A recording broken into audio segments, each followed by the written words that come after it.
I tried to put studio mode so I can at least put some usual thingies, but I guess that's not working. Hey, thank you for the 11 bucks. So let me go ahead and set things up here properly. Notifications are super loud. Thank you. I just literally added them, so my bad.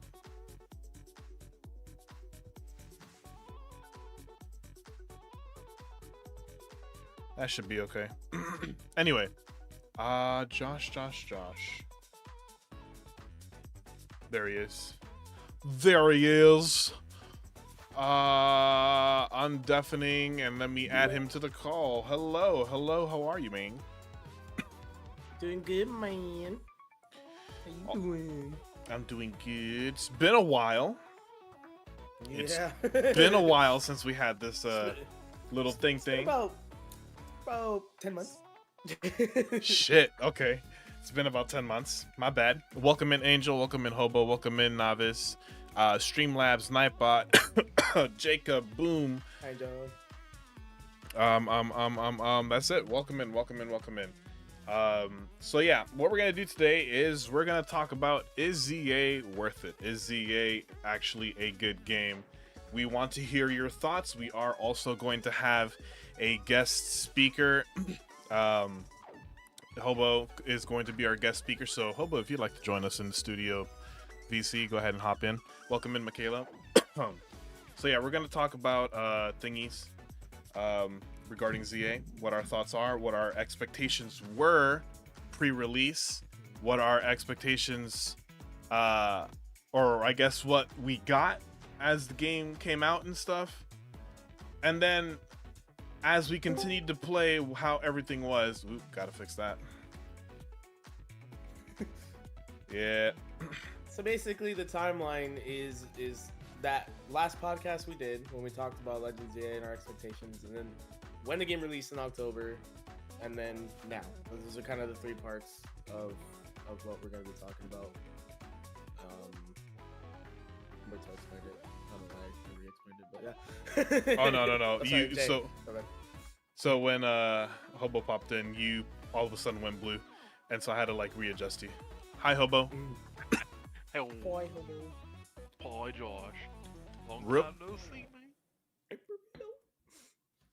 Real quick sound check. Is everyone able to hear the humans on the VC properly? Let me know if one or the other is a little low. Hello. What's up? Hobo and Josh, be quiet. Baka. That's a sound test. All right, speak. Woof woof. Hello. Ew. I think Scarlet was just telling Josh not to be quiet. She just hates us. Much better. It does read like that, doesn't it? If you didn't know. All right, so let's talk about things. ZA, pre-expectations. We'll go around the table and everything. First off, I think this is the first time as the Nerd Mentality, right? That we've had a guest speaker on the podcast. So, Hobo. Yep, Hobo, congratulations. You are the podcast very first guest speaker. Yay! Yay! Making history. Also, chat, by the way, anything we do say regarding our opinions on the game and what your expectations were pre-release for ZA, feel free to put them in the chat. You guys are involved in this conversation too. Just, you know, typing wise, but you still have a voice. What's up, Alan? Welcome in. All right. So, Hobo, what were you expecting when you first heard of ZA? What were your expectations pre-release? What were you looking for in the game and stuff? Well, as we all know, when ZA was first announced, apprehension was one of the first things. Being stuck in one city for the entirety of the game was a big question on if it would work in all reality. What it took for me for it to be a successful game would be a multitude of things, honestly. Like, you know, it had to run properly, not be all janky like Scarlet Violet. stuff like that. You know, I didn't want it to be all janky, all look. There's a tree that is clearly like 4 pixels. Yeah. Stuff like that. PNG. I didn't want that. Exactly. I didn't want anything like that. I wanted it to look, you know, nice. You know, there's other things that came with the DLC that I wish they did better on, but we'll get over that in a little bit. For when it first came out, I just wanted it to, you know, run properly. Didn't need any new Pokemon in it. I didn't want any of that shit. You know, maybe a Kalosian form would have been nice, but we didn't need it. I wasn't a big fan of Megas before this game. In all reality, I hated them. So, okay. Me having a few of them that I liked in this game, Okay. positive. Okay. What are some of those megas that you liked? You know, we know I love Dragalge. That's my boy. Let's go. Love the fact that it causes cancer. Tomato. Love the fact that it causes cancer. You know, just fuck you all, basically. Holy shit. Okay. My. That's my boy, you know. Alan loves Mega Malamar. We know this. We know you love Mega Malamar, yes. He is awesome. I love, here's a hot take. I love Mega Binacle. I don't know why. I love the multi-hands. Is it the Barbarical? And... Barbarical. Yeah, okay. Oh, Barbarical, yeah, sorry about that. Sorry, Barbarical, yes.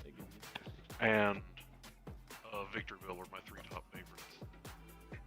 For new ones. Also, got to throw in an honorable mention to my girl Frostlass. Ooh, yeah. Mega Frostlass is good. Josh, what about you?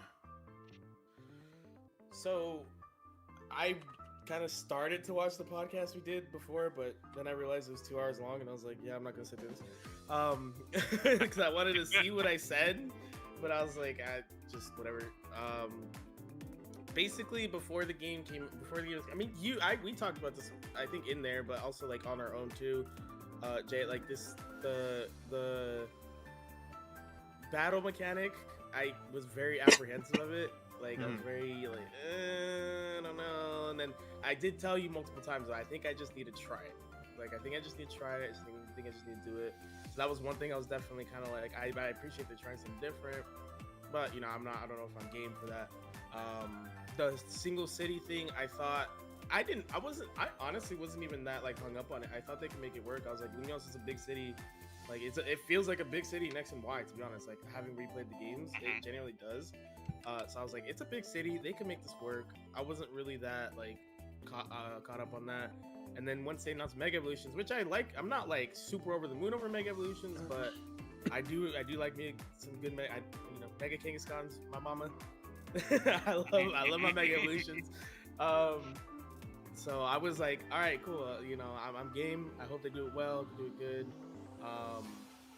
And then the Legends catching mechanic staying was great. And then like everything, I was just hopeful for the game, and all I wanted them to do was just take what they did in the first one and improve upon it and do it just in better ways. So that was basically, kind of the basis of my expectations. I just wanted them to, because I like the Legends idea. I think it's fun. I think it's unique. I think it should continue, to be honest, and I hope it does.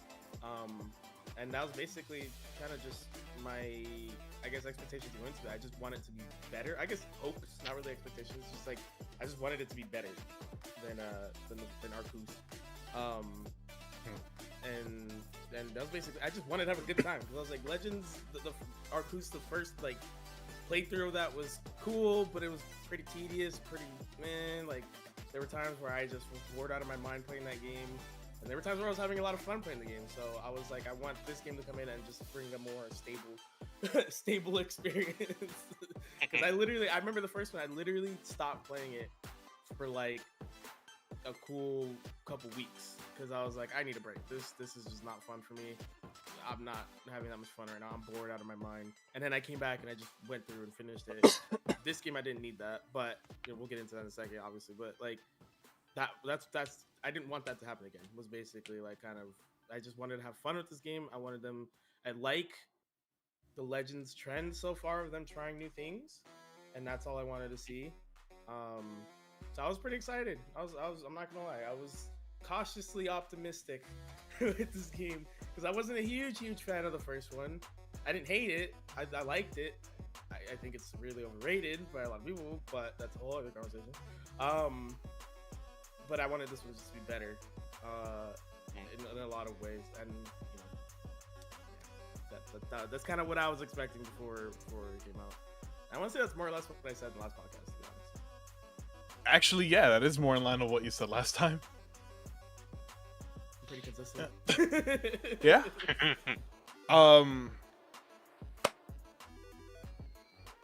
What were some of, well, as you played the game, what were some of your favorite megas did you have any favorite megas? Ooh, Did you like megas as a whole, or were you like Hobo that just hated the mechanic?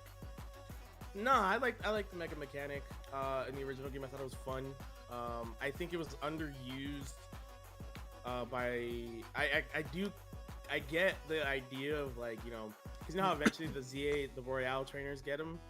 I get the idea that they kind of become less special, but then I'm like, they didn't really do that, like in X and Y and Auras. Like, they're like, the Elite Four didn't have megas. You know what I'm saying? Like, it should have gotten to a point where there should have been way more megas than Gen 6. So that's why, like, I was a fan of them. I just wish they were kind of used a little bit more in more challenging ways.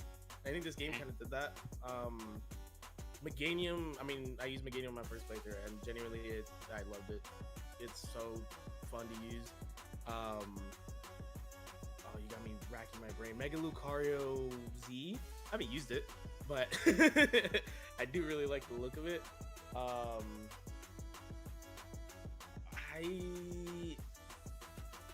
trying to think of the ones I used, because I know X-Control was one that I just immediately, like, glommed onto. I was like, hell yeah.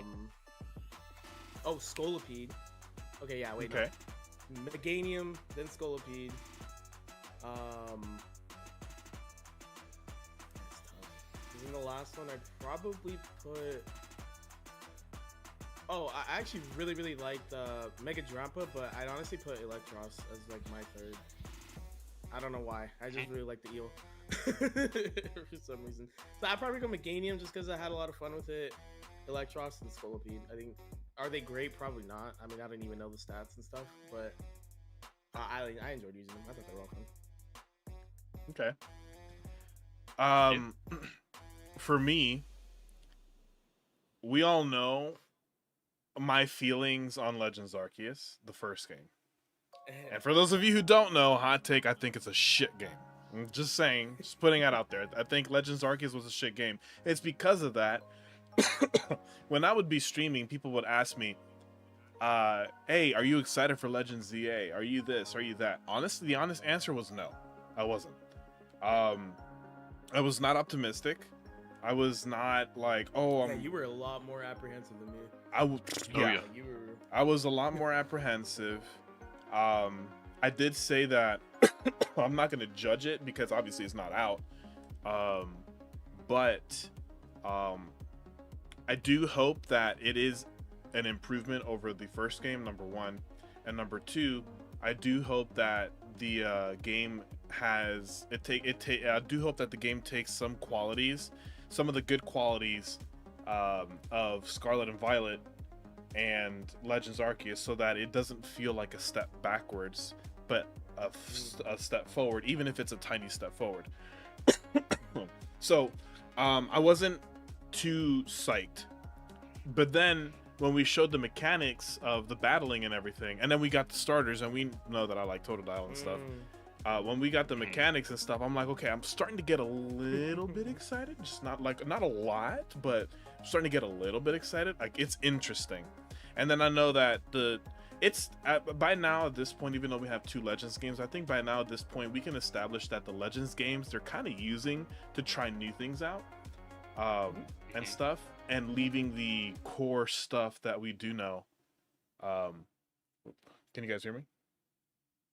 Yes. Okay. I don't know what happened. Okay. Oh, there we go. I don't know what happened. Anyway, leaving the what I was saying about leaving the core stuff to oh my god, that is annoying. Discord, you're dumb. Stop controlling my Spotify. Did somebody do a soundboard? Is that what happened? Anyway, all right. Anyway, I don't care. What was I saying? I lost my train of thought. That whole thing distracted me and derailed me. They're using Legends to test out features. Yeah. Yeah. So, so it became like it started to become like a little. I started to pick up on a pattern, like, and I told Josh, "Hey, listen, I think it's looking like they're using the Legends games to do different things, to test things out, to see how they work."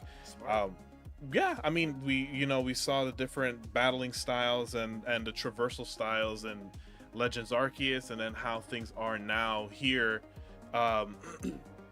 in ZA. So I'm like, okay, I gotta give them props for that. At least they're not ruining the mainline games or anything like that with mechanics that people possibly may not like. Then just to have to embarrassingly revert things right back to how they were. Right, yeah. So pre-release wise, not excited. Apprehensive. I was stoked that the megas were coming back.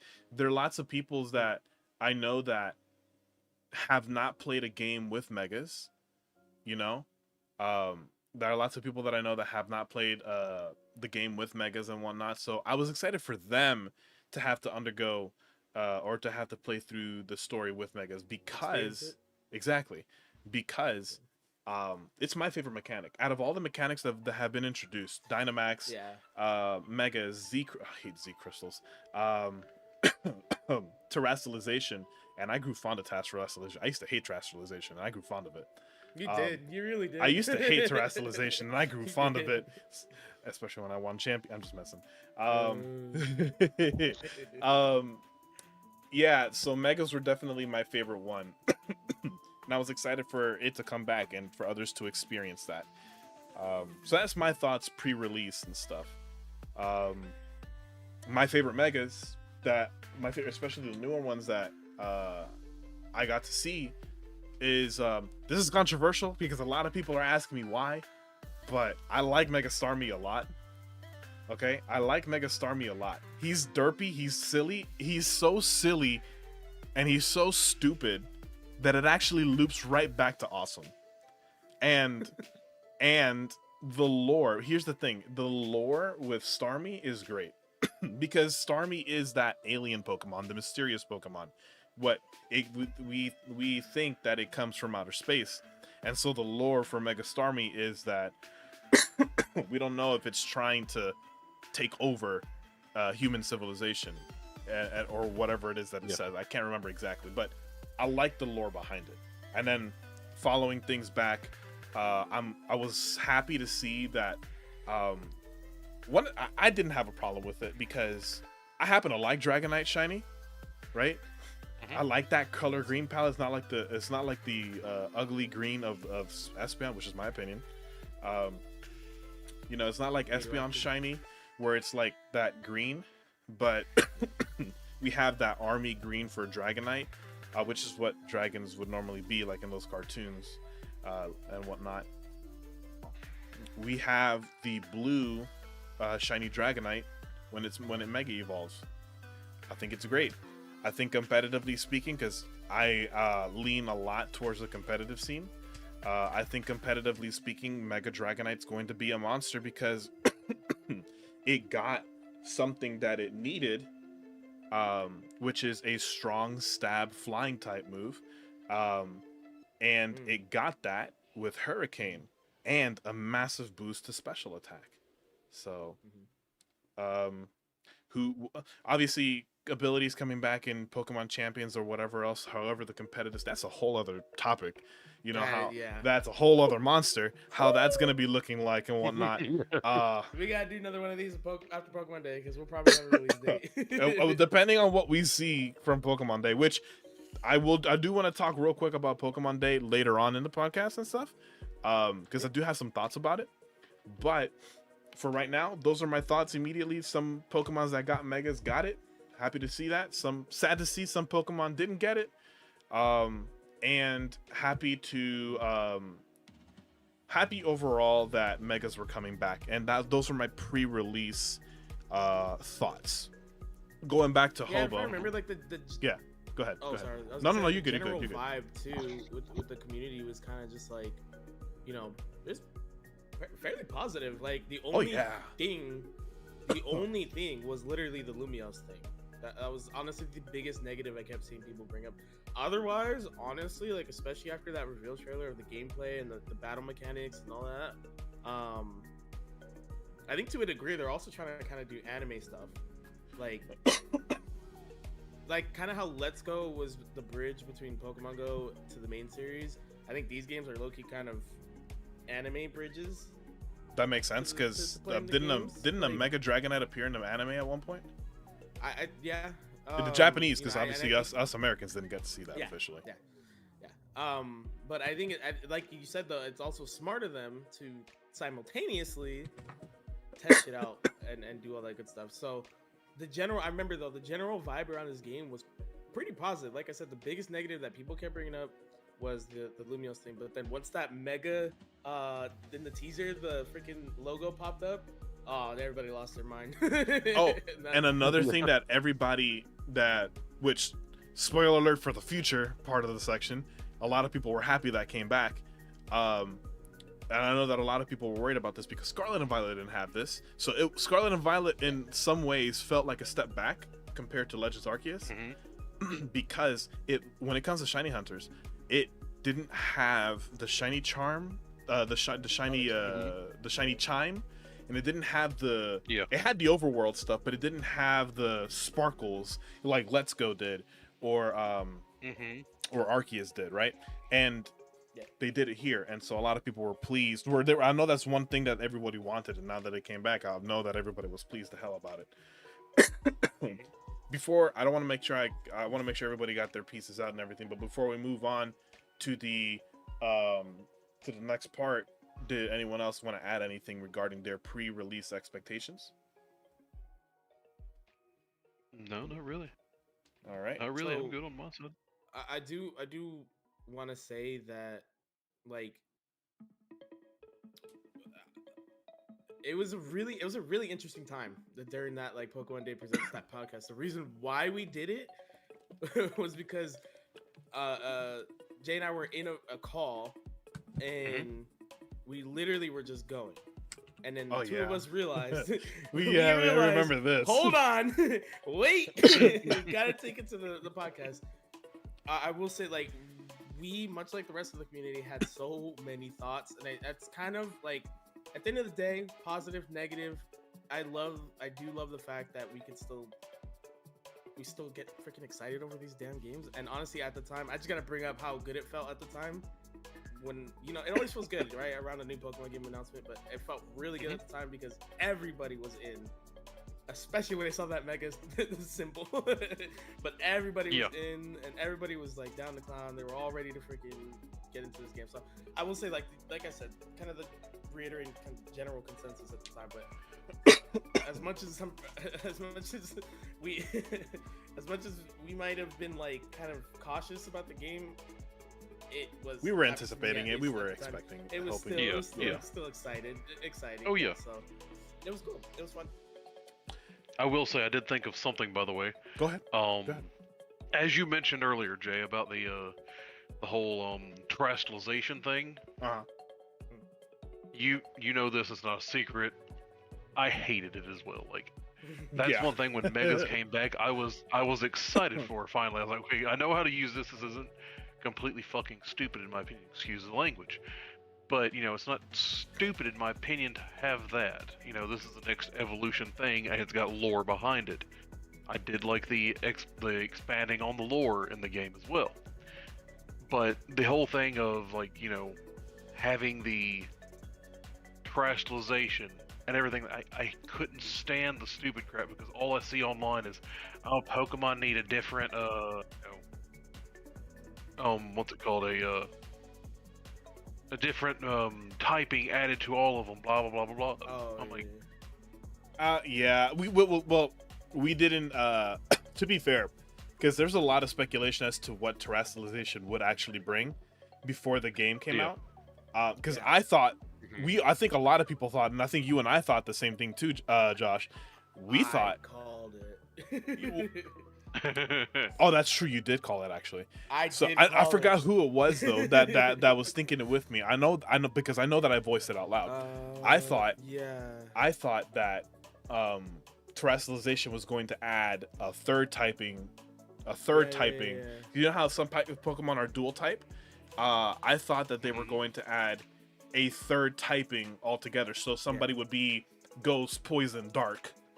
And I'm like, how the fuck are we going to compete with that? You know? That's what I thought. But Yeah. I think it was really well balanced how Scarlet and Violet ended up doing things. But that's a different topic, different game. Yeah. And a whole different thing. We will talk about that. Oh, yeah. because When Champions holy- comes out, we'll have the opportunity to talk about that. Ooh. Really quick, because I saw in chat some really good points and stuff. Real quick before we move any further, welcome in. Angel says, welcome into everybody in the podcast. Be sure to vote on the poll, drop a like, and if you want to see more content for future podcasts, make sure to drop a sub. That's correct. Thank you so much for putting that in. For those of you coming in as well, we are just talking about ZA, what our pre-release expectations were, what our current thoughts are. This is including the DLC. Those of us have played the DLC, and what we think of the game overall. What is it? 3 months from now, or 3 months from when it 3 months released. later. Yeah. Little There you go, Hobo. 3 months later, and stuff. Yeah, exactly. Angel also says massive missed opportunity for Mega Flygon. Yes. Yes. Huge. Boom says That's what they're gonna do for the DLC, to be honest. that was Yeah. something. That was something. I mean, Garchomp fucking got a Mega Garchomp Z, and Flygon didn't get shit. Missed Yeah. opportunity. They're hating on the boy, and I don't like it. I know. No, I like Flygon. Flygon carried me through Emerald. I have a fondness with Flygon. Yeah. Oh, me too. Boom says, was curious to see how and what the story would be in regards to X and Y, if ZA would be before then or after. Other than that, it was a mix of excitement and other stuff. True. Since Arceus was in the past, would ZA be future or whatnot? Exactly, correct. Would we now know if you guys didn't know? Theories, bro. Oh yeah, we had theories. For those of you who didn't know, ZA is technically the present, right? Because it's 5 years after the events of X and Y. Mhm. Yeah. It's Yeah, not it's really, present, it's not really future. No, yeah, it's present. Yeah, it's present. It's present day Lumios. One thing before we move on, you know, both of you had mentioned it. I didn't really think it was much of a big deal regarding the map size, because as you said, Josh, Lumios was big enough city as it is in X and Y. I didn't think that it would be a big deal. I thought that if anything, I would like the opportunity for them to expand. You know, I hated going into Lumios City in X and Y because I would get lost every single time. I would get lost. And when we did our X and Y Soul Link, Josh, I got lost all the time. God. Yeah, you Yeah. got lost So- much. So, I like that in some way, shape, or form, they kind of like expanded more on the buildings that were there that were inaccessible to us in X and Y. Yeah. And even if they weren't there in the original game, they added things like the Pokeball Emporium, some of these barber shops. I think there were barber shops anyway in X and Y.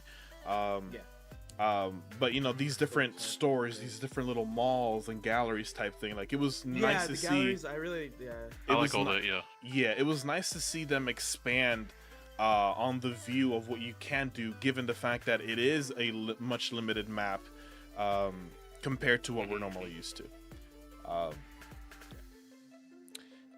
Angel says, I do wish they did a map expansion for the DLC, but looking at it now, it would not have worked because of the donuts and let's not even talk about that right now. Okay, yeah, we'll save that because I got opinions and I haven't even played it. Listen, I got thoughts. I got thoughts, and not the We'll fun get to ones, that. We'll get to that. and not Chat. not the fun Everyone will ones. get to that. Boom says, think the feature aspect was mainly the way the trailer looked. However, it was more. That's true, and then there is I like always holograms. Did, to be fair, I always thought it kind of looked like a blueprint, like a 3D blueprint. If that makes sense. Okay. Oh yeah. Like if you go back and watch the original teaser, I genuinely thought it was like a blueprint, and I think that's what also fed the. And then they said it basically, you're rebuilding Lumio. So I was like, oh, so that's the whole point of the trailer. Like it does look to me. I'm sure other people take something when I get what Boom's saying. I understand how you would take it that way. To me personally, it just kind of looked like a holographic blueprint more than anything, to be honest. Yeah. But I understand. I'll why see people that, take yeah. it, certain way. Yeah, I don't know. All right. I will address your thought right there in a moment, Bugsy. But right when we get into the actual current thoughts of the game and everything, because that is a good point, and we're gonna touch on that. We're gonna put a pin on that actually. But for right now, that is actually a good segue into our next point. And of course, going back around the table with Hobo, what are your current thoughts, base game wise? Were we gonna do release first, like around the time it released, I guess that encompasses that. or just straight to current? Okay. Yeah. Oh wait. Okay, you're right. All right, you're right. Because we did talk about that. You're right. No. In my head, current thoughts kind of like involve the release, but no, what you're saying makes sense. All right, so when it released, thank you for the correction. When it released, Hobo, what were your thoughts then when it released finally, and everything? When you got to play the first couple of bits. Go ahead. So we're talking like the first couple weeks, basically. Yeah. Okay, so the first couple of weeks. Oh, in the first couple of weeks, any apprehension about the city being being too cramped or anything like that were completely gone. Like at this point, it had been revealed that it was going to be what I originally was hoping that it would be hell of a lot larger. My main apprehension before it released, I should have gone clarity about this earlier, was the fact of the wild zones and how they would be implemented. They were implemented great, in my opinion. I loved how they were implemented, and more became available as you progress through the story. That way you could, work through and build your team as you're going through and getting those memorable encounters and stuff. For the weeks after it released, though, I loved every second of it. Being able to run around, and of course, you guys talked about who you started with. I started with my boy Tepig. I mean, I had to give Tepig a chance because Tepig did me dirty in black and white so bad that it got its butt boxed and was never saw the light of day again. I did not know that. Yes, before this game, I hated Tepig. It was the worst starter in my opinion of all. I had a loathing for it. That's why when this game was announced and it was one of the starters. Keyword hat, Josh. I saw that face. I got opinions on that. I had to give it a second, a second chance. I will say the Tepig I got this time was a female, and she did much better than the one that I got in black and white. So, but I enjoy it. I enjoyed it for 2 weeks after. It was really well done in my opinion. The whole thing, the shinies, all that stuff, I loved it. And that is everything I can think of right now, off the top of my head. All right, go ahead, Josh. The first couple, this game was like an easy S tier. I think I finished it. Yeah. Or I came damn near close to finishing it within those first couple weeks. I thought it was really fun. Like, I agree. The city didn't feel cramped. Like you said, the wild areas, well done. I mean, there are areas you can visit before they even become wild areas, which I think is cool. I like that part too, yeah. Yeah, the catching mechanics, obviously carrying from the first one, it's still good. Like, it's still did the job. I need Hi, to Kimbo. my thoughts because that is more of a current thing. I was gonna Hi, say Kimbo. something that's more of a current thought at the time. The whole game just felt like I was really struggling at the time to really think of something bad about the game, because I was like, I am just having a lot of fun. I think this is a I fun remember you telling experience. me that too. I Yeah, remember you and telling me that I too. was like, I am really struggling to find something bad about this game. I forget. Like at the time, it was mainly had to do with the day-night thing. The way the days changed was like one of my biggest annoyances. But once you got used to it, it kind of wasn't as big of a deal. But the Yeah. nighttime battles were pretty fun. I understand why they pushed you all the way to rank F, but I didn't love it. Yeah, I didn't like that part that much either, I honestly. I understood it, but I didn't Yeah. love it. Like I told him, the turn, the way to flip that was like you can progress, you can battle, the tier bosses at your pace. Like if you want to battle the F tier while you're in W, you can do that. You just gotta. But like Yeah. I think that was like a quick way of getting around it. But whatever. The battles, uh, they were fun. I'll just say what I was thinking at the time. They were really, really fun, different, unique. Not obviously like a little set arena, like you're able to run around, blah blah blah. I thought it was fun. Before I even started grinding for the 1,000 battles, I was already at like 500, just from just battling, like just doing it. And dude, I'd be at work and I'm thinking about the game. I'm freaking, I'm going to bed. I'm thinking about the game. Like, it was on my mind the entire. Like, it was a really really fun first month or so with the game. Once you finish it, shiny hunting was fun. Like, all that was cool. I don't know. The game itself, like I said, I was really struggling to find things wrong with it. And I probably could have maybe put together a really soft top 5 with 2 of those being genuine complaints. The rest of them like, nitpicky. But it was like the first couple weeks, first like near release, dude. It was an easy ass game. I was really struggling to find bad things with it. Yeah. Yeah, it was fun. Okay. Please. For me, we know it's no secret that I've kind of been playing. If there was anything Pokemon that was played on this channel, it was fucking ZA. Listen, I grew a lot with ZA. Okay, I met a lot of new people with ZA, content-wise and stuff, and that kind of like helped me push more into playing the game and whatnot. But as far as the game, and because of that, it no matter what we say here regarding the game and stuff like that, Discord, stop fucking up. No matter what we say and whatnot regarding the game, it's still going to have a special spot in my heart.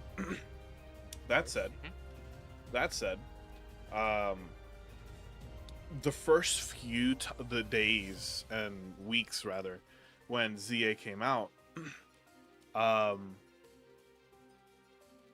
lots of content creators will play the game and they'll try to rush it because like, oh yeah, I want to be the first one to shiny hunt and do this and do that. I was that one guy that didn't care about doing that. I just wanted to play the game, and in my haste or in my absorption and my obsession of the game, without wanting to shiny hunt like that, I blew past the game to where I felt like I enjoyed it, but at the same time I didn't, or I didn't get a chance to enjoy it. Okay. And it's not because it was a bad game, like those first few days, really. Yeah, because I beat it in about a week. It wasn't because it was a bad game. It was because, you know how they say, take time to chew your food and savor it so that you can actually taste your food and stuff and you can enjoy it. It was literally because of that. So I didn't pace myself and whatnot. But what I grew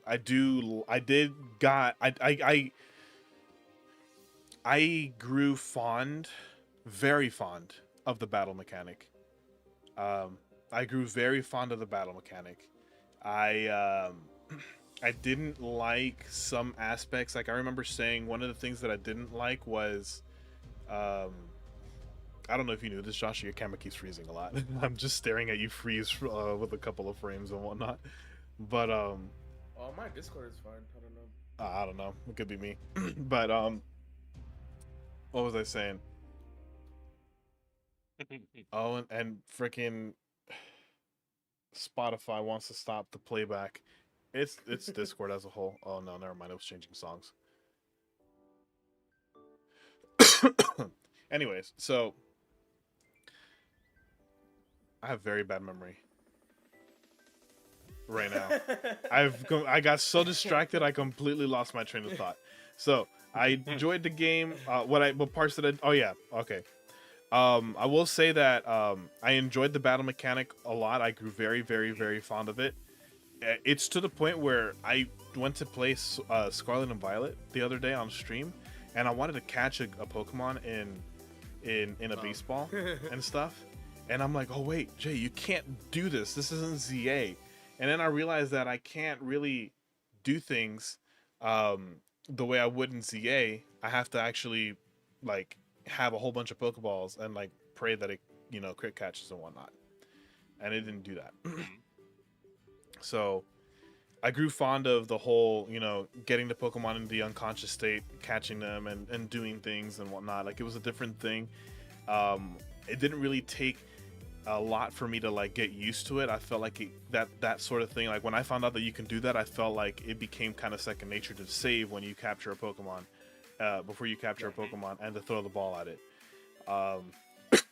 The battle mechanic was something that was new.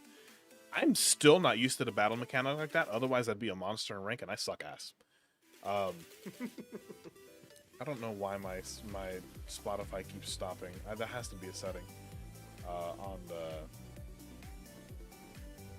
Discord. But anyway, so those are some of my those are some of the things that I liked.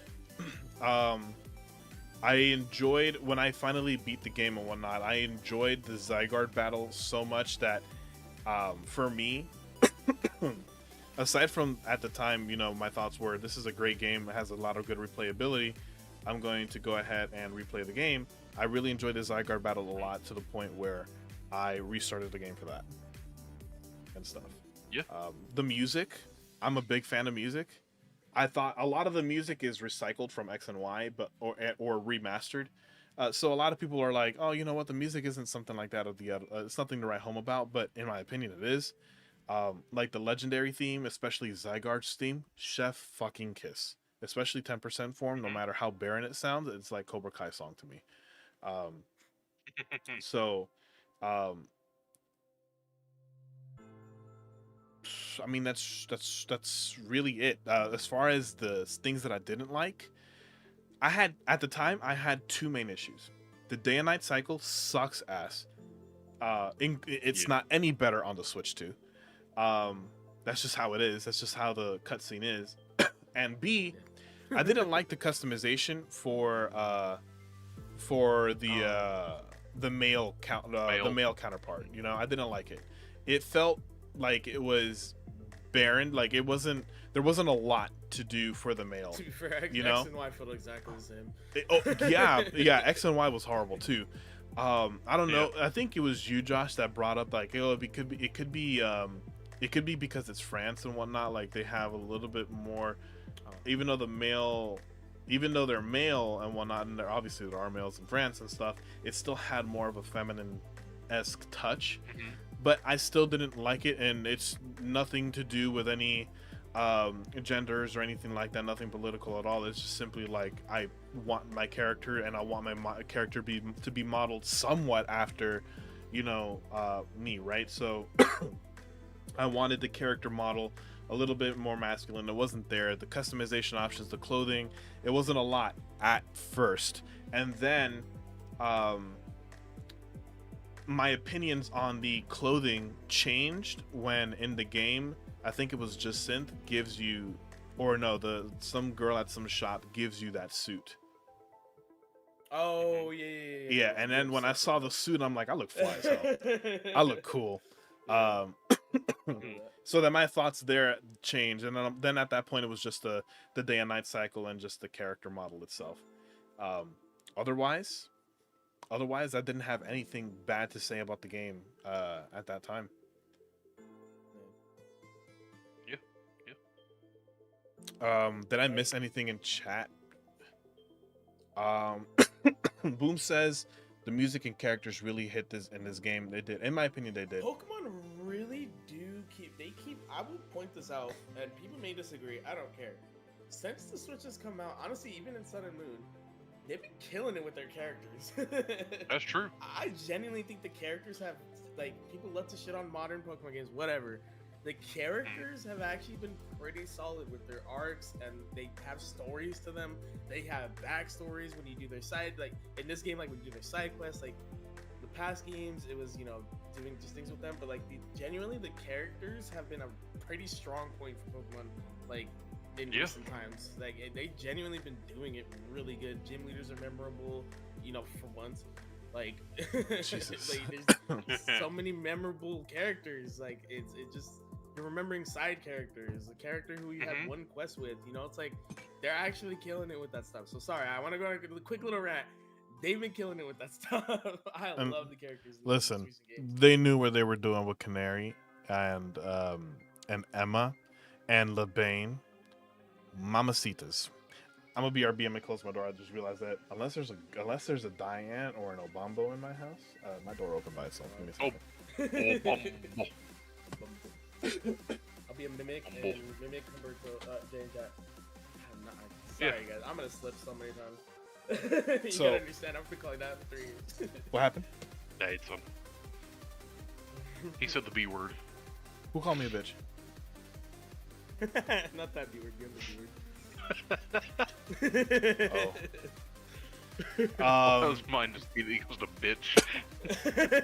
Thomas comes in. Thomas comes in and he says that they like the character design looks you can do when you do all the side missions to unlock those. Okay, that's fair. I haven't even done those, so I wouldn't even know about all that. Oh, that's DLC. No, there's a lot of pre DLC things too that you can do. I just don't do this. I'm not a side mission guy, so there's a whole bunch of side missions that I still haven't done in the base game. There's not a lot of side mission quests in the base game that allow you to get like clothes and stuff like that. Most of those are like contacts and hair color and stuff like that. Yeah, That's what I'm referring to. Yeah, okay, so that's what. Yeah. So, but also the design of the cool alpha Pokemon look. Fair. Let's see. Did I miss anything? Had a usual case of new game nonstop play, and I got hooked early on the day of release. You enjoyed it. Only issue was the tutorial phase. But once you get out of it, the sky was the limit. I didn't have an issue with the tutorial, honestly. I don't think it was long. Pretty interactive. I agree. Yeah. I do think it was kind of long. It was like a couple. It was a little long. But they did. There was pretty interactive. Like you were playing. It wasn't just you were running around. Watch this cutscene for 6 hours. Exactly. Like no, you were actively going catching Pokemon. Like was it a little tedious? Sure, but like you were genuinely, you know, doing things. Like it wasn't just let me show you around town.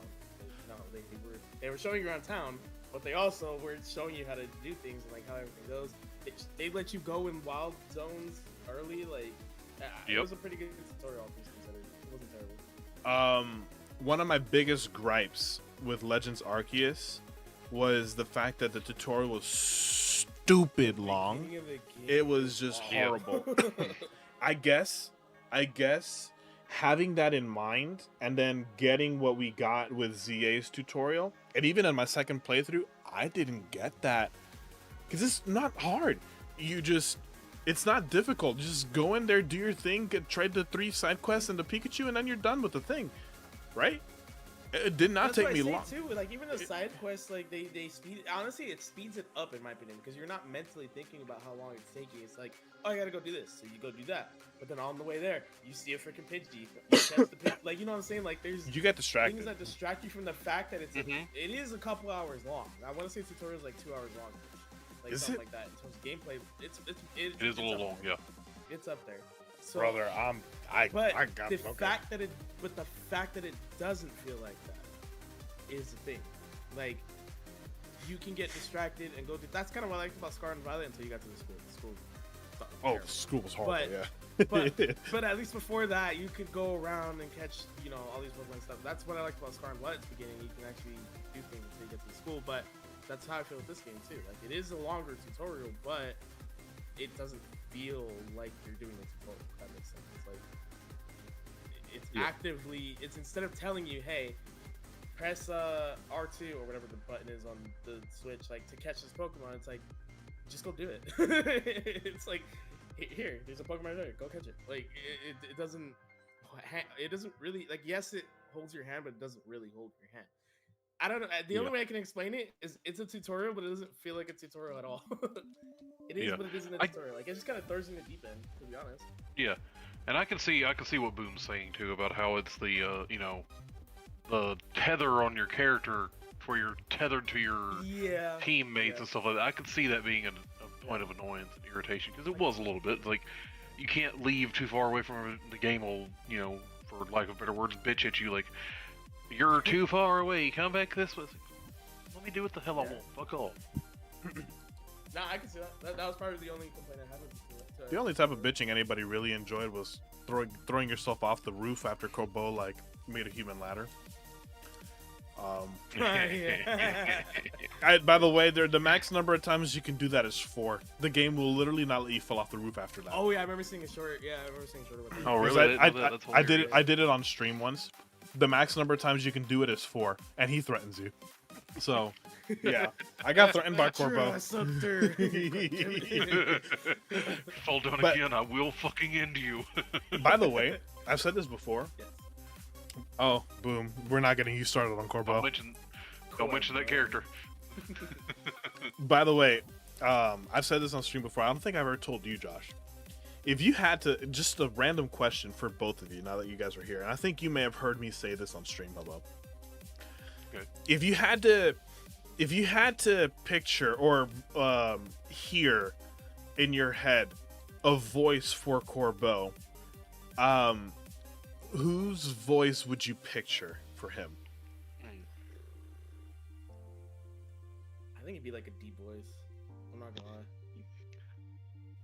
I don't think Like it'd a be surprisingly deep. deeper voice. Really? It's either No, I deep don't think or it's it'd be like a deep. high pitched, like slimy, like yeah. I think it'd be kind of like a little slimier, but not like like sniveling slimy, like plotting noise like that. I think it'd be more Not like a suave, not like a Gary O slimy type of thing. businessman. Yeah. No, it wouldn't be that. It'd be kind of like a suave but slimy businessman. Because I mean, look at what he's built. He knows what he's doing. He's centered on the money and doing things good for the city, but in the wrong way. I mean, for God's sakes, he was trained by Giovanni, and he took the good of what the good of what Giovanni was able to do, and obviously we know Giovanni to didn't Carlos. do anything good. Exactly, he took it to Carlos, and he morally gray but also seemingly legal way. Exactly, yes. Exactly, yes. That's exactly it. Yes. It's the only way to describe Morally it. gray. So Yes, exactly. He's morally gray because he does bad shit, but for the right reasons in some cases. yeah.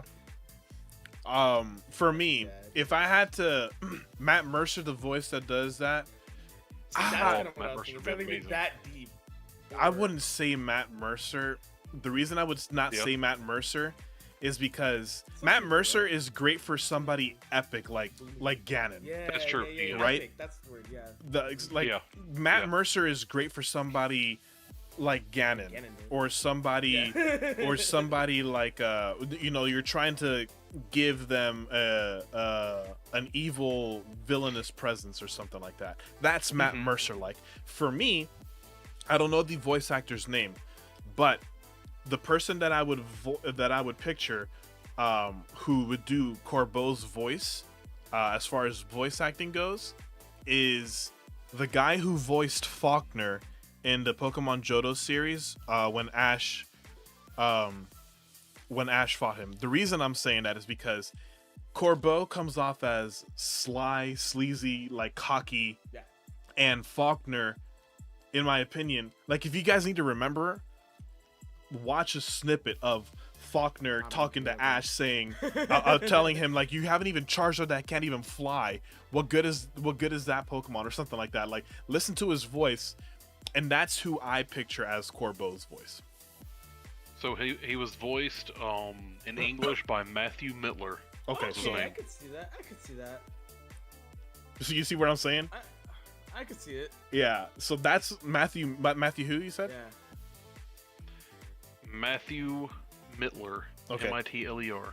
Okay, so that's who I picture as Corbo's voice. I know that was a completely side little thing, but I just wanted to ask what you guys Yeah, thought. no, that was good. That was a good little comment.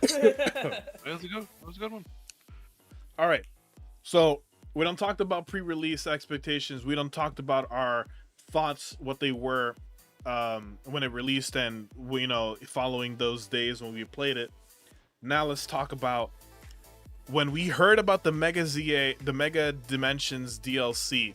What was our pre-release thoughts when we heard about it, when we saw some things about it? What was our pre-release thoughts of the DLC? How about you? Huh? Okay. Okay, yeah, go ahead. He said I could go first. Hi, My Kelly. thoughts when the DLC first came out or first was announced was like, that's honestly very ballsy of you to announce your new game and then the DLC on top of it, because the one thing you're going to get yelled at 90% of the time is, oh, why didn't you just include this in the base game? Which, it's like, yeah, I kind of get that at the same time. The game but at the hadn't same time, released it's, yet, did that's it? a completely different thing. It hadn't, no. When The it game was hadn't released. ZA was announced at the same time, or the Mega Dimension was announced at the same time as ZA. Was it? I think it was a little. I think it was after, but I know I the thought it was both. the same, I thought it was the same time. No, I think like, maybe oh. the final trailer for ZA was like released, and then the Oh, yeah, Mega yeah, Dimension.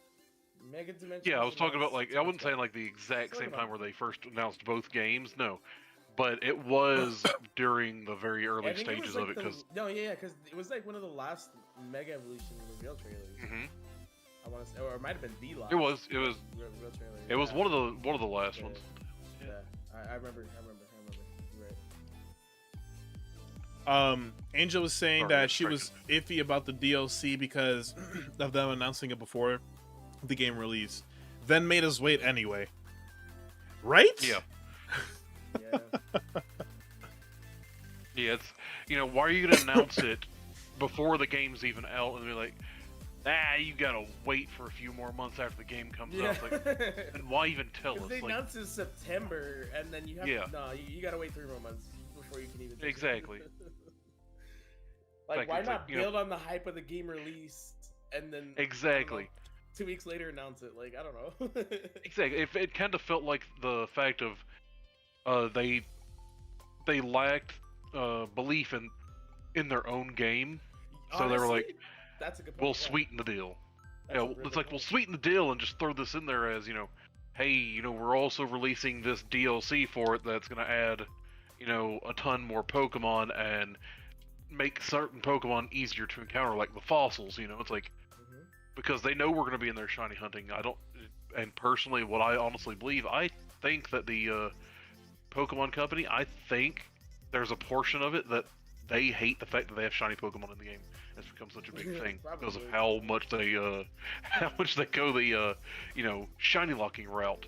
They want us to Yeah. play the game through, but they also don't want us to Stop and stop and stop and shiny hunt and go for this certain Pokemon.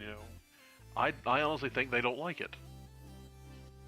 that wouldn't be surprised. I wouldn't either, in the slightest. I mean, I mean, I don't know. Like, the weird part is like I was saying, I didn't even see the DLC. Like, I don't know how many people agree with this, but like, I didn't even see the DLC trailer as a DLC trailer. It was Mega Raichu X and Mega Raichu Y. that's all it was. That was Yeah. the only news that came out of it to me. And honestly, on Mhm. all of like the pages I follow, like Cerebine, the websites I go to and stuff like that, like it was all just about the megas. There's nothing Yeah. about the DLC.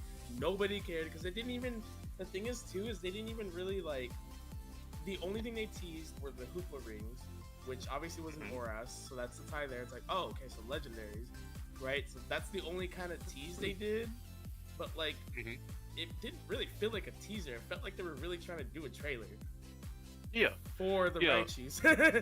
Yeah, and that's what it was. That's what it felt like too. Yes, it was. It basically was just for the Raichus. It was let's show them we hadn't forgot that Pikachu's our poster child, and Yeah. because and I saw a lot of people ask this. Well, if they look like Pikachu anyway, why didn't they just give Pikachu Mega Evolutions? It's like because Mega Evolutions don't go to Pokemon that aren't fully evolved. You have to reach your pinnacle of evolution before you can reach that. That's why Raichu got Mega Evolutions, but if they're shiny, they legitimately look Pikachu. They are Pikachu. Full-on Pikachu colors, which is why they will never be used by me. Because fuck Pikachu. Yeah, I don't know. The DLC didn't really change my level of hype for the game. Because Yeah. it didn't make me more hyped because I was like, well, I'm about to buy these Raichus. It didn't make me any less hyped because I was like, well, I don't have to buy it. Technically, I'm gonna get it, but I don't have to buy it. So it's like that trailer really did nothing for me aside from learning. Hey, there's a Mega Raichu X and there's a Mega Raichu Y. Cool, they both look cool. Like, Right. And that was it. Like, I don't understand why they released that trailer. Like maybe a teaser, like maybe tease it, but like they straight up released a trailer for DLC and nobody cared about the DLC. And Exactly. to release that 2 weeks after the game drops, oh, you would have heard, oh my god, you see the Hooper rings? Oh, like people would have gone crazy. But like the fact that it was basically a Raichu trailer, kind of, it didn't really change anything for me. I was just like, oh, cool, they're Raichus. Yeah. That was it. Like I wasn't. For me, my thoughts on the pre-release, the Mega Dimension DLC thing. It didn't sway me in any way, shape, or form to like do things. I'm the type of person that's gonna get the stuff anyway to play it, content for stuff for obviously streamer reasons, but it's not like it was like, oh my god, I have to get it. Oh my god, Pikachu. I mean, what's his name? Raichu. Got Mega Evolutions. I have to get Raichu X. It was not like that. It like you, very much like you. It didn't do anything for me. Catching up in chat. Let's see. ZA didn't come out for a while after Scarlet and Violet anyway. The clothing and Pokeballs for pre-ordering the DLC was nice, but not enough in my opinion. I agree. I mean, Those were cool. I mean, even pre-ordering the game. I didn't like them. I mean, they can. I can see why they're subjective. Yeah, I can see. Yeah. I mean, my main reason for not liking the pre-ordering clothes, since we're on that subject, is their regular black clothes with like a neon strip of the certain color and a certain shape. Yeah. I like them, but I don't like them at the same time. Like you put the whole set on, it's like, okay, that's a little fucking much. You could dial it back about 10 fucking steps, and then we'll talk. I can see that. So, But go ahead. So for me, I agree with what Angel was saying. I think that when it comes to pre-ordering things from these guys, I think that They're terrible. it's stupid because okay, so you give us some balls. You give us some balls and you give us it's didn't they give us balls for the what is that thing called? Blueberry and Kitakami? The answer Yeah. is just yes. They always do that. It Okay. is. Because they've been doing this for the last few games. Yeah. It's stupid. Yeah, every time there's something that comes out, at least recently, we'll give you Pokeballs. Dude, Oras's pre-order bonus was getting a freaking shiny Beldum. Yeah. Let's go back to that. Yeah, Where's exactly. that? Honestly, back when Grandma's Now fucking it's just- back when the fucking gifts were great. Yeah. Now it's just we'll give you a few Pokeballs and here's a set of clothes. That is true. That part is true. Yes. Yeah, I guess, but I mean, some people, you're not wrong. You're not wrong. I think they could have made things. There's a lot of things that they could do. There's a lot of things that they could do. Yeah. There is. There's a whole lot of things they could do. They just choose not to. All right. So, game's here, released. We done played it. Here we are, not talking about the DLC for those of us that have played it, Okay, we're leaving the DLC out for right now. For right now, we're going to it, but for right now, we're leaving it out. So, game is out. We played it. We've done things. It is now 3 months later. What are our thoughts on the base game? Hubba, go first. Why don't we break it down a little bit? Okay, go ahead. Hold on. Before Hubba, yeah, go ahead. Story, gameplay, and miscellaneous. Sure, Just to go for it. Keep it a little clear. So I would say let's do story first. Like, how did you feel about the general story of the game, side quests included, because those are those things are Yeah. part of the story, right? So, Yeah. Yeah. All right. Let's start with that. Go ahead. I liked the story. It was really, really nice. The whole overarching thing of it was nice. Jay will say differently in his incorrect opinion, in my opinion. About what? I like the story for ZA. No, we'll get to it in just a second. Okay. The fact that fuck, you made me blank on his name. The old man is a bad guy. He is the bad guy. An ass. No, he's not. He was an ass at a certain point. Yes, he did a lot of bad things. Yes, he was a man who was going through emotional trauma and grief and loss. So he did some questionable shit. Who doesn't? The first time is justifiable. That The second time was paid for. The with king Agni wanted it. or Agni Kai, Yes. whatever the hell the bitch's tower's name was. Agni Kai.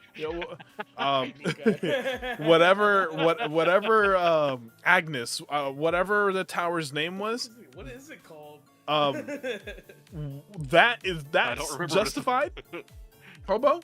Yeah, I mean, no, it wasn't justified. Okay, because perfect. That wasn't him. Yes, it was. It was his Ange, Floette. yes.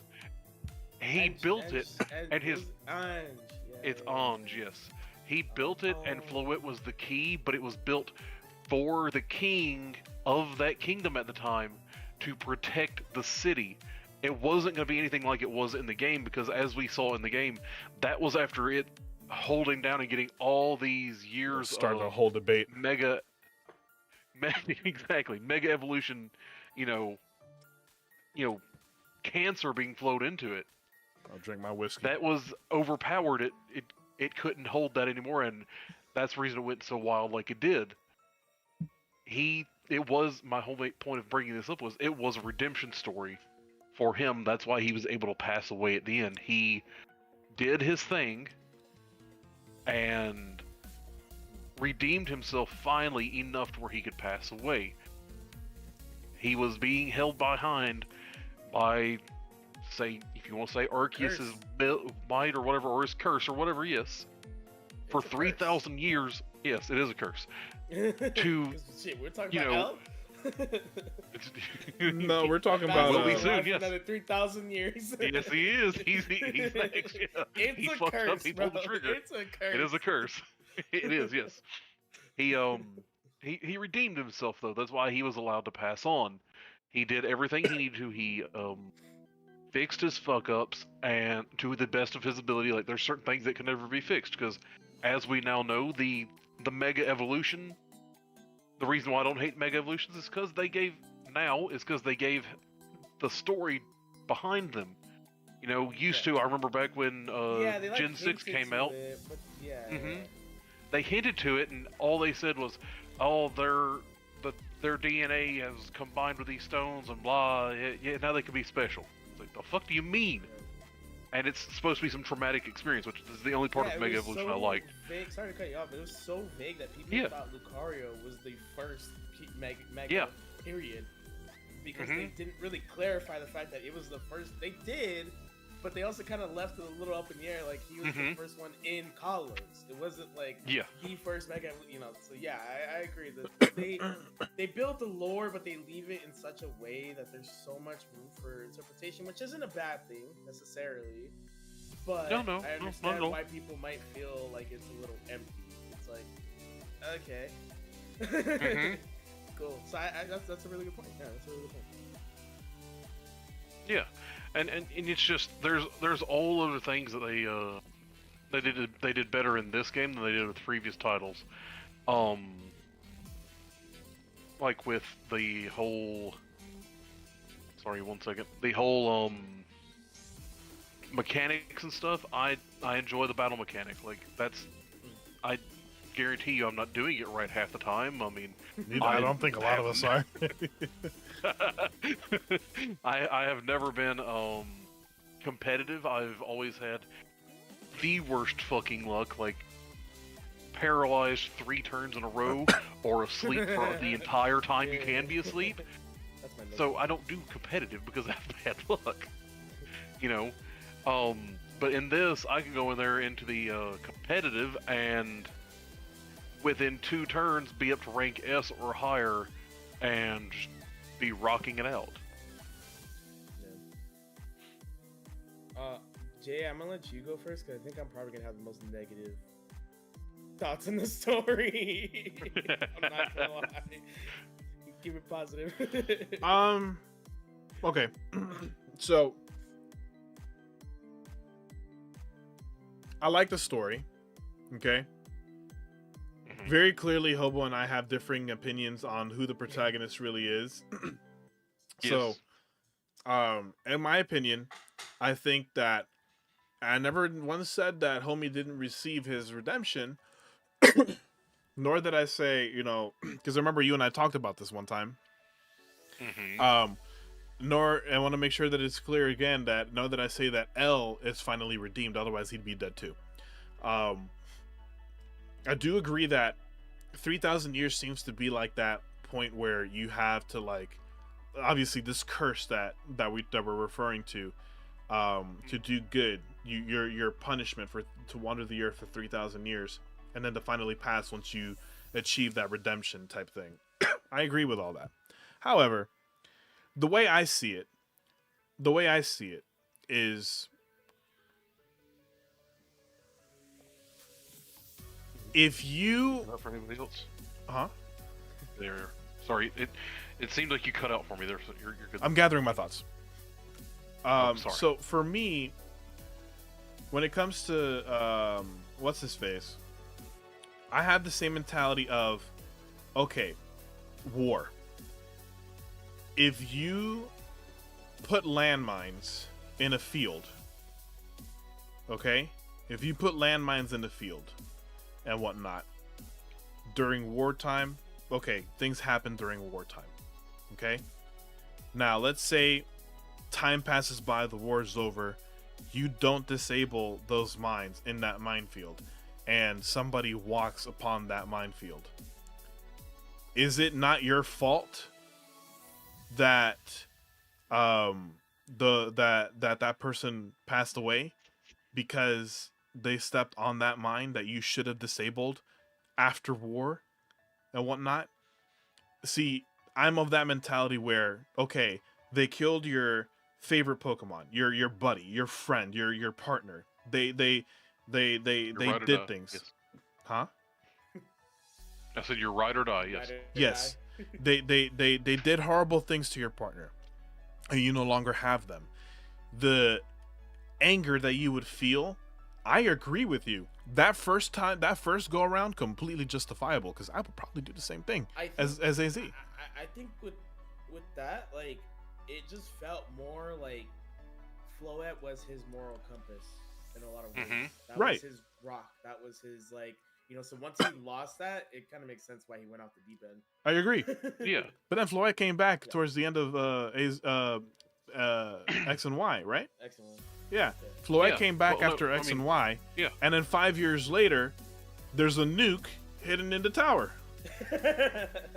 But that nuke had been there for centuries while Floette was gone, while Floette was away after he had pissed it off, after he brought it back. Floette was...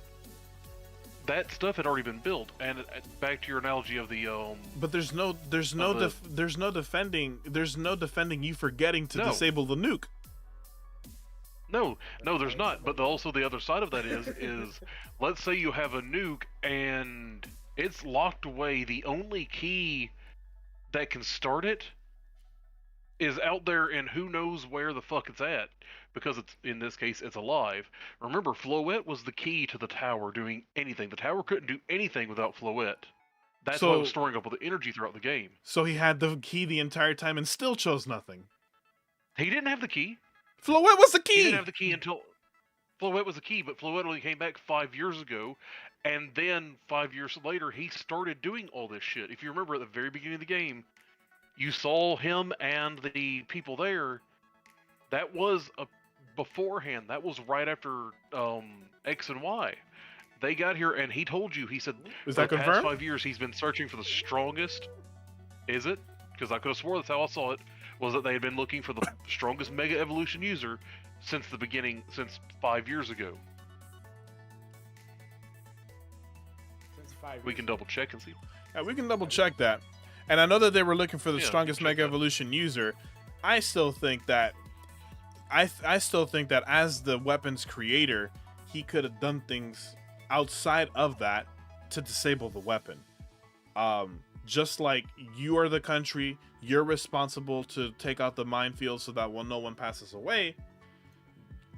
AZ is that country, and Agni, Aang, whatever it's called, is that minefield. Agni Kai. I like Agni Agni Kai now. I, That's his new I, name. I like Agni Kai too. But so I mean, it's okay to have differing opinions and whatnot. Go ahead, Yeah. Go ahead, Josh. That's what we're here to do. We're here to talk about them. Exactly. We got completely sidetracked, but yeah, go ahead, Josh. So I'll read what he says. Okay. His first line: "The strongest Mega Evolution user must be found." The tower goes crazy. Okay. That's it. That's all it says. That's his only line. So it's not confirmed that it revealed was later throughout the game. I thought it was revealed later in the game that it was when they were starting to look for it as the game began, because it's like literally right as the game begins, you see the Quasartico people and him up there doing things, and then after that it's explained. I might be misremembering and filling in gaps in my own mind. I don't know, but that's how I filled it out in my head. That is my headcanon for it. If it's wrong, Unfortunately, real quick, Carlos has a little emergency. I need to take something to him real quick. Give me like 10 minutes tops. Shouldn't take longer than that. Okay. it's fine. We'll continue talking I will about look this. into I will give my opinions on the story when I get back. Excellent. I will do some research while Jay continues his opinions. Okay. All right. I'll be back. Sorry, guys. So, what was I gonna say? So regarding, it's also very well possible because again, I kind of breezed through the story, right? This is Hobo's profile picture taking the place of Lonely Hermit, by the way. But, I kind of breezed through the story. So, but I don't really remember them clarifying that the beginning, because I remember the beginning scene that you're talking about. I don't recall that being confirmed that is AZ 5 years ago after the events of X and Y. However, again, I'm of the same opinion that, or I'm of the differing opinion that of what I said, you know. AZ. That AZ is the actual antagonist. Whether he had malicious intent or not is not what I'm talking about, because he didn't have the malicious intent, but he was still the bad guy in my opinion. Because he could have shut down that nuke. I believe that as the creator of a weapon, you can bypass certain locks, certain checks, to be able to do certain things. And homie had 5 years after the weapon was first fired, mind you, because the weapon was fired already. He had 5 years to disable that nuke, and he didn't. Whether he forgot or whatnot, I don't know what the case is, but if he forgot, there's a problem if you forgot how to disable a nuke. That is the tower. That's why for me, homie is the antagonist. A lot of people don't agree with that, and that's perfectly fine. I don't think that Hobo is stupid for his opinions or anything at all. I think he makes some really good points as to why he and I actually agree with some of them as to why he believes what he believes. And no one is stupid for their opinions. Just FYI, in case you were having differing opinions from either one of us, you know. But that is a conversation that we kind of like deviated from entirely, and honestly, that was my fault. But we were talking about base game thoughts 3 months later, right? As far as that goes, excuse me, as far as that goes, I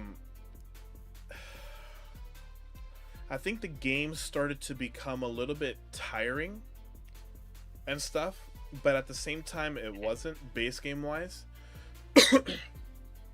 I think if I'm not gonna lie to you, I think the game had pretty good replayability, because otherwise I wouldn't have played it again for Zygarde's battle alone. I wouldn't have done that. I think the game has good replayability. Oh. Go ahead. Mm-hmm. I was gonna say I was doing some more research. I don't want to cut you off, so I was gonna let you finish that thought. But I did some more research into the Anj and what it originally was meant to do. Okay. But you go ahead. Go ahead. If you want to finish your okay. So 1,000 years ago, when AZ created Anj, it was after the original weapon had been fired, and Anj was created to atone for the past sins. It was meant to create and give and hold excess mega energy inside it, and then slowly release it as life energy to the surrounding area. Okay? From what this is saying. It was intended as a redemptive, protective counterpart to his original destructive ultimate weapon, designed to share eternal life. By the time of the crisis, it was running berserk due to excess mega evolution energy that it had been pulled in because of L firing the weapon again. Because the weapon had fired a second time, the tower had absorbed too much of the mega evolution energy, and at that point, there was nothing that could have been done. It wasn't noticed at all for 2 years, apparently. I mean, for 3 years. Because what this says, it says no one had noticed it until Quasartico started to do renovations and upgrades on the city and the tower itself. Once they realized that, they called in AZ. He told them that's not supposed to do that, basically. That's something's fucked up in there, we need to figure it out. And that's why the gym was closed down. That's why it was blocked off for remodeling, so they could investigate it further. They were still doing the investigation when our character arrived. It took them 2 years to get to the point of this. So the whole thing where it gathered it for 5 years, yes, it gathered it for 5 years, but they only had 2 years where they knew about it. And at that point, it was too late for him to do anything. It had already gathered too much to do it, and they had already been fighting Rogue Mega Evolution before our character got to the city, because it's something that's well known about in certain circles. It's got a name, it's known, it's talked about already. So he didn't have the chance to, take it out. The machine was not operating properly, with excess energy causing it to threaten the city rather than protect it. Instead of dismantling himself, the player, guided by AZ, is required to use a specific method, Rogue Mega Evolving Floette, to stop this machine's rampage. That certainly helps his case a little bit, but it just the speed of which, because at the end of the day, it's still his creation. He's still responsible. Oh yes, and that's why he's leading someone to do it, because he didn't have the power to wield Mega Floette, which is the only way to stop it. When he got to this point, Mega Evolving Floette was the only way to do it. He did not have the power to do so. I don't believe he's able to use Mega Evolution in the slightest, because he's the one who created it. Because his hand in creating it, I don't think he was able to use it in the slightest. I don't So he had to believe find that, someone who though. could wield it. I don't know. I don't know if that's true or if it's just because of how old he was. He's just strong enough, bodily wise. I don't know. It's never told to us. It could be the latter, because his height could be. didn't help much either, right? But Mm-hmm. because we know that It do be hard being tall. I was just about to say, like, tall people actually as much as women like tall guys, sometimes really tall guys, even they have a hard time with balance and staying upright and everything. Like, it's an actual health issue. So it could be that, it could be just how big he was and whatnot. Regardless, what you're saying does help a situation. It reinforces mine to the degree where I said that he may not have had the malicious intent on things. Mm-hmm. It still doesn't take away the fact that he's still responsible because it is his machine. Welcome back, Josh. Welcome back, Josh. So, but I agree with what you're saying. What you're saying makes sense, and it does help a situation out a bit. But, like I said, it's just that. We were just. I was going to finish this last thing I'll say about it. Yeah, you're exactly as you said. We're both completely right on it. And yes, it is his fuck up to fix. That's why the curse doesn't get lifted until after we have finished it. Like, literally, like, the moment that our character finishes it is his last few moments alive. Okay. That's when he is fully redeemed. With a home, food. Mm-hmm. While you're in Unios. He's being your mentor, leading you down this path, and showing you what the whole thing is about. This is my fuck up. He's owning it. This is my fuck up. I don't have the strength to fix it for who knows what reason. He didn't have the strength to fix it, so he's got to find someone who can. That's why he spent, and I was incorrect, Josh, it was the last 2 years of the thing. The last 2 years, he and Cosardigo had spent time searching for someone to handle that. Because I don't know why they needed the strongest Mega Evolution user. They clearly chose the wrong one because of what happened, but... Tawny is... Let's not even talk about Tawny, because that bitch is annoying. Yeah, we're not crossing that yet. We're not crossing that. Talking about worst rivals? That's part of the story. You talk about some of the worst rivals? I mean, he's right. Yeah. And I thought Tierno and the others were bad. Nah, dude, she's just. And I thought Hop was bad, bro. You know how much I hate Hop and you know how much I hate Hop and How. Oh my god. You know how much I hate Hop and How. You hate them. You fucking hate them. I hate them. I hate them bitches. But fucking Tawny and the male counterpart for if you play a female. Yeah, him. Yeah. Nah, man. Urbane, yeah. Yeah, they're awful. And I heard they can were I worse also in say the DLC too. The what? Can I also say I heard they were worse in the DLC. One thing I hate about that I did not like about the story was the whole side thing of how you meet Corbeau because Tawny took out $100,000 loan. It's like, why the hell am I gonna pay back her loan? Exactly. The fuck? And she's not even there for that entire. Oh my exactly. God. Wait. And she's the leader of Team MZ. Anyway. Anyway, I didn't finish my thoughts on the story because we got sidetracked. Go back to it, yes. So, story-wise, all of that aside, I thought the story for ZA was good. I am of the opinion, however, that Scarlet and Violet has the better story. Oh, yeah. Scarlet and Violet has the better story. Yeah. However, when it comes to the story itself, ZA is not a slouch. I think that it was well organized. I think it gave us a little bit more clarity into it gave us more insight with AZ. It gave us. I enjoyed seeing Lysander back again, to be honest, and learning that he survived and everything, and how he's working on his redemption arc. He hasn't achieved it, otherwise he would drop dead too. But he's working on his redemption arc with Zygarde, and I think that Zygarde. I like to think that Zygarde is his guide to redemption, because Zygarde chose him. I hate that fucking Discord. Stop pausing my shit, bitch. fucking Zygarde is his guide through everything, you know. So, story-wise, I enjoyed it. What were the other categories you were saying, Josh?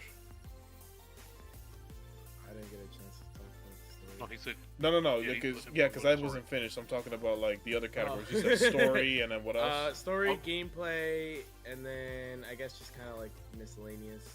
Well, we were Okay. gonna do. I thought we were gonna do. Everybody talks about the story, then we move on to gameplay. Yeah. Oh, okay. Okay. Okay. That's what we're doing. Okay. You, Cool. you guys are talking about the AZ thing. So I Okay, didn't really get okay. to I wasn't say sure my how- opinion. I wasn't sure how we were doing it. My bad. All right. So go ahead. Yeah, your turn. I think the story's good. Like, I don't know. I'm not. Imagine him saying, "That's the story's good." End of thing. The story's good. All right. I didn't get to say my gameplay. side of it, Who's it? I think it was Angel's chat earlier. Which I really love the story. I don't know about that. Not as good as Scarlet Violet. Yeah, Scarlet Violet absolutely clears this game. Like, I really don't think the story in this game is that close until towards the end. And then I fully agree with the rival, Tawny or Bane, whoever you pick, are awful. Phew! Bless Oh, you. excuse me. Sorry. Um, Thank you. I think the story of this game is pretty slow. The mystery is kind of cool. I think Zygarde's... Anytime Zygarde pops up is the only time that I genuinely was, like, invested. Looking back on it, like, I think Zygarde was the key to everything in this story, and Lysander, like, they were the ones that actually made the story, like, really progress and make it more Yeah. interesting. In the grand They scheme were. of things, is this story amazing? Not really. Like, in terms of video games in general, like, it's not the Yeah. most groundbreaking story you'll ever go through. But like I said, I will say towards the end, so the last few Rogue Mega Evolutions leading into the whole Onslaught, and then we'll include Zygarde. It's technically post game, but I mean, it's pretty much the story. Like, it's there. Like, you may Oh yeah. still, you know, Yeah. it's still connected. And Xerneas and Yveltal, I still consider them as just extensions of the story. Yes, technically, fine, they're post game, whatever. But like, I consider them part of it. Yeah. That whole ending stretch of the final Rogue Mega Evolutions onwards to the legendaries, great. That's a Yeah. great section. Within the story, I think I just get more frustrated than anything because it's like the Corbeau stuff you guys brought up. It's like, why are you even doing this? Mhm. Not even, or he, whoever you pick, they're not even freaking here. Yeah. Why are we doing this? It's really, the motivation's dumb. I do like Corbeau's little mob shit. Like, I like it. I like the little organization they got Yeah. going on. I think it's cool. I like the way the building stands out amongst everything else. I think that's cool. Canary, you know, all bias aside, is really annoying. Jacinth is also pretty annoying. Like, the only major bosses to me that I genuinely enjoyed honestly was just Corbeau. Like, everyone else was, I mean, well, Ivor and his sister, whose name I cannot remember right now. Naveen? No, that's No, the rival. not Naveen. What's his sister's name? What, the one who uses Chandelier. Yeah. The Yeah. I stories, can't remember her name. I cannot remember her name. She's cute too. The stories with Ivor and his sister, and then the stories with Corbeau, I think, are solid. Everything else, I'm just kind of like, Jacinth, you're annoying. Get the hell out of my face. What's her face reminds me of Canary reminds me of Whitney when she starts crying after you beat her in the freaking gym. I'm like, dude, get out my face. The cool, like, the character, I get it, but it's annoying. Gwen. To me. Gwen is her name. Gwen, that's right. Gwen, That's- Gwen, yes, Gwen. Yeah, Gwen and Ivor and Corbeau. To me, their stories are the best, leading into the end. And honestly, like I said, the story is fine. It's fine until it gets to those last set of Rogue Mega Evolution battles, and then from that point on, and like I said, I'm including the Legendaries too, because I think they're an extension of the story. Really good, like really good. The ending is amazing. The battle with Zygarde, I mean, Meganium absolutely destroyed him. Jay watched that, or I tried to have him watch it. Absolutely destroyed that thing, but regardless, it was still cool. But the cutscenes, man, the cutscenes in that final battle, my god, yeah, Oh, incredible. yeah. Some of the best in Pokemon, period. Like, some of Oh, the yeah. best Pokemon's done, period. I'll give you my take on the AZ crap. I think he's just he's like a chaotic neutral. He's not inherently good. He's not inherently bad. He did a lot of bad things. He's trying to atone. So I think that kind of brings him to this kind of middle area where like he's just trying to make sure nobody else dies because of him. Like, he's just kind of in that area where it's like, I feel really shitty about all the stuff I did and what I've done. Let me try and fix it. That doesn't necessarily, and I think that's what's a good thing. It's a good character because you guys are arguing about it. Yeah, that's you true. guys are going back and forth about whether he's good, whether he's bad, protagonist, antagonist, blah blah blah. Like that's a good thing. It means he's in that weird like morally gray area where it's like, no, I think he's good because he's helping us and he's doing this. No, I think he's bad because like Jay said, like, this nuke's been here and we're barely figuring it out. It's like that's really good because you can make a strong argument both sides. I hear what both of you guys are saying and I'm like, yeah. I'm listening to you, Obo, and I'm like, yeah. And I'm listening to Jam, I'm like, yeah. Like both exactly, everything you guys are saying is very valid. So that's what makes AZ such a interesting character because he's not good, he's not bad.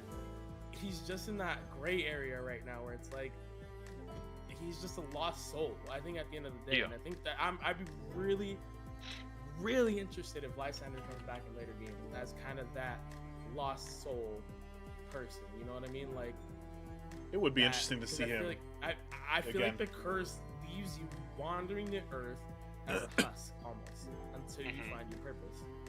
Which AZ was when Floette came back. Bam, he found his purpose. It's like, okay, now I gotta do what I gotta do. And Lysander believed his purpose was to set off the weapon, and now it's like, well, Zygar's just been showing me what to do. You know? Notice. So I think it'd be really interesting to see him. You mentioned that the curse kind of leaves you in like a husk. Remember, notice how AZ had a hunch or a hump, like when he walked. Notice how L had that too. Yeah. Yeah. I think it genuinely, physically, like yes, emotionally, all that you're stuck with the memory of what you've done, blah blah blah. But I think physically, because Lysander doesn't really remember, if I remember correctly, like, he doesn't really understand why he's in the state he's in, but at least physically, he remembers some of it. He felt like shit. Yeah, he remembers some of it. You're right. But physically, you're right. The hunch is a big thing. It's like so obvious. So I think there's a lot of really good lore in this game. Right? To me, there's a big difference between story and lore. It's true. Quickly explain it for chat. Story is what's explicitly told to you. Lore is what you got to kind of figure out and read between the lines. I think there's really good lore in this game. The story is fine. Like I said, it does a job until you get to the end. Then the end is like, all right, we're gonna take this crap to 100. Yeah. Then it's like, all right, we're going. Which I'm like, hey, okay. Like they hint to it, and then it goes. Kind of like Sword and Shield. Like Sword and Shield story kind of did that, where it was like piecing it. Sonya was piecing it together. It's like, is it 2 heroes? No, it was 1. No, wait, they used Pokemon. Nothing. But it's kind of just like, kind of, letting you know, hey, there was this really bad tragedy. And then bang, like at the end of the game, it just takes off, and Rose is like, I'm a bad guy trying to destroy the world.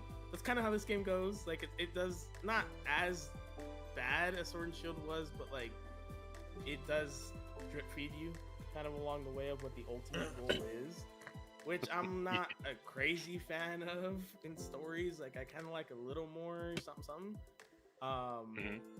But that being said, I'd give this story like a solid 7. 6. Overall 6. The ending would get like a pretty solid like 9.5 from me out of 10. Like, the ending to the legendaries, yeah. One of the best endings I've ever played to a game, period. Not even just Pokemon. That was fun. Yeah. It was just fun. I think that was kind of what was missing. It was just action. From the beginning of the end to the actual end. It was just pure action. Constantly going. I mean, yes, the legendaries kind of slow down, whatever. But like, once you get to them, it's like, oh, well, okay. Like, oh. And then the Zygarde fight, it's like, oh my god, yeah. And like Jay said, like, the music's going. Like, you're just like, yeah. Hell yeah, like I'm just, yeah, fuck yeah, this is awesome. Like, so the story overall I think is fine. The ending really hard carries for me. Having played a lot of story games that aren't Pokemon, like I played a lot of story games, it doesn't hold up as much, but I will give the ending a lot of credit. Like, that is genuinely one of the best endings to a Pokemon game. Might be the best ending to a Pokemon game, period. Ooh, that's a lot of saying. I think it's up there. I think it's really up there. That was strong. And like I said, I'm including the legendaries too. And that Zygarde fight, I'm including that. Technically, yeah, sure. Make the arguments post game. I don't care. I'm counting it. I think it counts. Yeah. Yeah. The ending, to me, the story's fine, but the ending hard carries a lot. Nope. So, yeah, On that note, what do you think, Jay? What do you think about the ending? Do you I like the agree, ending a or- lot. No, I agree. Oh, yeah. I don't know about it being. I agree that it's one of the better Pokemon endings that we've had. I don't know if I would say that it's one of the best, if not the best. I don't know about that, but that's just. And I'm not saying it because of this. Like I'm just thinking like. I don't know. I liked the ending more or less of the base game for Scarlet and Violet. I wouldn't say like it's the best. I liked.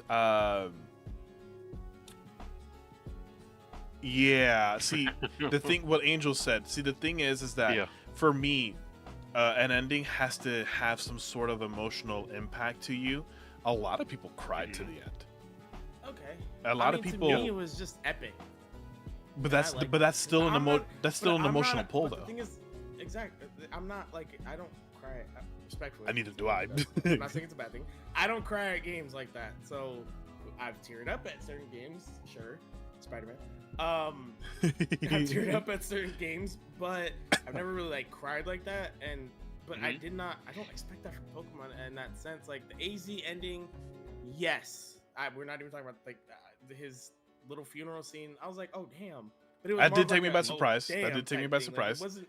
I didn't expect somebody to Yeah, die exactly. in the It game. wasn't. I think I was just more surprised than anything. I was just kind of like, oh damn. Oh whoa. Okay. So it's like Hobo was saying earlier, like, his purpose was fulfilled. All right, it makes sense. Like, you know, to me, I'm like justifying it in my head while I'm watching this cutscene. Like, I'm not. Oh no, AZ's gone. Ah, fuck. Yeah. Like, it's just more like, Exactly. okay, makes sense. His purpose was fulfilled. Now he's gone. Like, oh damn, that kind of sucks. Like, that's crazy. That's kind of the reaction I had. But I can understand what you're saying. Like, I think for me it was just that epic. I think it was the most epic ending to a Pokemon game. You can maybe argue Scarlet and Violet. I just threw one out there. I don't. I just threw one out there. I don't think that Scarlet and Violet is either like the best one either.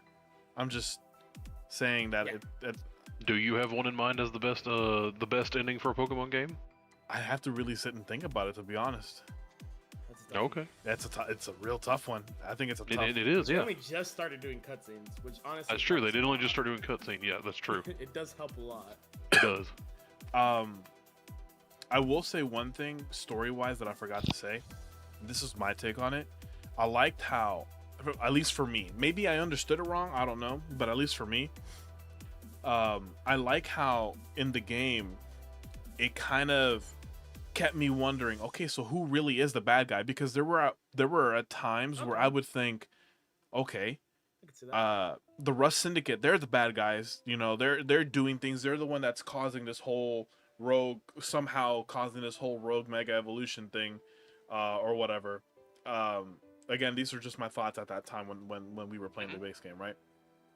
Okay, so maybe they're doing this, and then I thought, what if it's these Quasarticle peoples that are trying to research and then are actually making things bad? Because it's not the first time that we've had an organization that posed as good peoples. Sword and Shield. Yeah. I thought of Rose immediately Ether. when I thought that. Yeah. You know, I it's thought not the of Aether first. Foundation. Oh yeah, Oh, exactly. yeah. That's a great one, Which, Hobo. I mean, that was way more obvious though to me. Like, Yeah, that's true. That part is true. from the yes. beginning, I was It is like, way more obvious. evil research. I was like, no. I mean, yeah, Well, I mean, but that one was But, given yeah, away. I at get the what beginning you when Lily had to but the escape. basis Yeah, of the but I Ether get what you're saying. Foundation Yeah. were still Yeah. like they were posing as a benevolent organization, and Mhm. and then all of a sudden, you know, they're doing all of these things, right? And I liked how, and then it turns out that I'm like, okay, so it turns out that it's not the Rust Syndicate peoples, it's not Quasartico. What if it's Tawny herself or something like that? Because she went missing for a good part. She does you know? disappear. Yeah, I was gonna say she does she went disappear missing for a good Well, bit. yeah. portions of the game. Yeah. And then I'm like, okay, it's not her. Okay, it turns out Floette's doing a whole bunch of weird shit, and yeah, so Floette's the actual person. And then that's where I started to build a case against AZ and whatnot, which we're not going to continue further down that, right? But but my point with the whole thing is I liked how it just for me it kept bouncing like, who is this? Oh, this person is the one that's at fault with things. They're doing things and whatnot. Hey, wise guy, they're doing things. So that's what I'm trying to say. That story wise, that's what I liked. That's a good point. You're right. Yeah. And I'll make my part of this really short. I mean, back to the original thing we're talking about, the ending. I really enjoyed the ending cutscenes, like the ending cutscenes, and as Josh said, the legendary fights at the end were amazing. Yeah. Agreed. The jump over to the idea that you were covering, Jay, about the antagonist. As you said, from the get-go, I thought it was Quasartico. Yeah. 100%. I thought it was Quasartico. I didn't even.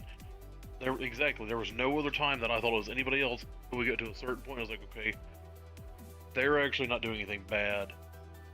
Then I started to think, did you just? What if there isn't a? Did you just toast the camera? That's funny as hell. Hold up. Go ahead. No, I'm sorry. Oh, sorry. I started to think, what if there's not an antagonist in this game? What if the antagonist is simply the tower that, it's a piece of machinery that's been fed too much energy and, is going haywire? And that's the way I see it to now, is there was no real antagonist. It was just a piece of machinery that went had wrong. a glitch in its system and had something go wrong. Yeah. It went Skynet. So I will say, exactly. just to try and keep it brief, because someone said characters. Thomas said they gave half the evil team for X. I saw that too. Again, bringing up the character stuff. I already kind of said it earlier, but like, characters in this game are really solid. They're all unique, not over the top, really. Like, I really don't think. Yes, Canary's whiny, but like, no one's really like over the top. I think all of them have their part, and they do a good job. I will say one of the biggest character things I really like, as much as I do not like Tawny, the revelation that she is Malva's daughter, who is the Elite Four from X and Y, and that Quasartico's CEO, I forget her name, but she's her grandma, and like there's this whole family connection with the Elite Four and this and that. I thought that was really cool. Like that revelation, I was like, oh shit, like you're Malva's daughter. Like, oh, okay. It literally had me when I was doing the, because I think it's with the ZA. I didn't make that connection until you just made that now. I knew about the grandmother part. I did not make that connection until you just now brought that up. She's that Malva's daughter. Totally makes complete sense. Yeah. And it was like, oh shit. Like, I genuinely was sitting, because I didn't stream it, I was just playing the game and I did all that crap. And I was like, oh shit, she's Malva's daughter. And I'm like looking around like, who could I tell this to? I'm like, oh shit. I was like, okay. Like I said, as much as I really do not like the character, I think genuinely, I'm not even lying, Jay, you're right. That is, she is up there with the worst. But that was a really cool revelation, because the entire game, it's like, I'm nicking for this person, I'm nicking for this person, I'm nicking for this person. It doesn't even get resolved in the story, which I think is really dumb. Yeah, it's true. How dope would it have been to see Malva come back with her fire type, Pyro, Mega Pyro, like, whatever. Oh, bro. Regardless, dude, regardless, it's like, it was a really cool revelation. I do kind of wish there was at least a cameo from somebody. Like, Emma's cool. Elle, obviously, like, those people, but I mean, like, the gym leaders, Elite Four. I mean, Diantha. we need to, like, I know Xantha's not we really need to talk champion, about something on that, by the way. What the fuck's up with Pokemon lately and having, like, ex-champions and Elite Four members and gym leaders just fucking disappearing into the aether? Right. Oh, and where the fuck are all professors these people at? and professors, because what the fuck Professors, happened with yeah, Sycamore? Sycamore, Is he dead? Yeah, Sycamore and I'm Sycamore surprised. and I'm Looker. honestly more surprised Trevor didn't make an appearance. As much as I did not want to see his coconut head ass, I'm surprised he did not make an appearance. Because like Yeah. Emma was like kind of the Looker surrogate, right? Speaking of Emma, by the Yeah. way, they did not use her enough in the story, but regardless, They did not. she's the Looker surrogate. I'm surprised they didn't have Trevor. I guess Mabel, obviously, was like the Sycamore surrogate, but like Yeah. that's kind of out of nowhere. It's like where I get Trevor's traveling with him, but like it's kind of like a Sonya. Like if we ever to go back to Galar, it's like Sonya and whatever the professor's name is in Sword and Shield. It's like you expect to see. I at think least Sonya one- is the professor. Well, no, She's the now, professor now, but her grandmother. Yeah, Oh, that's what I mean. yeah. You know what I'm saying? Like, I don't understand. Like, I get it. Mabel's the stand-in now. They brought her in for team player. Blah blah blah blah blah. Right? Yeah. Where the hell is everyone else? 'Cause Exactly, even the like- rivals, the gym leaders, suppressed. Like everyone's missing from this huge Mhm. event in the biggest city in your region. No one's showing up, and then Karina randomly shows up in the DLC. Like, no, Yeah. dude. There needs to be somebody here.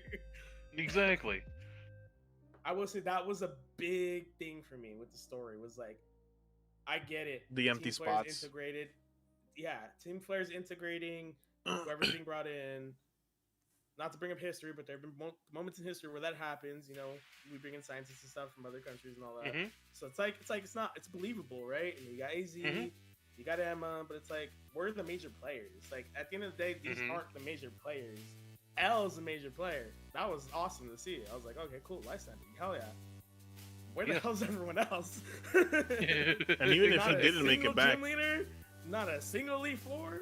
Even if- Diantha, I guess she's not the champion anymore, but like, she's still clearly strong enough to be the champion. Like, where the hell's everyone?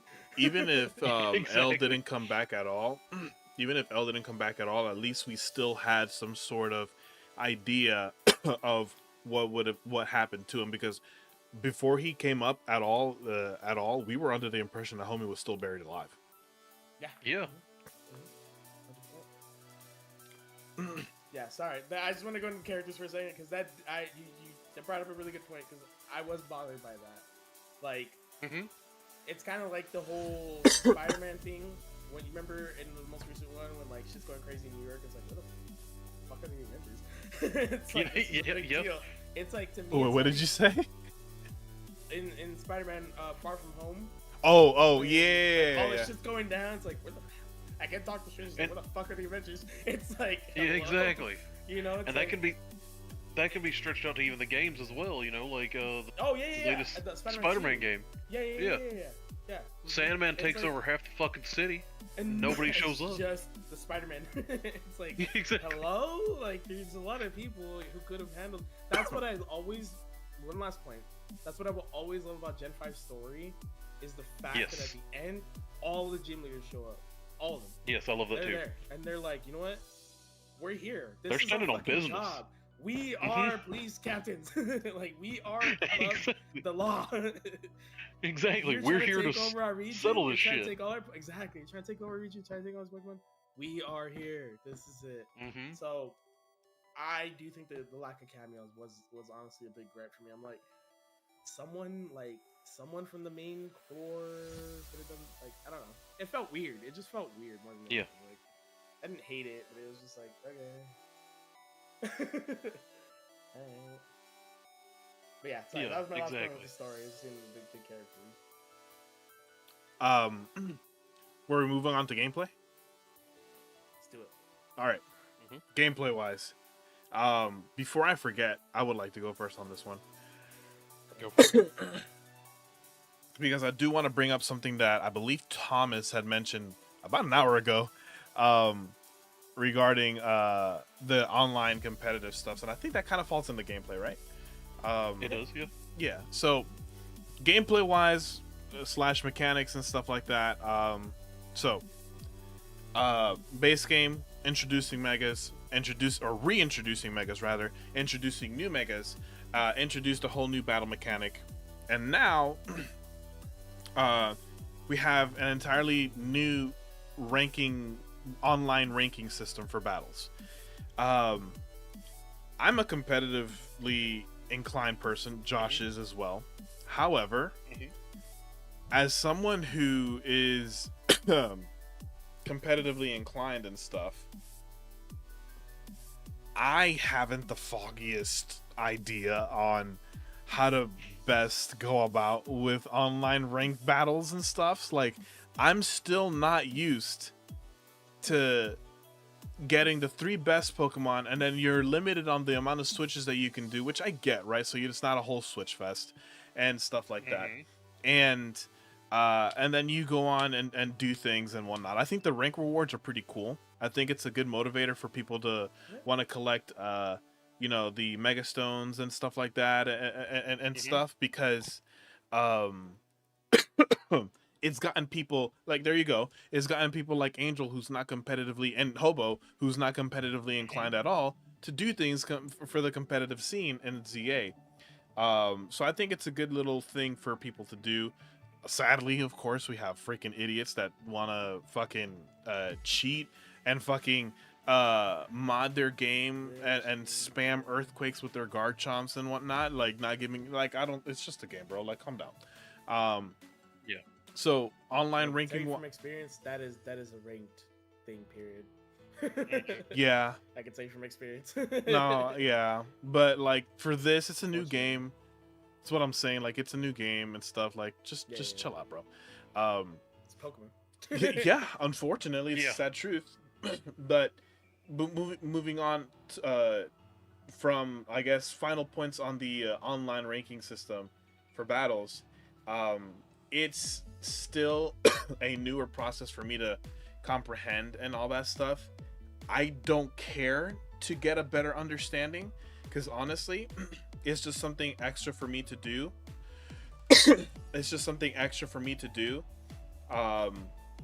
until like the main core Gen 10 game comes out, right? Yeah.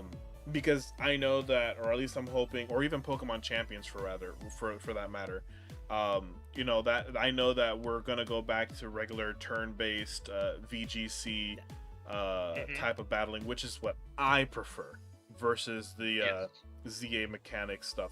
Don't get me wrong, I think that the mechanic for the battles was great. As I said before, I kind of got spoiled on that. Gameplay wise, I like the fact that you can put a Pokemon in the unconscious state and catch it, and then, or save and then catch it to get it in a particular ball that you want. I like that.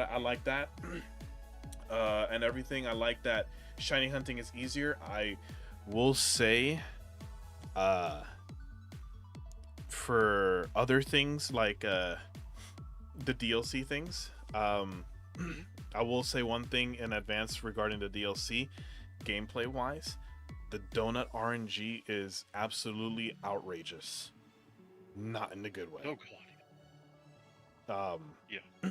But Josh is like, I don't know what you're talking about, man. Bro, it's for those who don't know, I haven't played the DLC. just gonna say that. Hey Wolf, how you doing? In a bit, but Wolf. Yeah, I have not played the DLC. I've been busy. So I just want to say that because I've been making faces every time the DLC gets brought up. Just I haven't played it, so I only have general opinion to go off of. So just throwing that out there. Sorry. Yeah. So, online ranking wise, those are my thoughts. That one little tidbit regarding the DLC. Let's see.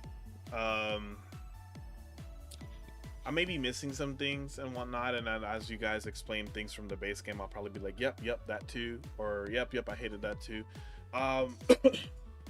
I liked, I will say this, I'm a fan of UI things. I'm a fan of UI. UI is pretty clean. The UI for this game was pretty cool. I like the UI a lot. Simple to the point. Yeah, it's simple. It was to the point. I will also say this as well. I never once hated Chikorita. But on my second playthrough, having a Meganium was great.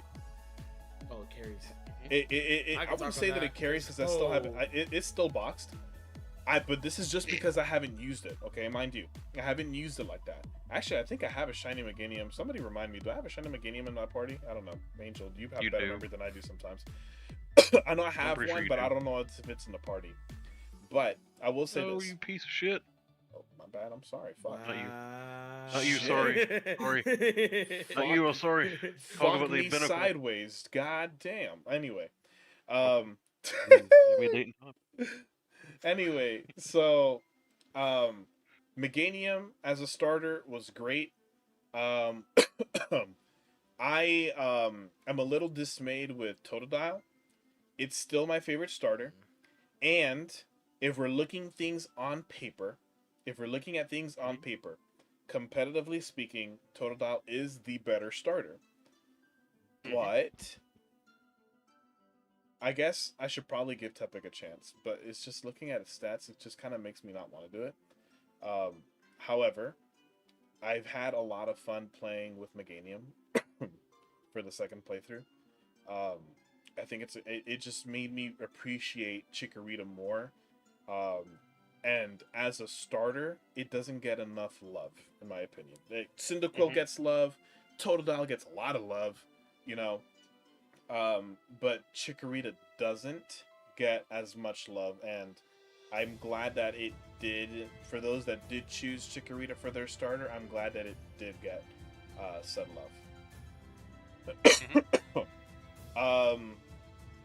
Let's see. Rogue Mega Battles, I think were great.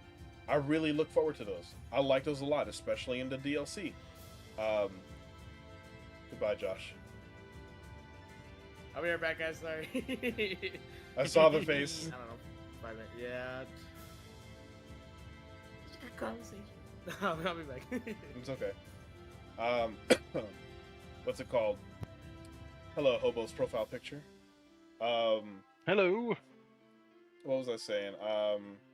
Also, thank you for the 17 likes, everybody. If you have not hit the like button, be sure to do so. We're on long forms this time, so you ain't got no excuse. Thumbs up, tap. Yee. Yee. Yee. I lost my train of thought. Hobo, remind me, help me. You were... Shit, I lost it too.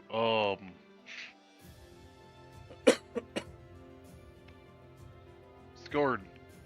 Back me up here. The fact that we have to rely on Angel again. Anyway. Anyway. I enjoyed having Meganium as a second playthrough. Mega Rogue Battles were my favorite. Or one, I wouldn't say my favorite. That's what you're talking about, the Rogue Battles in the DLC. Yeah. So the Rogue Battles were not, they were really good. I wouldn't say that they were my favorite, but they were really good. The music, it just accentuates everything.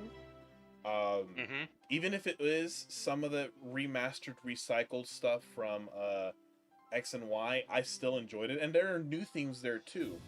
The Jacynth theme is a fan favorite for a lot of people. I love the fact that Zygarde got a new... I love the fact that Zygarde got a whole new theme separate from the original legendaries. It's just it's a lot of good things that were going on in the game, gameplay wise. I don't think, if I had to say that if there was one thing, hey Ghosty, if there was one thing that I would not like about the game, it's probably how eventually you definitely have opinions. I bet you do, Josh. It's definitely on shit. I'm sorry, I lost my train of thought there again. I got distracted. I was talking about the music, recycled stuffs. I guess I would say that one of the things that I didn't like gameplay wise, aside from the character models and all that stuff, was probably be how grindy at times the base game got. Yeah. So, hold on, let me read this. Candles lit, saxophone music, music meme song plays. Are you ready for your mystery date? Welcome to the Late Night Love Connection with your host, Caramel Delight J. Anyway, we're done with that. Go ahead. What the fuck am I then? Am I just fucking chopped liver over here? I'm here too. Oh, and I want to be a mid. Oh, and hope. Damn it. The only reason why I didn't include you in that one is because that's what Ghost usually says around midnight. Yeah, I know. I read it. I saw it. Anyway, I think like I said, I'm pretty sure that as both you and Josh go on with things, I'm going to be like, oh yeah, that's one thing that I also agree with or don't agree with, and stuff like that.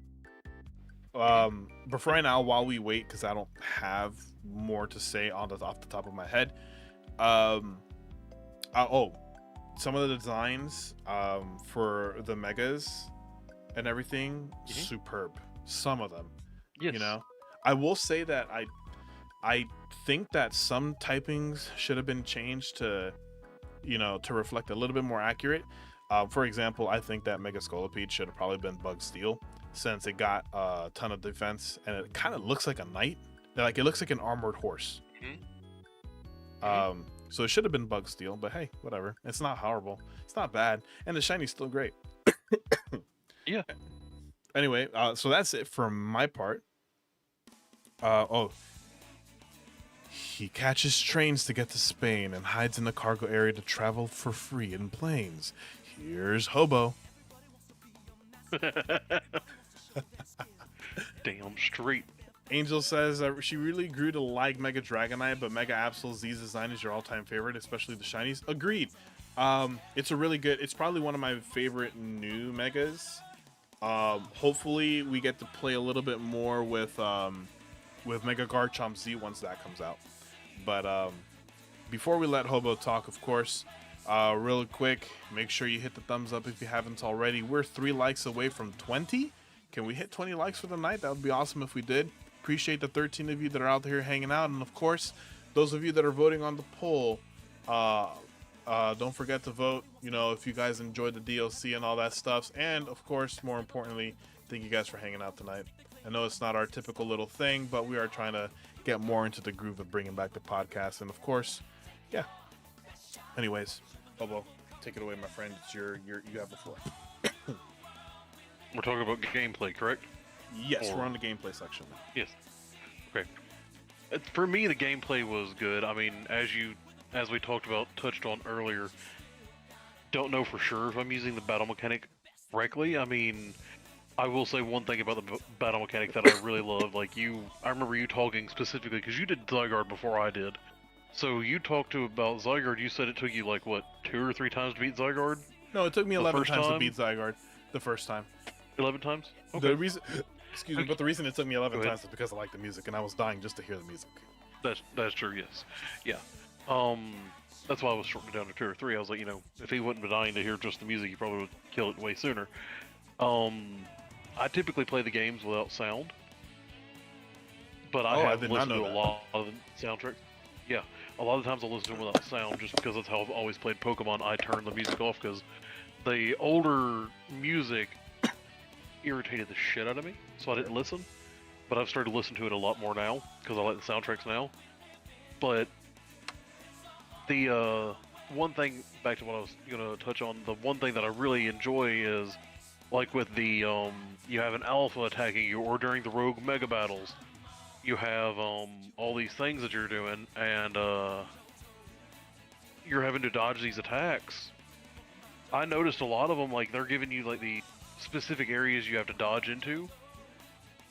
But, and this is me, slightly tooting my own horn, I've played enough Dark Souls, which I know the timing to roll through a lot of shit. I may get hit once or twice, but once I see that, I'm going to know the timing to dodge through that fucking shit.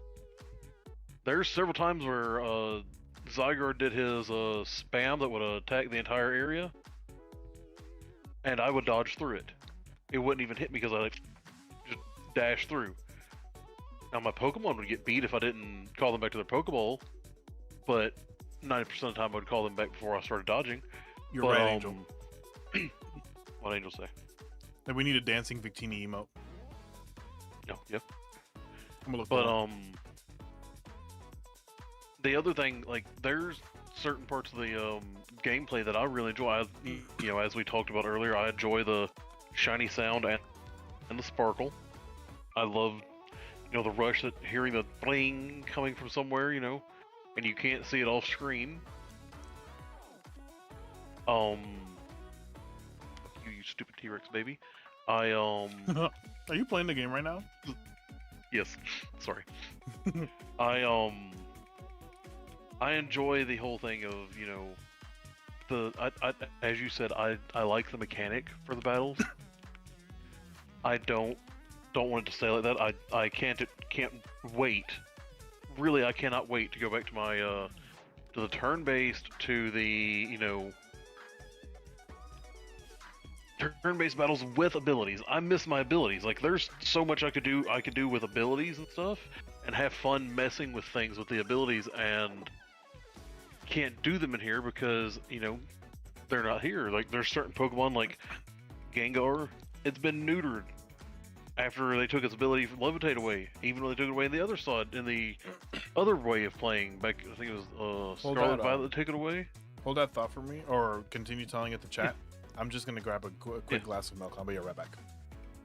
Okay. Yeah, go ahead to continue. There's just certain things that I can't wait for it to come back. Like the classic battle style. I can't wait for it to come back because that's how I've always played. I don't hate this way, but I prefer the original way, and that's how it needs to be. Experimenting with different ways, that's great. Let's continue doing that. I don't mind doing that. Just make sure they're tested well first. And since I'm in charge right now, the DLC, we'll cover all that in a few minutes, but let me read chat real quick.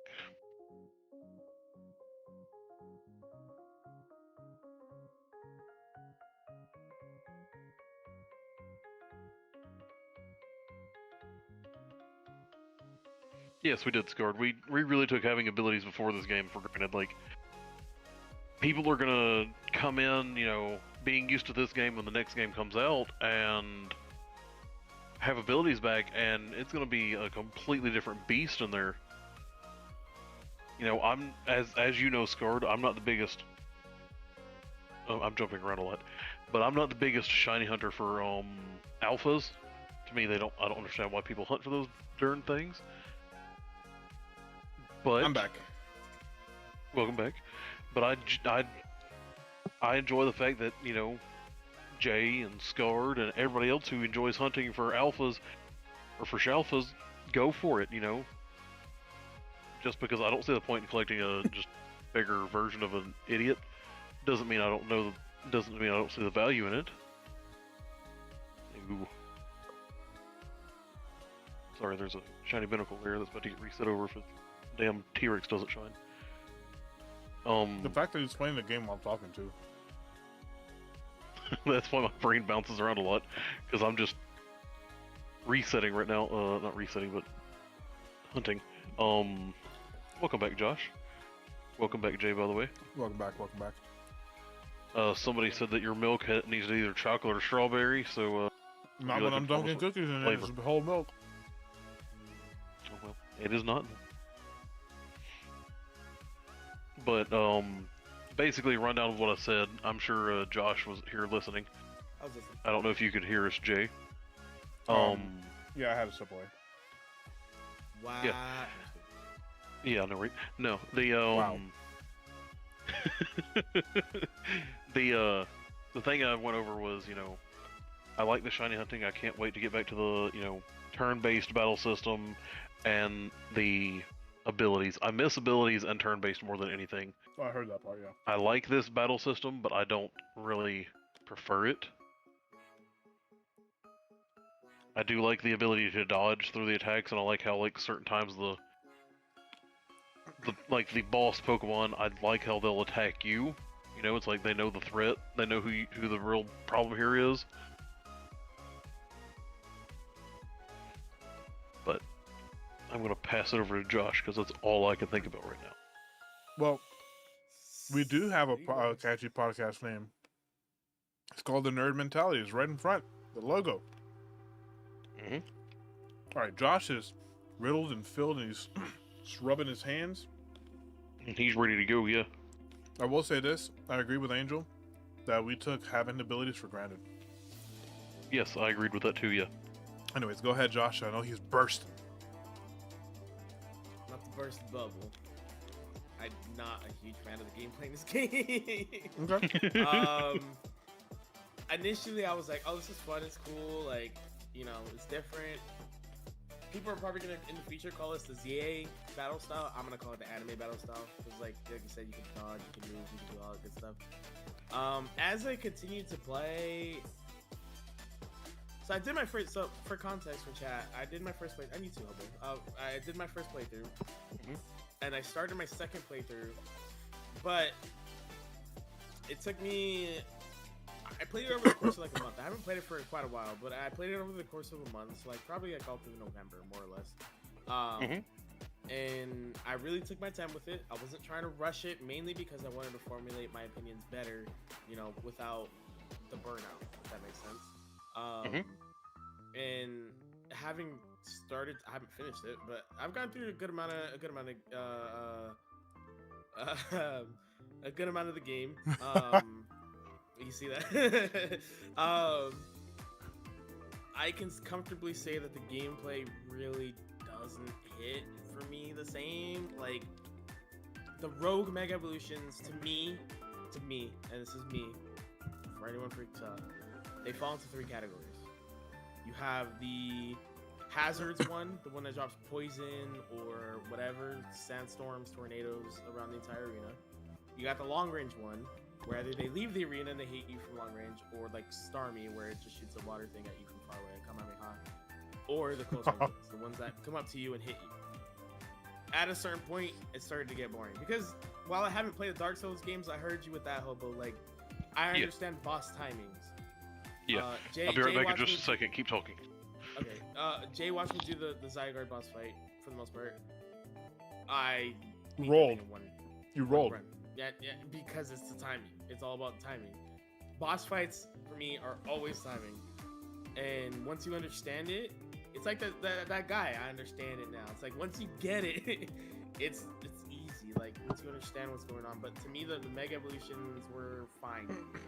I didn't like at first. I mean, honestly, actually, I take it back. At first, I was not really on board. You remember that because I told you they remind me of the alpha fights in Arceus.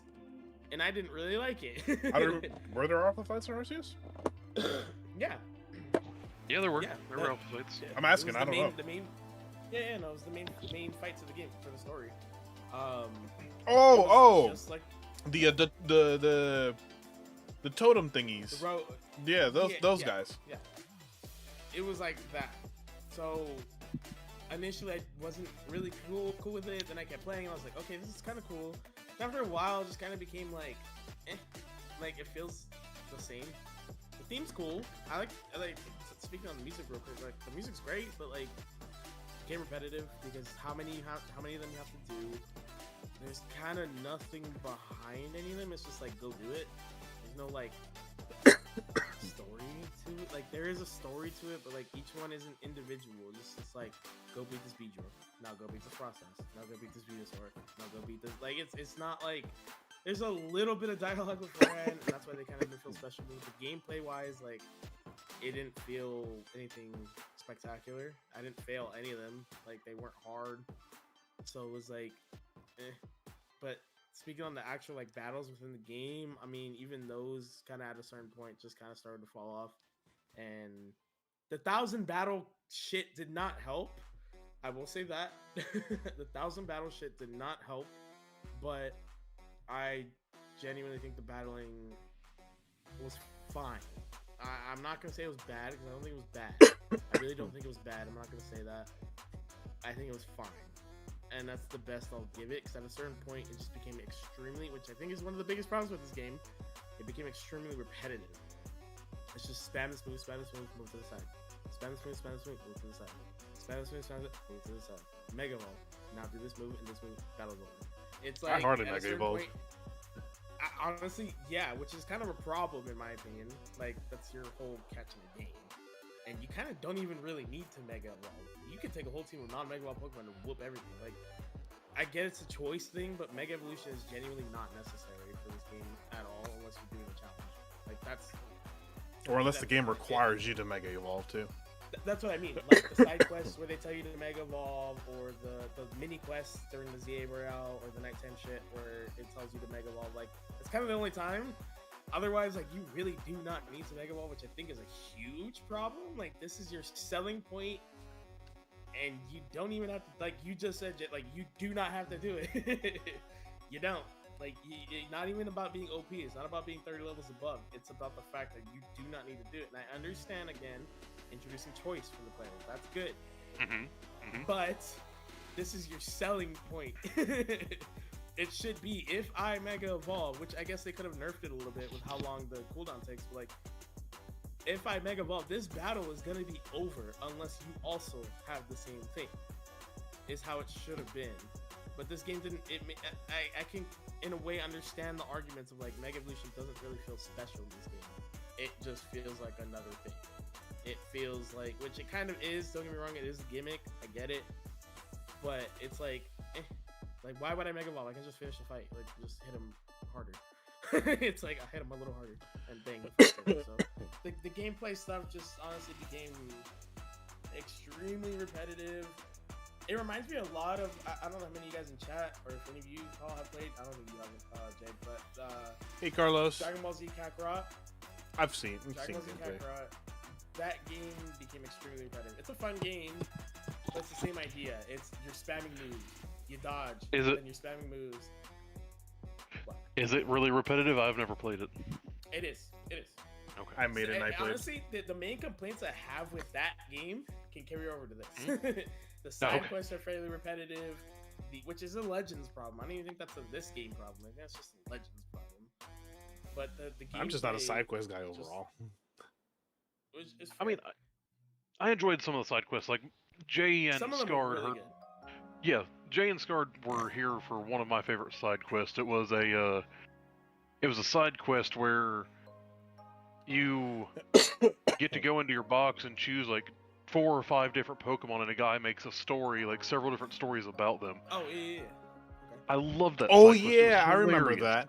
I remember that. Yeah. Yeah. That sounded like a pretty cool side quest.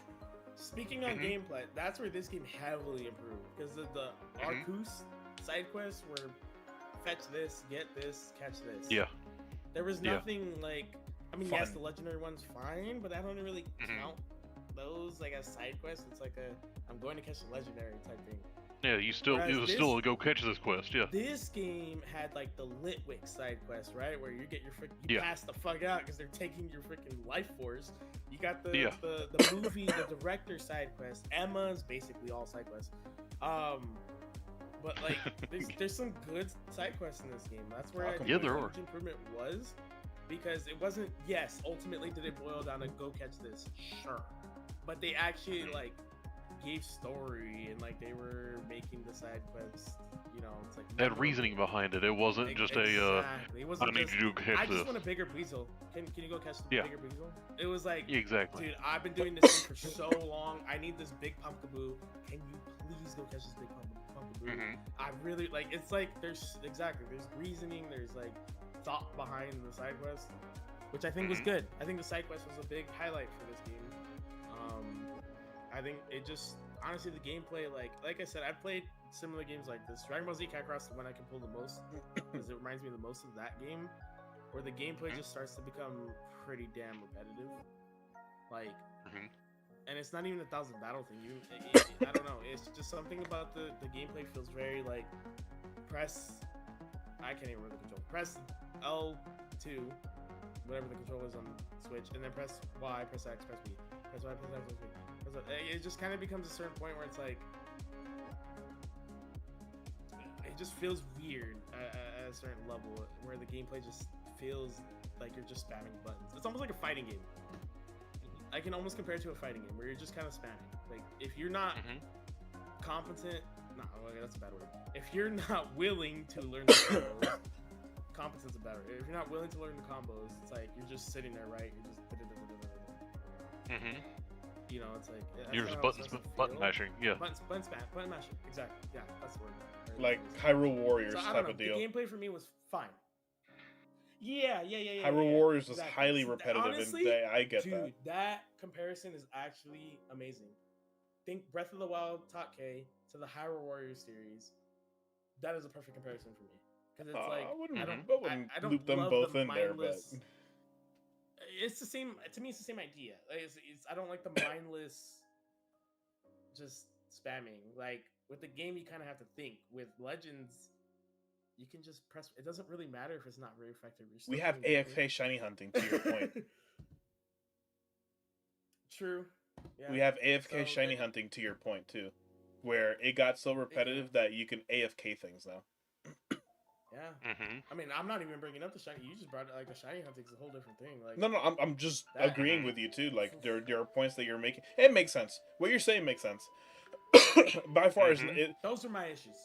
That was and by far is the gameplay. You know, not like I enjoyed the gameplay, but then again, I kind of like, you know, content wise for content wise, right? Because I've been doing content for ZA since it came out. I kind of just like tolerated it, and I never really had much of a gripe. My only really gripe was like the first two things that I said. Before we continue on, I saw Carlos come in here. Carlos, how you doing, man? Hi, Carlos. And then Nightblade says, "Who made the awesome logo for the podcast?" I did. I done made it. Yeah, you did. What was I gonna say? Thomas says, "I like the cafe moment with the fire grass side quest when hit flames for added flavor, but had to spit it out as a throw up." What? I don't remember. I don't think I did that. I think the Starmie side quest and the Fossil Dino moment movie were my favorite. I did the Starmie side quest one. The Starmie one kind of felt like a cult type of thing. I like the vibe of it. I like the vibe of it because of the whole cult thing. Not saying that cults are cool, but but I like how they portrayed it in the game. I know that the movie moments one, is that the one that you did, Hobo, or is that the story time? Because I know that you did. No, that's. There's a different one. There's a one where you come across this guy making movies and you have to. Oh, I did that. And he needed a revenant. I remember that one. The director. Yeah. He needed. There were several different. He did the side quest several times. There was a Trevenant, Carvana, and then a Did I say Tyrant. revenant? Did I say Tyrant. revenant? I said Trevenant. Oh, did No, he? I said revenant. I didn't say Trev. I said Rev. Oh, my I need to bad. stop playing Phasmophobia, Oh, bro. I mean, it's a tree revenant, so you're not technically wrong. I You did just say you Rev. forgot the "t." Yeah. It's not as fast. Well, Yeah. Right. Exactly. it's not as fast. Yeah. I like your points that you made, Josh. You bring up some pretty good points, and personally, I agree with some. I disagree with others, but you did bring up a good point regarding repetitiveness, and I agree. This game does have a lot of repetitiveness, especially, and that hasn't become more obvious until like at least for me, until you do your second playthrough. Because you do your first playthrough, and you're like all excited for the game. You're like want to do it again. I can speak on that with the next part, dude. Dude, because I said the same thing too. Like, I really like this game. It has really good replayability, and it does at first. And then once you get into the second playthrough, I didn't even finish the second playthrough. The DLC has a lot to do with that, which we'll talk momentarily about, and stuff. But I want to make sure that we're not missing anything else. And what were the other categories that you had mentioned, Josh? It was gameplay and story, and what else? The last one was just miscellaneous. Whatever else you wanted to bring up. Like, for me, I will talk about my experience with the second playthrough. That's what, like I said, first of all, the fact that I was even willing to do a second playthrough automatically puts this game above Arcus. Because I did not want to replay that game at all. Like, I finished it and I was like, I'm good. I haven't touched that game in like 3 years. However long, like honestly, I haven't touched that game. I had to, content-wise and stuff. But I mean, yes, but I have not touched that game like at all, and I have no desire to. But versus this game where I was like, all right, hell yeah, let's do a second playthrough. And the second playthrough was really me just let me iron out my opinions and really figure out if, you know, my automatic S tier shit was like, yeah, it holds up, which it didn't. Spoiler alert. But it really showed me a lot of this game, and I think a lot of it is super repetitive, and I think that's my issue. I do not enjoy repetitive games. And while this game is not, I think my biggest issue with Arcus was the fact that how damn grindy it was. That killed the replayability for it. People were always like, but you get to, I'm like, no, there's no, that game's supremely overrated. Again, that's hard. I don't think you're gonna like the DLC. Oh, God. I don't think you're gonna like the DLC then. But No, we won't. with ZA, it was just like, dude, this is extremely repetitive. That brought it down. Like I said, there's a lot of things I like about this game. There's like I feel like I've been the kind of the negative Nancy of us three, but that I do really like this game. Like it's a decent A tier game. Like I do not like this game. It wasn't S tier for me like to begin with, but it quickly fell down. It's like bottom A tier. I wouldn't put it B because there's a lot of mid games in B. We'll take talking into tiers later on because I do have a special question regarding that. So we'll save the tiering part for later. I'm just trying to get my mindset with the second playthrough, like, and what it did to my mental with this game because I lost the desire to play it. I wasn't like, hey, I want to keep playing this game. And like I said, I took my time with that second playthrough. I wasn't even really shiny hunting during that period. I took my time. I didn't even like go out of my way to like, oh, I want to play all of it.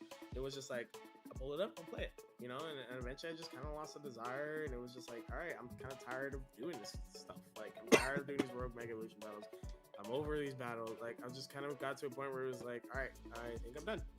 And it helped me realize like this game does struggle a lot with the repetitiveness. I mean, you can even argue the music is pretty repetitive too, as good as it is. Like, you know, there's a lot of things where the game is just extremely repetitive, and then Lumios just started to feel less and less big.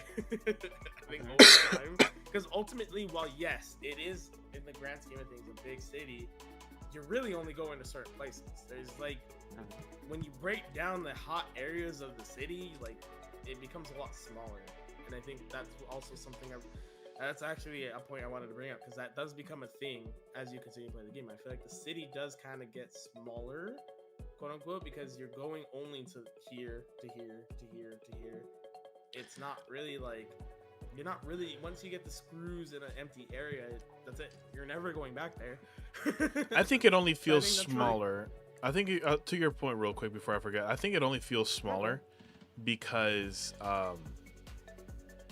you have your mind fixed, because we're not, especially as time goes on, you're not really trying to explore anymore, right? You're literally trying to go to point A to point B, and so you're not getting distracted with as many things anymore. Like, you know, okay, so you know which routes to go through, you know which elevators to go through and whatnot to get to from point A to point B.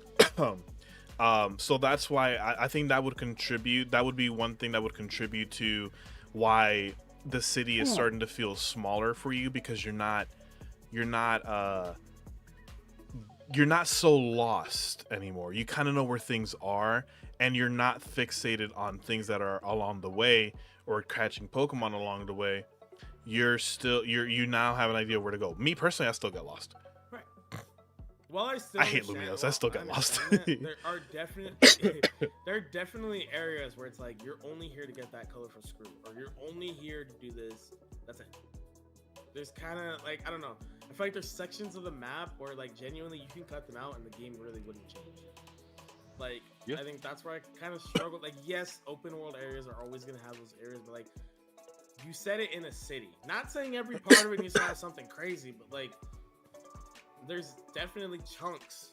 Like, I'm not talking like little areas where, no, there's chunks of the map where like once you get the screws or whatever, like whatever's there, it's kind of no reason to go back. It's like, all right, I'm done. Like, and I'm talking like chunks of the map and even clothing too. It's like, if you don't care about customization, that's all out the window. But once you get the outfit you like, it's also out the window. And that clothing does take up quite a bit of space on the map too. Like, that is not, which is a good thing initially, but once you get what you want, like, it's kind of irrelevant.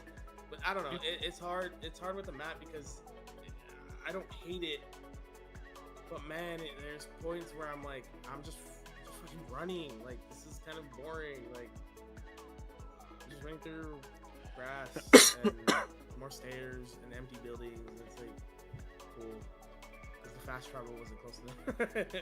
Yeah, and like, and that's one thing that in to what you said that'll help make the city feel smaller is once you get all these fast travel points unlocked, you're not going to be running across the city trying to get to the spot. This is very true too. You're just going to fast travel. there's a It's lot gonna- of fast travel points. Yeah. Yeah, it's gonna, and there's a lot of them. They're everywhere. So it's gonna make the city feel smaller and smaller and smaller. The more you get, the further you get in the game, the city's gonna feel smaller and smaller because you don't have to run across the city to get to the next spot. You can go to the fastest Poke Center, the fastest building, or the fastest coffee shop, and just poof, you're right there, right down the road from where you're going. It's like, and then, yes, Yeah. as you were saying earlier, it is very, very repetitive. Yeah, I think that's honestly like to bring it all back and put it all in a nice put a nice bow on it. I think that's the biggest thing that brought this game down for me was just the repetitiveness of it. It just battles started to feel less unique. The rogue evolutions started to feel less unique. Like they just all kind of fit into a gimmick, and it was like, okay, now I understand. You're attacking me from far. All right, this is how I gotta play it. It wasn't like, oh, this is Starmie shooting at me with the water. I can play so differently, blah, blah, blah. It became more like, you're shooting away from far. All right, that's the type of Mega Evolution you are. Like, I don't know, at a certain point, like, the game just started to really become repetitive, and that's what dragged it down. Again, like I said, I've been the negative Nancy in this podcast, but I do like it. I promise. I do like the game. I mean, It's we all just- have our different opinions about what's good and what's not in the game. And Yeah. that's perfectly valid. You being the negative Nancy is perfectly fine. Yeah, it's just what dragged it down for me, but ultimately, I mean, I still like it. So, those are, I think that's those are the rest of my Hey, Lobster. miscellaneous thoughts on the game, I think. So I think. I don't really have any miscellaneous things prior to talking about the DLC, which is you had mentioned that you've been negative Nancy throughout this podcast regarding stuff. This is where I'm gonna start to get negative. I can join in on that too. Yeah. But before we move on to the I didn't to- really hear many good things. Sorry, I haven't heard many good things. before we move on to the DLC stuffs, because I kind of wanna like loop a bunch of things into it. So again, I'm gonna go first on that next topic. But before we get into the DLC, are there? And I'll open this up to you guys, chat. Are there any miscellaneous things that you guys think, base game wise only, on ZA, what your thoughts were when you, after like 3 months later, what your guys' thoughts are base game wise, you know? Yeah, And I'll, it can relate to anything. Story, gameplay, side quests, yeah, anything. I know that Thomas has been, and sorry for Thomas, we haven't been reading your message. I've been reading them. I know Josh has been reading them too and stuff. We just haven't verbalized them and everything. So apologies for that. But I'm reading them as well. So yeah. Hobo's been reading them too. We've been reading them. We're not ignoring them and stuff. It's just that there hasn't been a particular moment in time for us to be like this, and then we'll talk about things. Welcome in, Joshua. Joshua says the Gimmighoul coins and the Mega Shards and the berries definitely need definitely needing instant upgrading. Okay. We're definitely going to talk about that momentarily once we talk about the DLC stuff, because definitely the Gimmighoul things, those are definitely DLC things. And we're going to talk about the DLC stuff momentarily. I'm gonna put something out there real quick. Go ahead. And definitely if you guys are up for this, I would just think it'd be neat if we before we go cover the DLC, we cover the base. Like we already covered the base game, but let's say we do like a what is it, like a grade for like the things we covered, like the gameplay, the story, and stuff Okay. like that. Like, what would your like letter grade be for that? I'll go first. Go ahead. Sure. I'll go first. So gameplay, I'll give it a decent. I'll give it a decent 6 out of 10. Not Okay. great. You said letter Not grade or bad. number grade? I mean, we can do either. Whatever you guys are comfortable with. We can letter or number. Oh, okay. Well, I'm gonna do number. Okay, that's perfect. Fun, yeah. I'll do a decent 6 out of 10. A soft 6 out of 10. Arguably 5. Like I said, the gameplay kind of started to go off the story. Heavily on the shoulders of that ending. Towards the just kind of final 3 hours of the game. Like an 8 out of 10. Without the ending, I mean like a 5. Honestly, whatever. Yes, they have been updated recently. The music, I will give like a solid 9. I'll give a solid 9. Not 10. I think I'd also prescribe that like at a 9, so that's kind of the mindset I'm at with that. But I'd give it like a solid 9. No, actually, I'm gonna give it an 8 because I think it gets a little repetitive. Like I said, with some of the themes, they kind of reuse certain interaction themes and stuff for important characters. And I'll give it an 8. I'll give it an 8. I'll give it a solid 8. Soft 9. Solid 8 though. General overall, probably like a solid 7 out of 10. Base game wise, like overall base game. Overall base game, I think I'll give it a solid 7. I don't know if I'd go higher. I probably wouldn't go lower. I don't think it's that average. I think it's a little above average, at least, especially in terms of in the scope of Pokemon. Solid. Why'd you say it that But, way? well, because in terms of actual video games, I mean, I'm not gonna lie. Like some of the story games I played are so much better. I agree. Probably like a 4. I'm not gonna lie. But in terms of Pokemon, like I said, in the scope of Pokemon, I give it like a solid 7, potential 8, 7.5, something like that. But I give it at least a solid 7. There's definitely room for improvement. I think, like I said, it's super repetitive, so that kind of brings it down. But game was fun. It was an enjoyable experience. I give it a solid 7 out of 10, to be honest, overall. But yeah, I know my numbers probably don't add up with everything else, but I think there's just certain things that brought it down, but there's certain things that also brought it up. So I give it overall like a solid 7. You know, for me, if because I'll just go ahead and throw my 2 cents after Josh in there. Sure. I think that your scoring is actually quite similar to mine, but inverted. So, gameplay wise, what did you say gameplay wise? You said 5. I think gameplay wise, it would be like an 8, because I enjoyed the gameplay for the most part. I enjoyed the gameplay. Don't get me wrong; it had its flaws. I enjoyed the gameplay for the most part, and again, the ending was superb. Music, you know me, I like the music a lot. I'm gonna give the music a 9. It's definitely not the best, and the only reason why I think it's going to dock 1 point, and argument can be made for 8, but I'm gonna go with 9. The reason I'm gonna go for the 9 is because I do like the remastered versions a lot of some of the original themes. Really, and again, my favorite theme to date is Zygarde 10%. But the Zygarde theme as a whole, 10, 50, and 100%, superb. I love the fact that they gave him his own theme. I love the fact that the legendary theme itself got upgraded from what it was before. I liked the Mega Rogue battles up until the crazy part, like when it gets in the thing. Like, I totally understand where it goes, you know. I'm not gonna sing it, but it gets a little weird and like crazy. It looks like it sounds like he's starting to hit a whole bunch of notes, and I'm like, okay, why? For why? You like that part? Okay. I get that. Okay.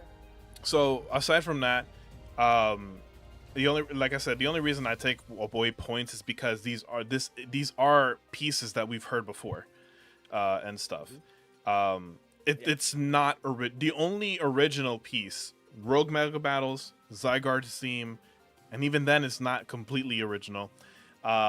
Just Synth's theme, LeBane's theme, Canary's theme.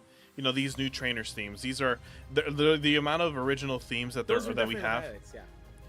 The original amount of the amount of original themes that we have is actually quite minimal compared to the music that we know overall.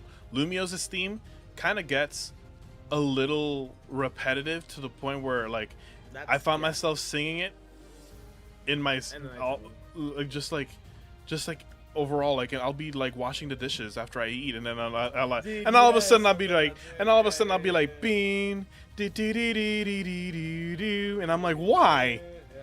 And it's just ingrained into your head. I mean, but don't get me wrong, I like the upgraded Lumios theme. I say upgraded because it's remastered. I will give it this also. Huh? Okay, fair. Actually, you know what?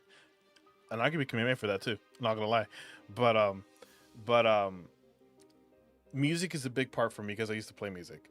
I will say this, that the music in the latest Pokemon games, Pokemon Sword, Pokemon fucking Scarlet and Violet. In terms of Pokemon, I'm sorry.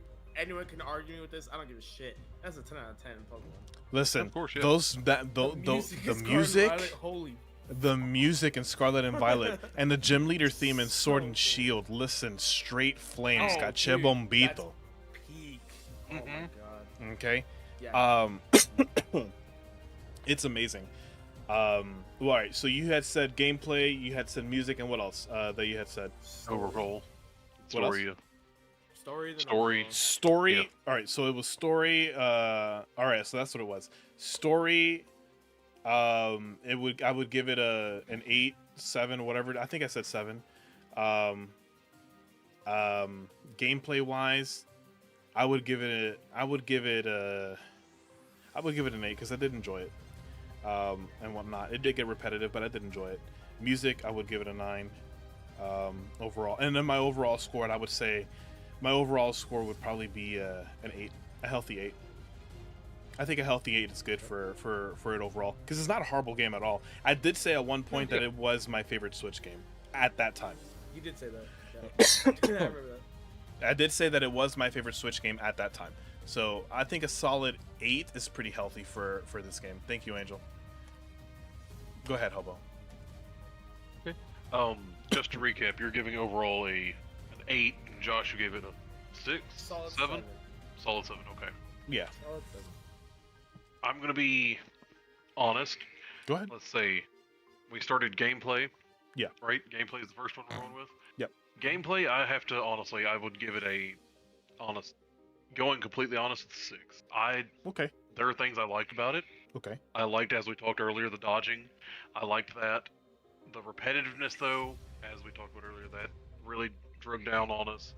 The shiny hunting, I don't like the way they did the shiny hunting, like the flying reset, the bench reset. I don't like any of that. That's okay. I mean, yes, they're okay, but I don't like them compared to the other way shiny hunting in the past. Can I put a pin on something really quick? Sure. If you ever do get I know that we had talked about you getting a Switch 2 and stuff, so obviously, whenever you do decide to get it and whatnot, perhaps replay it, because maybe your thoughts on some of the shiny hunting methods improve, because we know that I used to hate the benching method and the flybys, and I was on the Switch 1. I'm on the Switch 2. My opinions have changed. Maybe your thoughts might too. Yeah, they might. Yeah, that's definitely true. They might. I am, as Jay said, I am on the Switch 1. Yeah, it is. It's a good perspective. Though. Yeah, it is. To replay it on the Switch 2 and stuff instead of the Switch 1. No, I'm saying like for his Hobo's perspective. Right Okay, yeah. Gotcha. The Switch 2 version. I think it's a really good perspective. I agree. I'm sorry if that sounded like I wasn't. There wasn't. No. Don't me down, man. Don't egg him on, Josh. Okay, he's already horrible as it is. Anyway, like I said, I'd give the gameplay a 6. Mm-hmm. I'd give the gameplay a solid 6. The music, as we talked about earlier, I don't really like music in the games. I will say this game, most recent games, have had really good music, so I started listening to them more.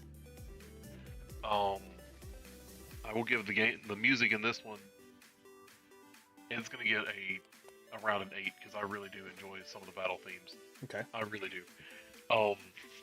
The mega themes are cool. The Zygarde theme's awesome. You know, I like quite a bit of the music. The story, it's gonna get a lot of extra points because of the ending, but that's getting it barely misses barely misses on an 8.5, but it's getting 8 just because it gets a lot from the ending and because, you know, the way I see the overarching story of it, of, you know, AZ's redemption and stuff like that, I like that as my, you know, my story in my head. That's how I see the story going, and it gets a lot of extra credit because of that. So it's gonna get an 8.5, and overall, the game gets, in total, I'd say the game would be a 7.5 for me. Okay, fair. I'm actually gonna We're all, dock. like relatively the same ballpark. I'm actually gonna dock points for gameplay for my part because the online ranking the online battles, Yeah. it's janky. I still don't get it. So, I think what I said. What did I say for gameplay? If anyone remembers. 7, 6, 7. Yeah, somewhere in that area. Yeah. So I'll give it. So because of the online rankings, if I said 7, I'm gonna give it a 6. If I said 8, then I'm gonna give it a 7. Whatever. It's gonna get docked down one. So I guess overall, because I mean I don't do the online ranking that much, so it doesn't really affect the overall in my opinion. But gameplay wise, I will dock it down one because the online ranking is and I'm a competitively inclined person. Again, I just can't do it. No way. Yeah, I do want to clarify for like Another my shot? rankings personally. For God me, damn it! Sorry. 5 is like bang average. Like, I said 8 for It's not gameplay. special. Okay, so 7 then. okay, there you go. So 5 for me is like bang average. That's like, it's not bad, it's not good, it's like average. I mean, if we're on a scale of 1 to 10, yeah, 5 is the middle ground. Dude, I have this argument with Carlos all the time because he's like, 5 is bad. I'm like, it's literally in the middle. I mean, but being average is kind of bad, though. I'm not like if you're It's listen, not listen. bad. If you were to ask me one day, and I'm a fan of being comfortable in your own sexuality, so which means guys should definitely give other guys compliments and whatnot. If you were to come to me and be like, yo, Jay, 5 out of do you think on a scale of 1 to 10, how attractive do you think I am? And you hear me tell you, I think you're a solid 5. I would feel. Jay fucking hates me. Jesus. But do you see what I'm getting at? Like, I would be. If get you it, were to but the tell me problem that with I'm the a 1 to solid 5, 10 I would be sad as shit. Is like everyone just like 7, 8, 9, 10 is amazing. That's it. I want to You be a may as 7. well- You may as well get rid of 1 out of 10 and just do 7 to 10. That's Maybe, all people ever use. but then 7. But I guess, but like 7 is that one point that everybody wants to like. Even though statistically speaking, you're right. You're absolutely right. 5 is the middle ground. 5 is average, but nobody likes to be a 5. No, 5 is bad. Even though We're not it's talking about people. We're talking about video games. no, but no, I'm talking, but I'm talking about video games or in general. I'm And it talking, got no feelings. No, I'm just kidding. I'm talking generalized. 5 may be the middle ground, but 5 is still bad. So I get what Carlos is saying about it being bad, but also understand what you're saying because if we're talking about numbers and math, 5 is the middle ground. 5 is average, but being average ain't good. It's not bad. But it ain't good. No, that's my point. That's my literally. You just said my point. It's not good. It's not bad. It's I know. fucking average. I know. I'm just being dramatic and stuff. But There's nothing. There's nothing special. There's nothing terrible. I'm special. there. You're a 10. I will- Don't worry. I will also say one thing. As we all have figured out, I was playing the game while we were. Really? he hasn't been paying Yes, attention surprising, at all. I have too been Imagine. paying attention. He's been somehow making the right points at the right time. Right. It's perfect, right? He was just replaying But, the DLC and whatnot, just finishing it up for a better opinion. Exactly. Which I don't think we have talked about, did we? Nah, We haven't talked that's about the you DLC guys. yet. That's all you guys. Thing I wanted to point out though is I got a Shalfa Pinnacle, which I just evolved into a Barbarical. So Nice. I lost interest. Anyway, that'll get- Damn. I'm He kidding. does it all the time. I'm kidding. Congratulations, dude. Racist. What? No, I'm not racist. I'm hoboist. There's a difference. It's the same fucking thing. And no, on the serious note, congratulations. Thank you. Wasn't hunting it, but it was there, so. Fair. So, on that note, I think we're pretty free and clear to move on to the last or second to last topic of the podcast, because it has been quite lengthy as it is, so much to my surprise, not gonna lie. We said at the very least an hour. We're like almost to 3. So second to last topic that we're going to talk about is DLC. Now I know, Josh, you haven't played the DLC, but you have heard things. So Yes. Hope and I have played the DLC. We'll go ahead and get our opinions on the DLC, and then you can tell us what you've heard and if it's in line with what you've heard and whatnot. And I guess tell us, since you haven't played it, what your pre-play thoughts are going to be going in. And then maybe later on, once you do replay the DLC, if you do, we can gather your post-play thoughts. All right? Okay. So, DLC. And for this, like I said, I kind of wanted to go... No, I'm just kidding. I kind of wanted to go first with this one because just for the sake of time, I kind of wanted to loop just things together instead of breaking it down. So for the DLC, I want to talk about gameplay wise and our thoughts on the grinding and stuff. So just those 2 points basically. If you feel like you want to include something else during the gameplay, you go or during the DLC segment, go ahead and loop it in with the gameplay. But those are the 2 main topics that I kind of want to touch before we move on to the next point, which is Pokemon Day. Okay, and stuff. So, yeah, let's go ahead and start with... Oh, yeah, I said I was going to start. So, DLC-wise...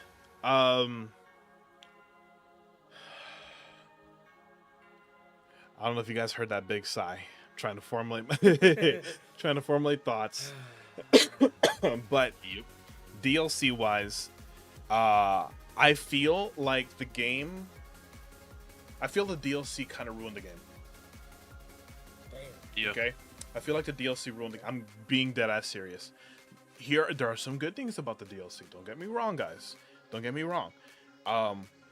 Bringing some cool Pokemons back. Some of the starters back and making them easier to hunt and stuff. Okay, great. Bringing Corviknight back, the Hisuian forms and stuff like that. They were cool, right? But like, I guess they could have expanded on the story a little bit better than they did. Ansha, who is the spoiler alert, Josh, is the daughter of Diantha, whatever her name is. Diantha. Yeah, that one. My least favorite champion. So, she's the daughter of that, and then she wanted to steal our Rayquaza and things. I mean, I don't like the story for the DLC. I'm just gonna be upfront. I don't like the story for the DLC. I think that they could have done a couple of things differently regarding the DLC. I think that when the DLC launched, it also, I think that when the DLC launched, it took away some things that we enjoyed, i.e. the alpha exploit and whatnot. But I mean, content-wise, it was good for content. That's the only reason why I'm sad about it. It went away. Let's see. Told you it was a glitch. It's an exploit, not a glitch.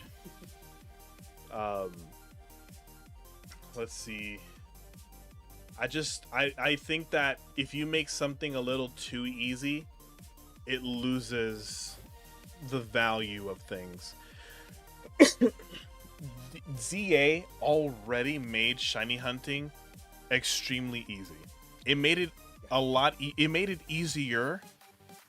It was better. Let's put it this way. Once you got the shiny charm, you were 3 times more likely to get a shiny which means that you were 1 time more likely to get a shiny compared to Arceus, even with the decks completed and the pages completed. So you had better odds than you did in Arceus, and you were 3 times more likely overall to get a shiny. That the game made it stupid easy to get shinies, and I think that was okay. I think that was the limit.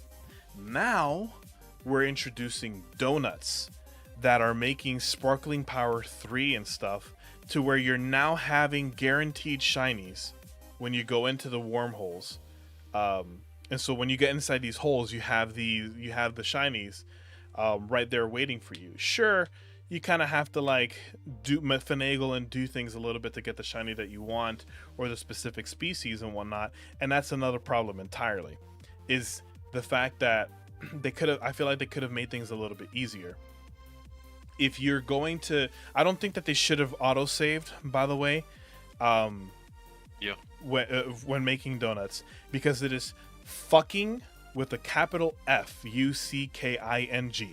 It is fucking annoying. Yeah. Having to close the game, backup save, having to do the same things over again. It just makes the process longer, and it sucks if you're on the Switch 1.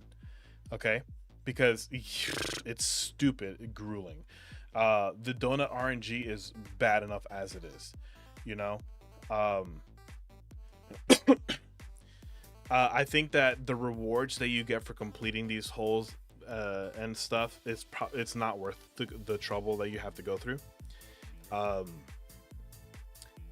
Yes, the upside is that shiny hunting is easy, but is that really an upside? Because who and their mother at this point, they probably have a shiny Annihilate now. You know, when shinies I remember a time where even in the newer games, having a shiny Yamper was still pretty fucking cool.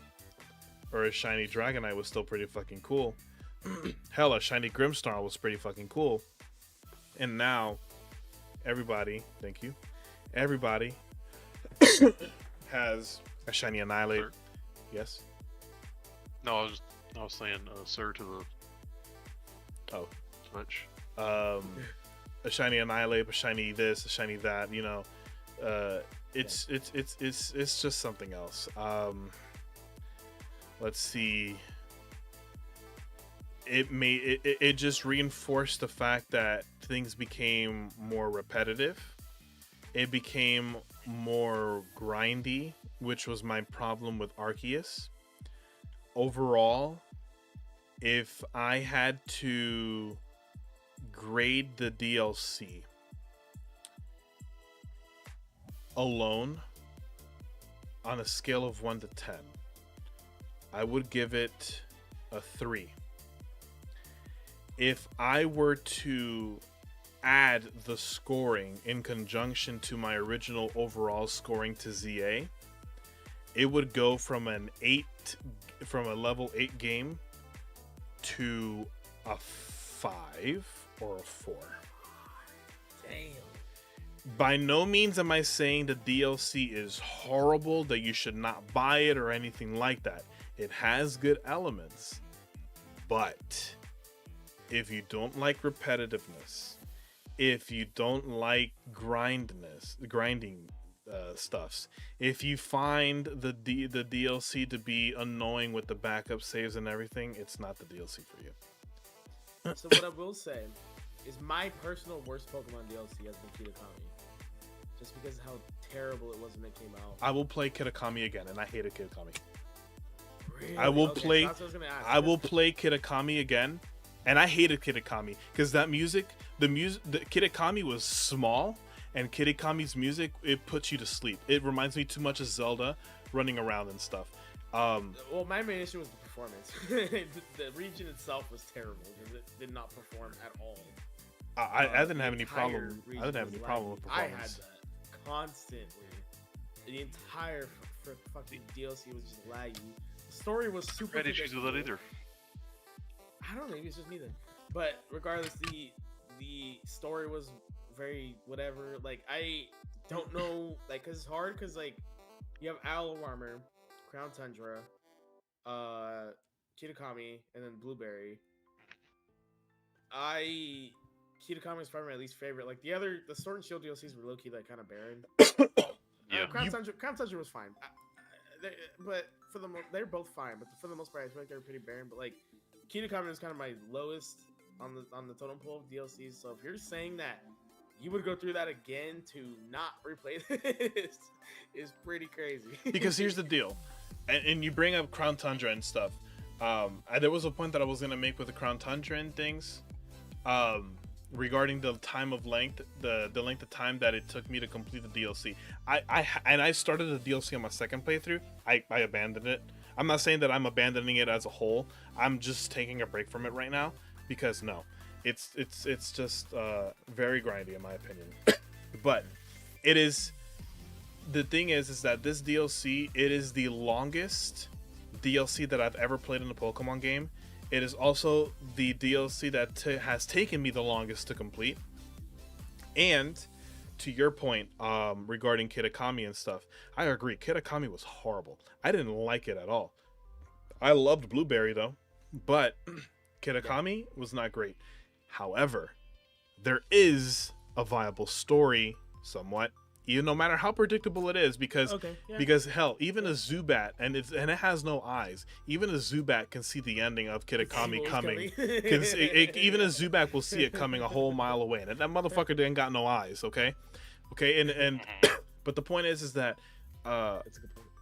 there is a viable story, no matter how predictable, in Kitakami. Whereas, in my opinion, with the DLC, okay, you're trying to find your mommy, and whatnot, and I still can't get away with the fact that you're trying to steal our Rayquaza, and whatever else happened, like it's so not memorable for me. I can't even remember what the hell's going on in the DLC. I remember seeing the cutscene. Didn't Tawny also try to get you to give it away? Yeah. Like no, I fought it. Seen that. I fought it. Go make your own donut, bitch, and you fucking get your own Rayquaza. You know. Oh, and that's another thing too. Okay, fine. So you let us shiny hunt 5 legendaries in the DLC. Whoop-de-doo. Why can't we hunt? Okay, you released the shiny Meloetta from Pokemon Home. Why can't you finally unlock that and let us shiny hunt the Meloetta? Why can't we? I don't understand why none of the legendary side quests are shiny huntable. I don't see the reason why, aside from Darkrai. I get Darkrai. Dude, we are like, fine. Even him, like, we are generations removed at this point. Darkrai, we're about to be 6 generations removed. The game's been out for 15, 16 years. Like, at a certain point, it's like, I get it. You want to keep the mysticism around these legendaries, these mythicals. I get it, but like, come on, dude. Dansky. The game's been out for 10, 12 years. Like, Yeah. Why the hell are we still shiny locking new legendaries? Fine, whatever. Yeah, You want to exactly. hold them off until the next game? Fine. But why the hell are we holding off on these goddamn old legendaries? My thing is, Hell, Sword and Shield, Zacian Zamazenta came out 3 years before Scarlet and Violet. By the time they became available, it was already like 5 years. I have a theory for that. I think that the reason why they were shiny. Real quick, Hobo's theory might be right. Someone fucking inked shinies at that camp. Like Exactly. That's what I'm saying. I think that the reason, I don't know. I think that the reason why they have moved in the direction they have regarding the legendaries and the mythicals, as far as them being shiny lucked as of Scarlet and Violet till now, has to do with business. I think it's a business deal regarding Niantic and Pokemon Go, shifting the attention. Oh, that's a good point. Shifting the attention to Niantic and whatnot, to complete some sort of quota or deals and whatnot, because a whole bunch of shinies. Yeah, go ahead. Because a whole bunch of shinies started to appear. You get shiny fucking Mew, you can get shiny fucking Jirachis, and shit like that. And then apparently you can fucking virtually spawn in a Zacian and Zamazenta shiny. Where now before, even though they're not necessarily locked, the only way that you can get them, aside from Pogo aside, is that event card. And I'm pretty sure the same thing with Eternus. I don't even know if Eternus is in Pogo, Yeah. but Yeah. It is. I don't know if the shiny's out yet, but I know it's in there. Oh no, the shiny's out. Period, because it was an event card thing, and I have it. Well, I was meaning in Pogo. Oh, Sure okay. it's I don't Yeah. know. Yeah. available in Pogo. But I Okay, think so that one the of the theory biggest- is because of that. One of the biggest metrics for video games, and it's kind of the only metric a lot of them have to go off, is playtime, right? Which Is what? first Say of that all, again? immediately disproves playtime. Okay. That's really a lot of the ways they can show that like people are playing our game, Da-da-da. Which automatically is already like red flag, right? It's like, well, if they shiny hunt, they're gonna be playing way more, right? In theory, but to me, it might for them, they might be able to keep a metric of who finishes the game. I'm sure there's something within the data where they're able to see like who finishes the game, who actually went all the way through. Like PlayStation, Xbox, they have trophies, they have achievements. That's how you can always tell, right? It tells you when you get a trophy on on PlayStation or you get an achievement on Xbox. It says percent amount of players finished this or got this trophy, right? For example, I'm sure they have that in Pokemon too, where it's like percent amount of players have finished the game. So for them, it's like we want them to finish the game before they do this. That's why like the shiny locking starters is like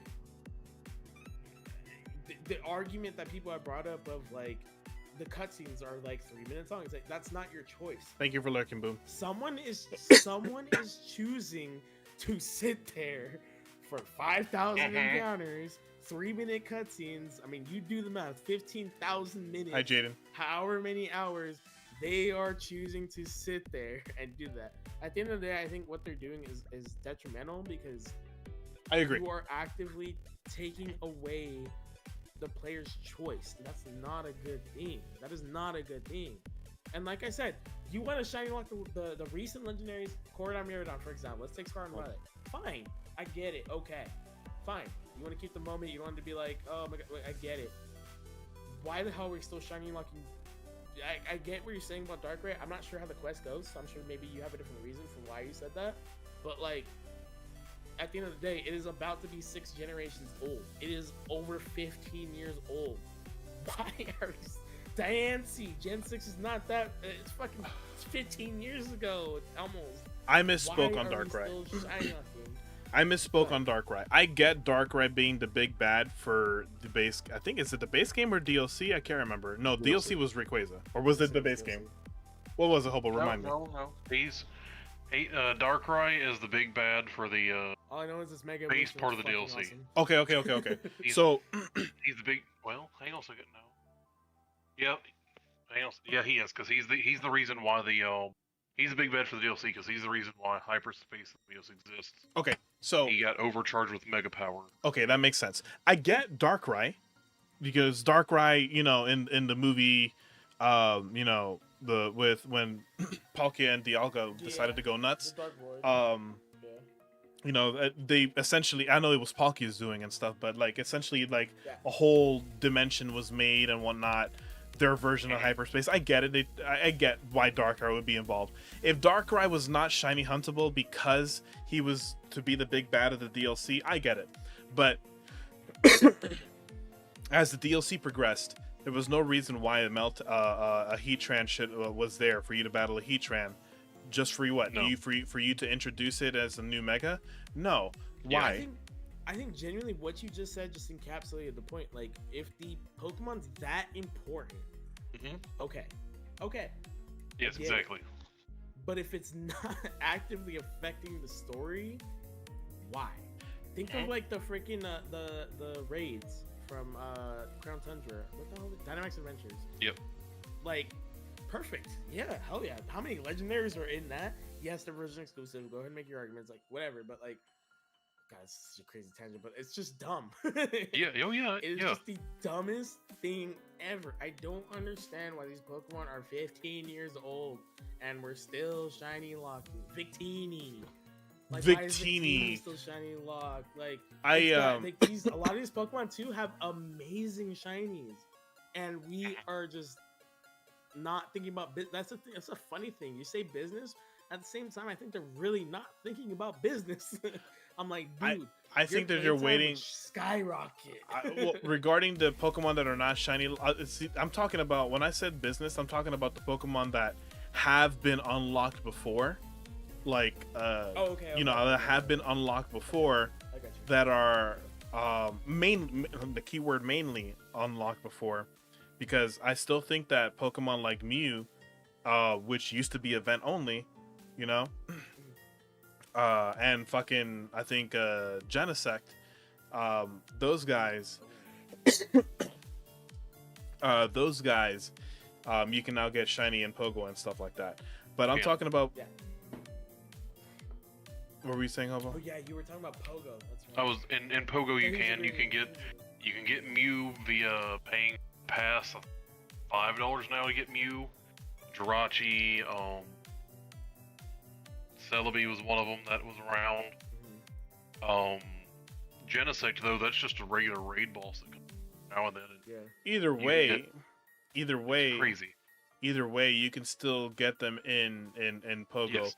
My thing Yeah. is that regardless, it still diverts traffic to Niantic and Pogo, and Yeah. and that's why I think as of right now, and I think that because a lot of us are complaining of that, why they're probably going to end up either amending that or they're just waiting for that deal to end. I think it's just a matter of timing for it to go through. Or But they come with another Dynamax Adventures. but I think that deal wasn't in place when Sword and Shield came out with Dynamax Adventures and stuff. I don't think that deal was in place. And then they made the deal, and then Scarlet and Violet came out, and everything was shiny locked. Dude, go back to Oras. Give me the Hooper rings. Fucking Yeah. need to fly around with But- neon flu. You see cracks in the sky. Like, yeah, sorry. But we went on a crazy tangent. My we bad, did. but with My the thing DLC. my thing with the DLC is that also like regarding I bring up Darkrai because Darkrai was actually integral to the story, and so I get why he would be shiny locked. But Heatran, Yeah. what was the point of Heatran? Right? What was the Mhm. point of Heatran being in the middle of the story? Why couldn't he be a hole for us to be able to go inside of and you This is know, what I expected with this DLC. right? Like, why couldn't he be a hole for us to be Just able go to based go off of inside of rounds. and hunt the way we would hunt the Swords of Justice or the Lottie twins, you know? Instead, you only give us 5 pokes to hunt in, and that just feels, honestly, it feels like a slap in the face. Out of all the legendaries and mythicals that we have and that have been introduced so far, you only give us 5 to shiny hunt. It doesn't give the game much, or rather, it doesn't give the DLC much to play on and for. If you are going to pull the Oras, right, in terms of the Hooper rings, you're bringing that back.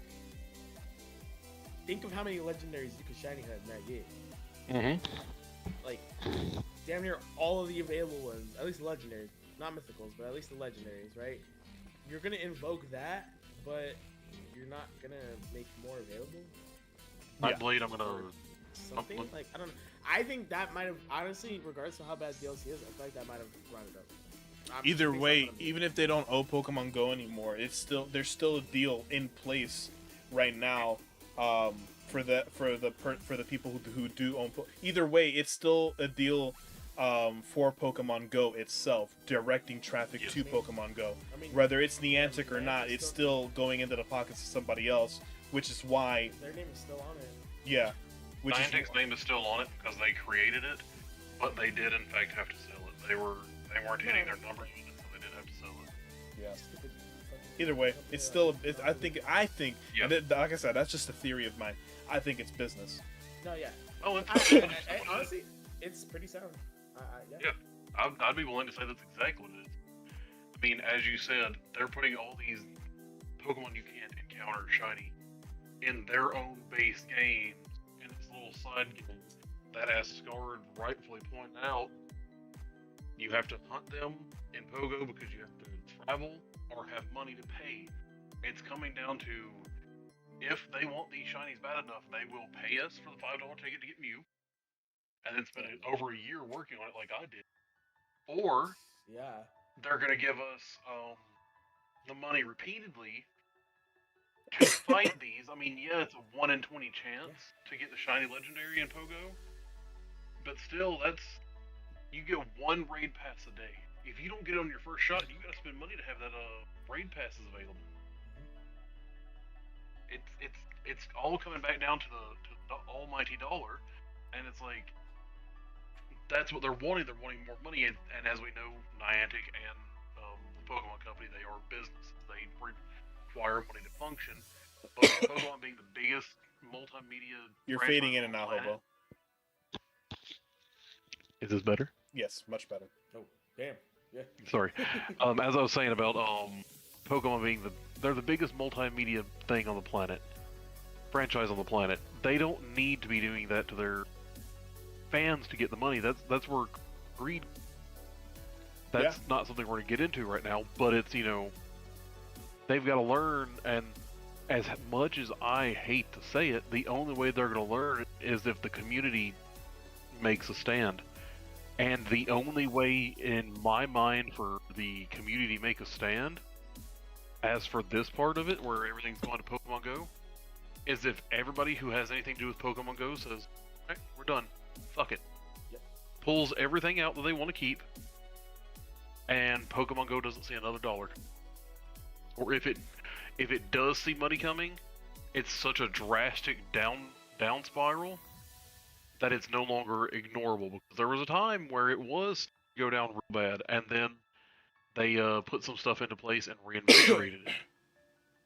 But notice how, and again, I do want to deviate from the whole Pokemon Go topic, because I didn't want one theory to, I didn't want one theory to consume things. So what are your Hobo's thoughts on the DLC? I will say that to your point, what you just said, Hobo. At one point, it became dead. Nobody touched it, and then I believe around the time that things started to revitalize for Pogo was around the same time that things started to be shiny luck before, right after the Sword and Shield games were released. Which also spelled around the time where Pogo was an actual, I don't know if it still is, but Pogo was an actual competitive thing for Pokemon Worlds. It is, unfortunately, I think still. But around the time when they started to do that is around the time that I would say the deal started. Yeah. So, that but makes anyway, sense. Timeline. But anyway, those are my thoughts on it. Like I said, overall, the DLC does not help the base game of ZA at all, in my opinion. I think that due to the things that I have said before, it brings the grading a lot. The DLC alone, I give it a 3. Despite the stuff because there are some good things about it. The DLC alone, I give it a 3. If I were to add it in conjunction to the grading of ZA as a whole, I would say that it brings it down to a 5, 7, or I gave ZA an 8. I would say a 6 or a 5. It would bring it down to. Yeah. And that's a pretty peg right there, to be honest. Yeah. That's a pretty peg. Anyway, I'm gonna go with Hobo next, Josh, since you haven't played the DLC. So Hobo, go ahead and give us your thoughts and stuff. Okay, my thoughts on the DLC. The idea behind it. Over. Yes, basically. The idea behind it was, the overall idea could have been done well. It could have been, you have Hoopa. Hoopa is a central figure, and as you mentioned earlier, Jay, the movie that Hoopa was in, think about everything Hoopa did in that movie. Yeah. It made dimensions, it summoned legendaries, and had them doing a fucking battle royale in the city. And in this, it's like, oh, well, here, Darkrai's making Nightmare City. Hoopa, you help us out? For a donut, I will. The fuck? What's up with the legendaries loving sweets or sandwiches all over fucking? Like, the last game, it was, I'm gonna make a sandwich for my motorcycle dinosaur. Now I'm gonna make a fucking donut for a genie? The fuck? He's a genie. He's supposed to be fucking with things. That's what genies, or djinns as they're originally called, do. Yep. They take your wish and they contort it. They could have had it. They could have taken the whole Darkrai and had that as, how did Darkrai get here? Ancha wanted to get a special legendary for her mother, not being Ray Ray, and it could have been, she wanted to get the mythical Darkrai for her mother, and so she had Hoopa bring it here.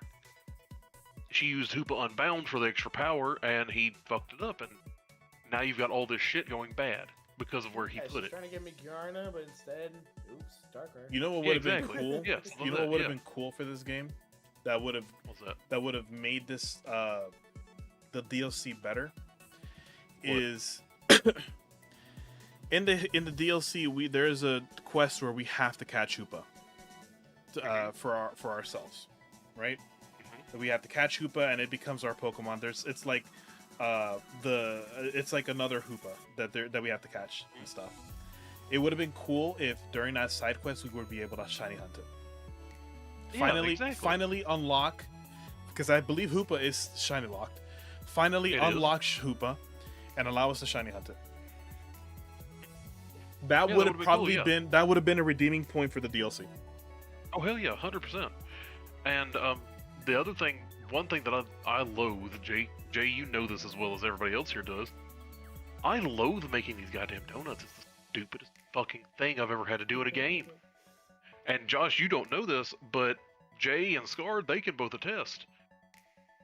It sounds Fuck the shiny donuts. Fuck those things. He hacks his shinies though. I do not. I will sit here. I will sit here and I will just fly reset because the fly one doesn't bother me as much as the other ones. Fly reset the holes just because how stupid it is with the donuts. I'm gonna go grind my time out in a fucking wormhole to get these donuts with abysmal drop rates, by the way. Turn around and you have to use 8 per freaking donut. 8 fucking berries per donut. Turn around and go through. After you make the donut, it saves automatically. So you have to go back up the game with a backup save, which no other game in history has forced you to do to get something back. It's stupid. That I can think of. It's stupid. And then let's say, okay, you do have the donut you want. You go use it in the hole. Game auto saves as you get in the hole. You have to back up save again, or before you go in, you save at a Pokemon Center, so you have the backup save to go back to make sure you have it. Damn. It's so much extra steps for something so tediously stupid. I don't even use the donuts for that. I use the donuts to go in here. Like, I'll tell you right now, what I'm doing, I'm shiny hunting a Cubone. Luckily, they're right in front of where I spawned in at. Let's see here. I have a welcome donut in, right by the now. way. Welcome in. My flavor powers right now. Move Power Dragon level 1 and Special Attack level 1 and Teens Power level. I don't give a shit if it's any of those. I don't care if it's got Shiny or Humongo or Alpha. I don't care about Alpha hunting, period. But it's cool when I get them, but at the same time, I'm not going to hunt them out. I'm going for Shiny Deck completion. I don't care about using all this shit to get it, and making the donuts makes it 10 times harder, 10 times stupider. I hate the DLC because I'm not the one who goes and, oh, here we go, get to go fight with Karina and Tawny, which, by the way, they use the stupidest Pokemon. Go in there and they're fighting something that resists it, and they're just sitting there, I'm poking it, look at me, I'm poking it, here we go. It's like, are you going to be useful? Or are you going to just sit there and stare at it, Yeah.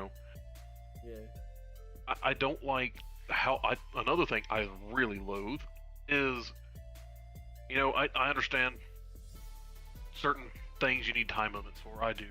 But why in the hell do you give us a different dimension to go explore, but, well, the dimensions are tied to the calories, which are tied to how many calories Hoopa eats from the donut he eats, which depends on how many stars the hole has, which means there are going to be that, because it's like,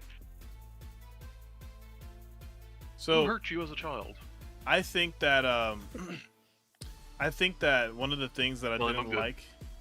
Well, I think one of the things that I didn't like was the fact that, you know how, Josh, you remember how when you did the Royale battles at nighttime, time stopped when you're in the battle, like the night wouldn't progress, or the night wouldn't progress and stuff. It doesn't do that in the holes. Yeah. You're in a battle, that's- the calories still go on. That sucks. I want to get don't one like thing that. pulled up real quick. Keep talking. Keep talking about that. I'm gonna get one thing pulled up about that. Yeah, I don't like that at all. I think it's quite stupid. I will say that the battles in the hyperspace dimension thingies are a lot more challenging. Especially there are alpha trainers out there who use alpha Pokemon. They're hard. Which I like a challenge, but because the alpha trainers are hard, it doesn't. I think that there has to be a balance or a median to do things. You can't do things completely to one side or completely to the other. Too far to the left and it's too easy, like the like the Royale battles. Too far to the right, which in my opinion are the alpha trainers and whatnot, and there's not a lot of them, but it's still significant.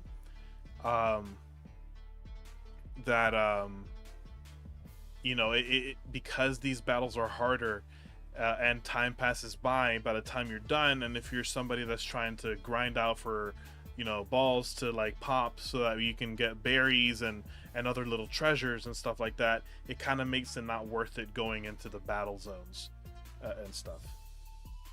You might be a little confused that you hadn't played. Josh, do you know about the Pokeballs that you have to pop in the These are DLC things. dimension? Yeah. These are DLC things. So yeah, you get there are these little floating Pokeballs that can range from having XL candies, things like that. I've seen those. I've seen those on stream. Okay, Yeah. then yeah. Okay. Yeah, so they'll have XL candies, they'll have berries. Majority of the time they'll have berries.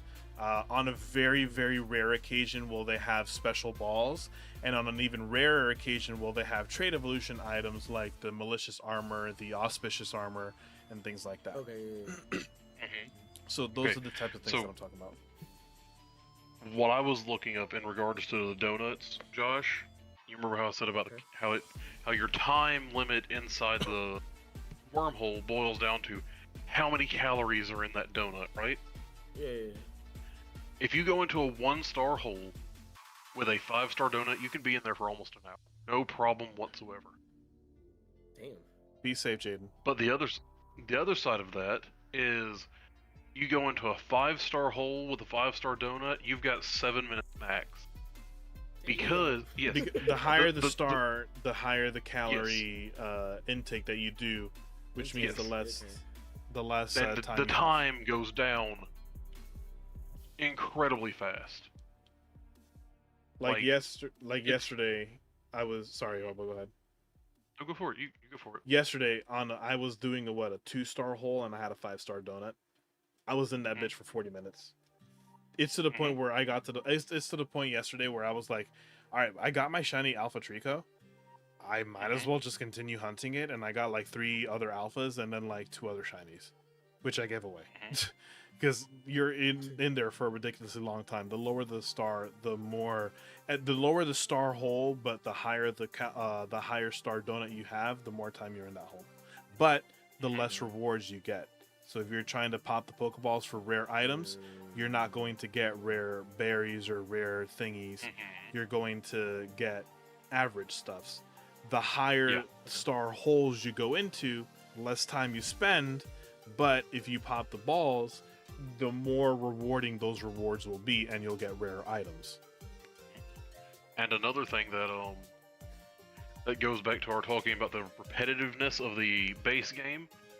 The repetitiveness of this is amplified up to a 10 almost, because you have to go into these dimensions, Josh, and like for right now, I'm working my way toward Rayquaza. I haven't even beat the damn care less. To get the ability to go fight Rayquaza, you need to earn 100,000 research points by going into the different holes. My 3 right now, I have to destroy floating Pokeball, 5 of them, and catch 5 wild Pokemon. Those are for 1,000 points each, and then catch 3 different species for 850. Not 850,000, just 850. It's like, yeah, that's the repetitive. There's several different types of those you can get, but at the same time, they're all like 1,000, maybe 2,000 points. Right. So you're going to be doing this for quite a bit.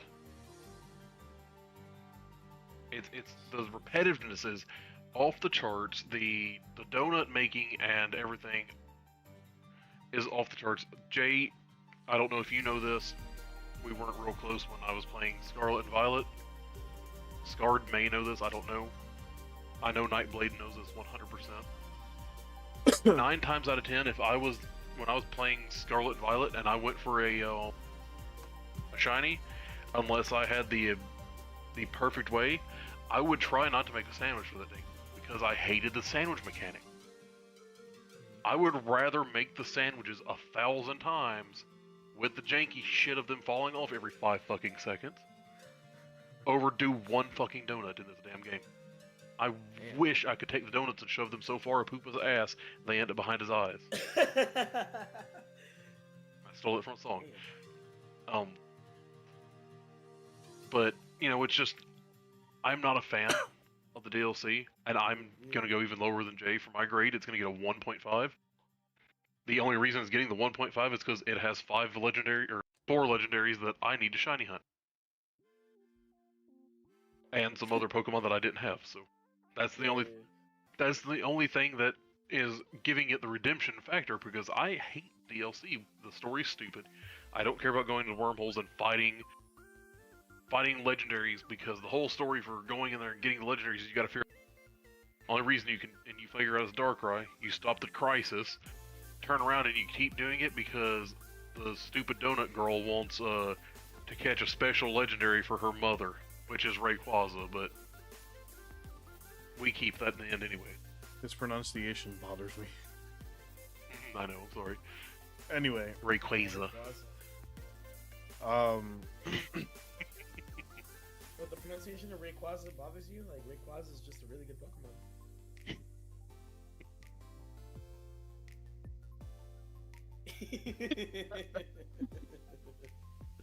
What's wrong with Rayquaza? Anyway. He hates long green lizards. So, what is your score overall, adding in conjunction to the base grade that you gave the game for the base game? I believe I gave the base game a 7. Yes. So yeah. Adding the deplorable 1 scoring that you gave the DLC, what would you give? Brings it down to. To me, it brings it down to a 4. Overall, the game gets a 4 because of all the shit that goes against everything that I enjoy of a typical Pokemon game is not in here. Like, you know, everything I typically enjoy out of my Pokemon games is taking out the one redeeming quality that gets it up to, you know, that gets it anywhere near a redemption, is the fact that I can come in here with my Pokemon, and I can turn around and throw my Pokemon out and have them adventure this. I love the fact that I can do that. I love the fact that they'll run alongside me. Half of them can't keep up with you because they're slow as shit. But I love the fact that they're there. I love the fact that I can make... I don't take pictures, ever.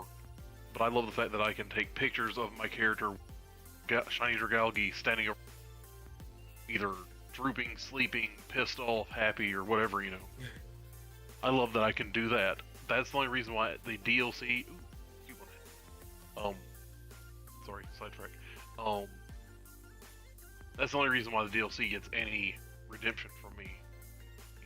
You get the Pokeball. Don't argue. Get the Pokeball. Good boy. Okay. Angel says that she would give the game a 7 overall, but the overwhelming congestion of side quests, if you don't do them, drops it to a 5. That's base and DLC combined. Okay, yeah, see? I give it a 4, Scar gives it a 5, Jay gives it around a 5 or so. Yeah. I think Scarred, what's your, would be my final grading, actually. What's your, Scarred, I want to ask Scarred what her DLC rating is. Like, she didn't give a DLC rating.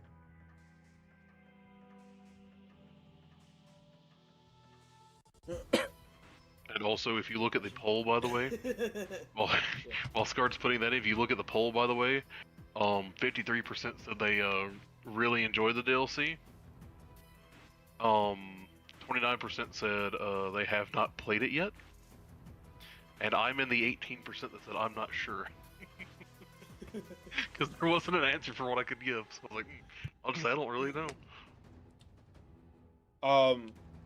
Did you have any thoughts, Josh, regarding the DLC? I know that you haven't played it, so I don't expect yours to be like super duper party pooper long, but you're more than welcome to tell us what you've heard. And I guess since you haven't played it, I guess what you're afraid of that you'll experience. Because it's one thing to hear things by word of mouth, and it's another thing entirely experiencing them on your own. So here comes my 3-hour dissertation as to why. Hello, Alex. Jesus Christ. So kind of what Angel just said, like, hi, Alex. Based off what I'm hearing, like, I think it sounds like a really, you know me, I hate wasted potential. I hate when games set themselves up really well. Hi, Alex. Nice to meet you too.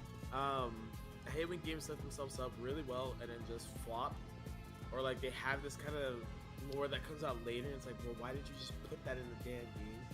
So I can understand what Angel's saying based on what I'm hearing. Like, it sounds crazy. Because one of the biggest things I remember when the game came out was basically if you didn't like the BBQs in Indigo Disc, you will hate this DLC. Like, even if you like kind of didn't like the BBQs, you're gonna hate this DLC. And I was like, wow, I didn't really like them. But the BBQs are actually kind of fun in a group. Depending I had fun with the BBQs in a group, yes. In a group, they were amazing. But they were basically saying, though, it's like, if you didn't like this, you're gonna fucking hate this. It's like, even if you were indifferent about the BBQs, you are gonna hate this because it takes it to another level. That's kind of what I was hearing. Like, it was more or less like, if you enjoy them, you'll probably just like kind of not like the DLC, but if you really didn't like them, then you're really gonna hate the DLC. So I was already kind of like, I didn't really like the BBQs that much. Like, they're kind of but whatever. Like, I was kind of in that indifferent crowd. Like, I didn't hate them, you know. So that already had me kind of like, And then obviously I watched some of Jay's streams like here and there. I'm like, okay, this doesn't look terrible. But then I started reading more and hearing more, and like, I'm like, oh, so the donuts are awful, and you get this much time, and like some of what you guys are saying is what I heard. Like, you get this much time, the donuts are awful, the RNG is awful, this and that. I was like, oh, so there's like almost no point to playing this unless. That's kind of why I kept pushing, because I was like, I want to like it, but I don't think I will. I was like, I feel like it just literally, and that's, I feel like an encapsulation of what you guys are saying. Like, it literally amplifies the problems that were with the base game times 10 and doesn't really capitalize on the fact that it's using a goddamn mechanic that we already seen. Like, a good story. You literally teed it up in Oras freaking 10 years ago, whatever. 15 years ago. And you couldn't even get a hit. That's what it sounds like. So yeah, I'm really excited to play it. I can tell you're frothing at the mouth. So excited. I want to play it, but you know, yeah. I mean, I don't know. Obviously, I already was gonna go into it with tempered expectations. Like, I was already kind of gonna come into it with like, I'm already kind of expecting maybe not to like it, but hearing what you guys are saying, I'm like, damn, shit. I will say you're right. I will say one thing that I think is cool off of what you were saying for back in Oras. I mean, you've mentioned it several times about how Oras did it right with their stuff. Here's the thing that, you know, it blows my mind how they fumbled it so hard. In Oras, the rings you went into were fucking hoop rings anyway. Why can't they do that again? Why is that so hard to do? Oh, so not even Hooper rings. Yeah. Well, I mean, they're the whole hyperspace dimension that you go into it was created by Darkrai because he was hyped up on mega energy, like a damn drug, and you're using Hoopa's rings to access this other area. All Hoopa does is you feed it a donut. Darkrai put Hoopa to bed, and then used. Yeah, exactly. It could have been so many other things it could have done, but literally all Hoopa does in this DLC, eats donuts and throws its rings at a hole. That's it. He does nothing, and he's a partner of a little girl for some fucking reason. It's like wasting a whole character. Practically. Exactly, it's wasting a legendary. Yeah. Also, got 2 shiny Cubone. Yes. So yeah, those are my thoughts. Okay. I'll let you guys. So- I'll update you guys when I get around to it. Yeah, for sure. All right. Moving on to the final segment of this entire thing. The final segment with things is, what are we expecting for Pokemon Day? I have a couple of thoughts and stuff. I'm going to keep my part brief because there's one main thing that is tying to ZA regarding Pokemon Day and stuff. Like I said, definitely just, keep your thoughts brief and whatnot. Again, for the sake of time, we are nearing at 4 hours, which is the longest that we've done a podcast for, I think. Never, nah. But so to start things off with this, going back, so I think based on what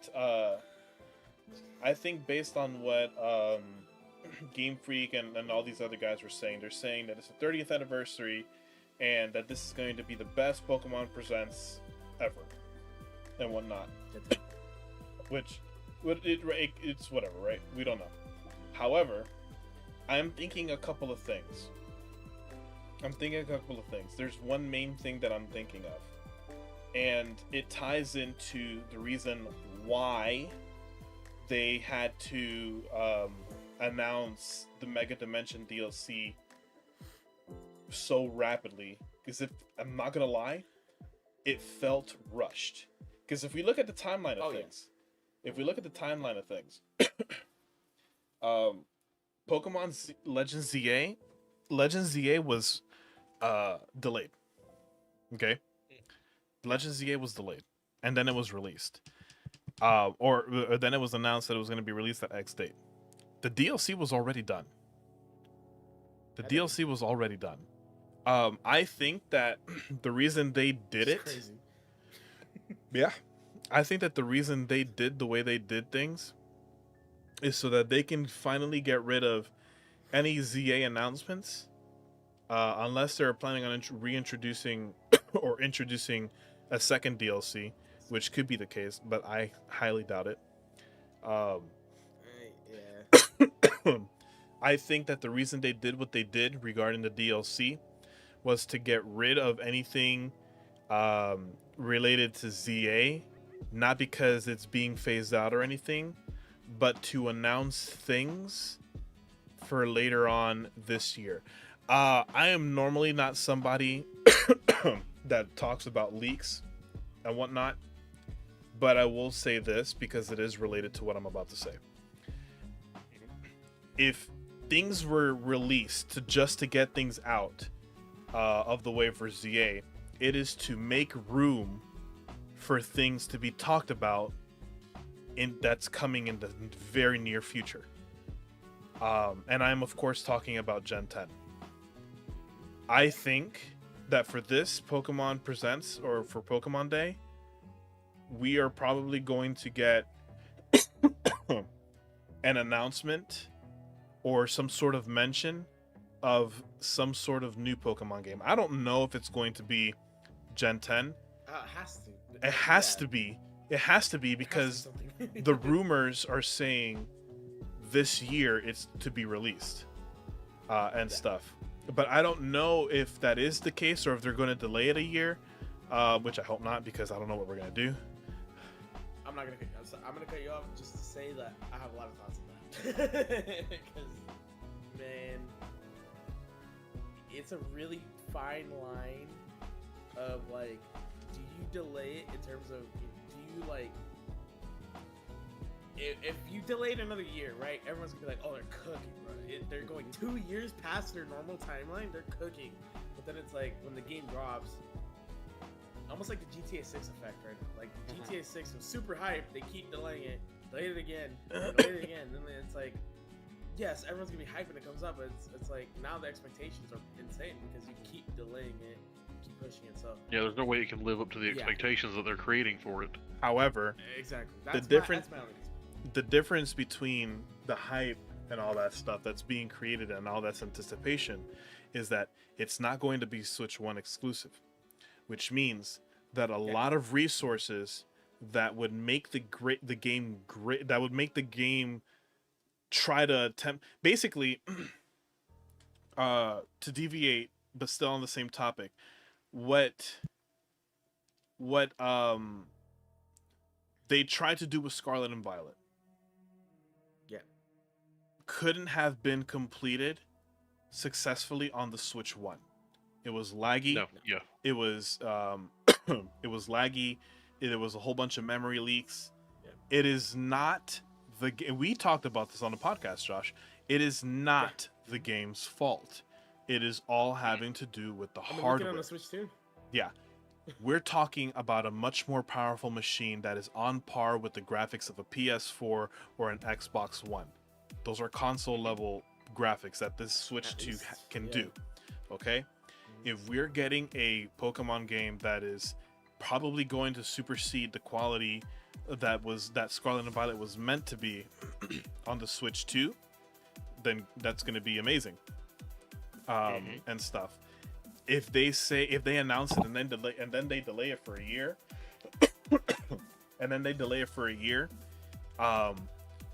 I think that we have no other option but to give them that benefit of the doubt, because it is going to be exclusive to a new machine, to a much more powerful machine. If it was exclusive, if it was to be distributed to the Switch 1 machines as well, I would have a problem if they decided to delay it a year. I wouldn't be surprised, but a lot of games do that, and the old gen version, I'm talking PlayStation, like in my experience, like when they make PS4 games, PS3, I'm going even further than that. When the PS4 came out, and the PS3 versions were shit, but the PS4 version was fucking awesome. I think that, I'm not saying they're gonna give you a Switch 1 product that's shit, but it's just, there's just not enough as much focus. Like, I wouldn't put too much thought into it, I'm not gonna lie, because at a certain point you start to understand, especially with Scarlet and Violet, what the hell the Switch 1 can handle. And it's like, all right, we push the boundaries, you're just gonna deal with some lower graphics probably, you know, and we're gonna push it into this little cartridge. And if you guys are still on the Switch 1, then unfortunately you're gonna have to deal with it.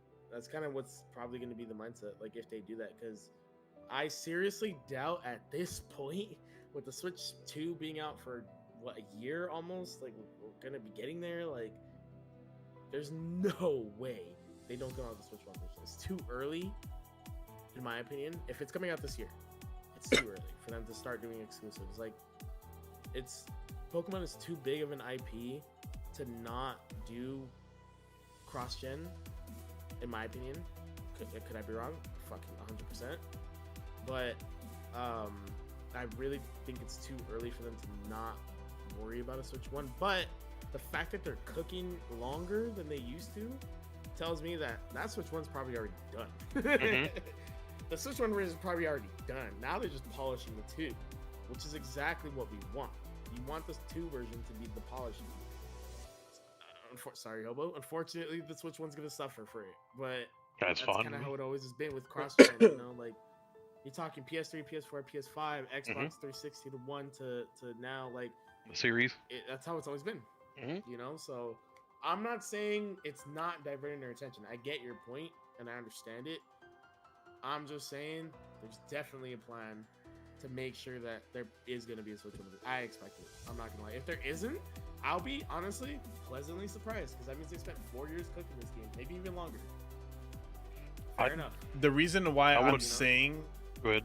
The reason why I'm saying that there probably is going to be a Switch 2 exclusive, despite what the leaks are saying, right? I'm talking about just looking at how things have been lately. Good night, Boom. Hey, Boom. Okay. I've seen how Game Freak has been lately, and stuff, and they have been greedy, and Nintendo has been greedy lately, which is why it leads me to believe that because they know that Pokemon is such a big franchise and whatnot, because they know that Pokemon is such a big franchise, like you said, a lot, everyone loves the franchise, and they want to play it and stuff.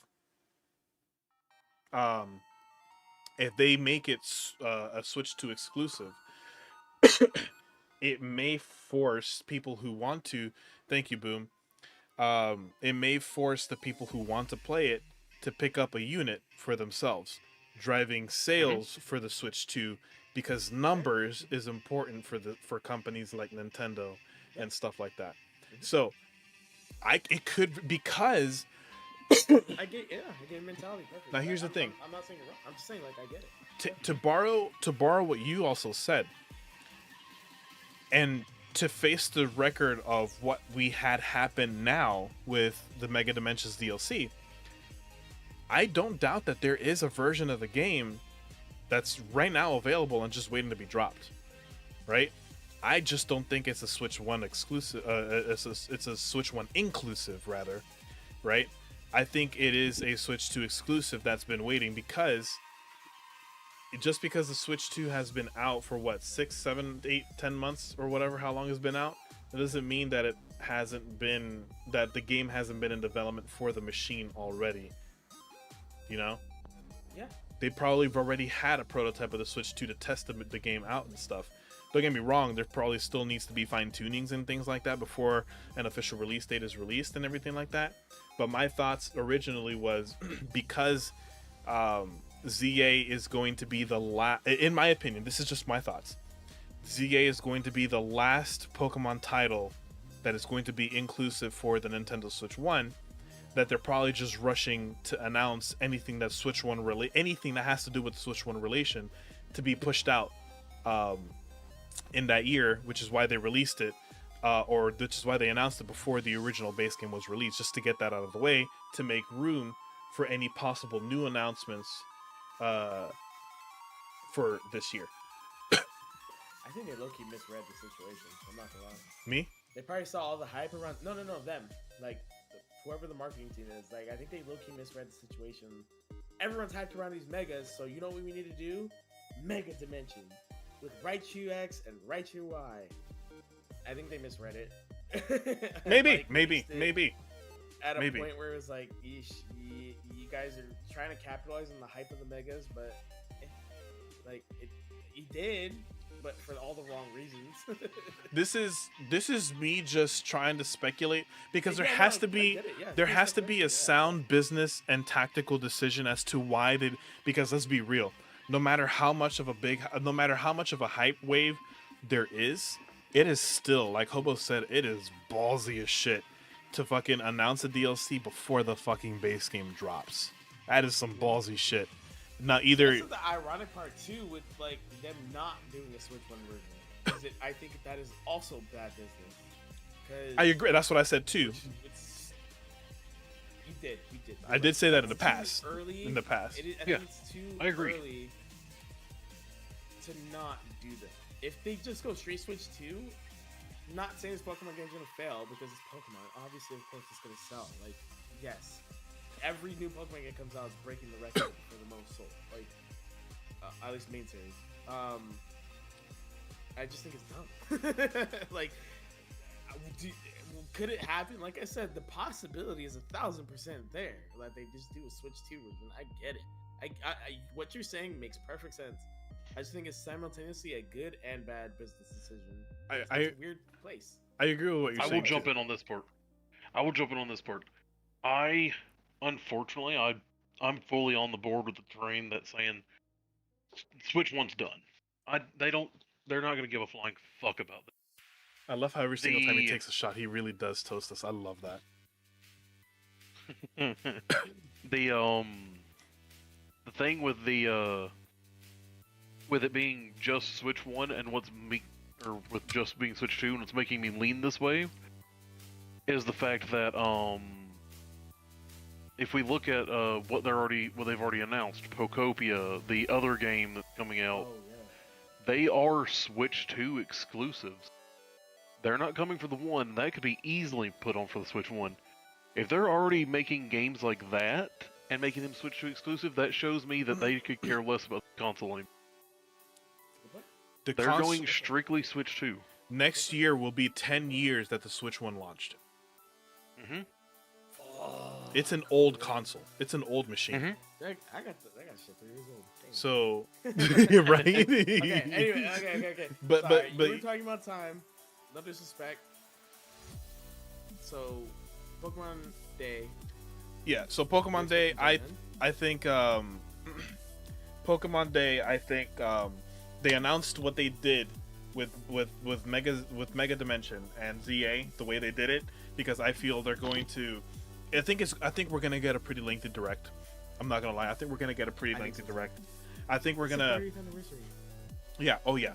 I think there's gonna be a montage of the past games. I was gonna say, I think there's gonna be a little bit of fluff. Yeah, there's gonna be fluff. There's gonna be a montage of past games, the triumphs and stuff like that, and then we're gonna talk about how I'm pretty sure there's going to be mentions of Pokopia, because I don't think that thing has been released yet. There's going to be Pokopia announcements, and I'm pretty sure I wouldn't be surprised if they announce, hey, we're done with Scarlet and Violet, or we're going to do one last Scarlet and Violet hurrah type thing, or give us a send off. We're bringing back the 7-star Mewtwo, or whatever the hell Mewtwo we had last time. As a big send off for Scarlet and Violet. I want to say Sword and Shield send off, more or less, was Zero Aura, wasn't it? With the ironic part. Oh no, sorry, not me too. Yeah, you're right, Zero Aura. You know, I want to say that was like one of the last big events they did, and that was it. Which was, I mean, hey, do it, fuck it. So, yeah, I agree. So yeah, that's what I think. They're gonna do all that, and then, what a lot of people have been waiting for. Possibly, hopefully, some sort of update on Pokemon Home, and then more information on Pokemon Champions, and then towards the end, we're gonna have one of two things. Hopefully, and this is very unlikely, but at the same time, it would be a good business decision for Nintendo to do so. Plus, because it is the 30th anniversary, it also would be a very big move for them. If they did what Angel just said, the old games to be ported into the Switch via emulator or something like that. If they did, or cool. To be released on like a cartridge or something like that. If they did that for the 30th anniversary, I would be okay. They're gonna sell for $60. I would be okay with them delaying Gen 10 for another year, because we have shit to go off of. You know? Oh hell yeah, yeah, and like if that includes all the way up to like Gen 7, that would be phenomenal. In my opinion, it'd probably go as far as Gen 3. It could go Gen 3. I could see that. I think up to Gen 5, honestly, because Gen 5 is aged. Really? And the reason I'm saying Gen 5, and the reason I'm saying Gen 5, is because of possible remakes that they've been. Soon. Yeah, they need remakes soon. I'm not saying that's gonna happen, and you know how I am, Josh. I'm not saying that. Oh my God, remakes need to happen to this or that or whatever. I can give two shits, right? Yeah.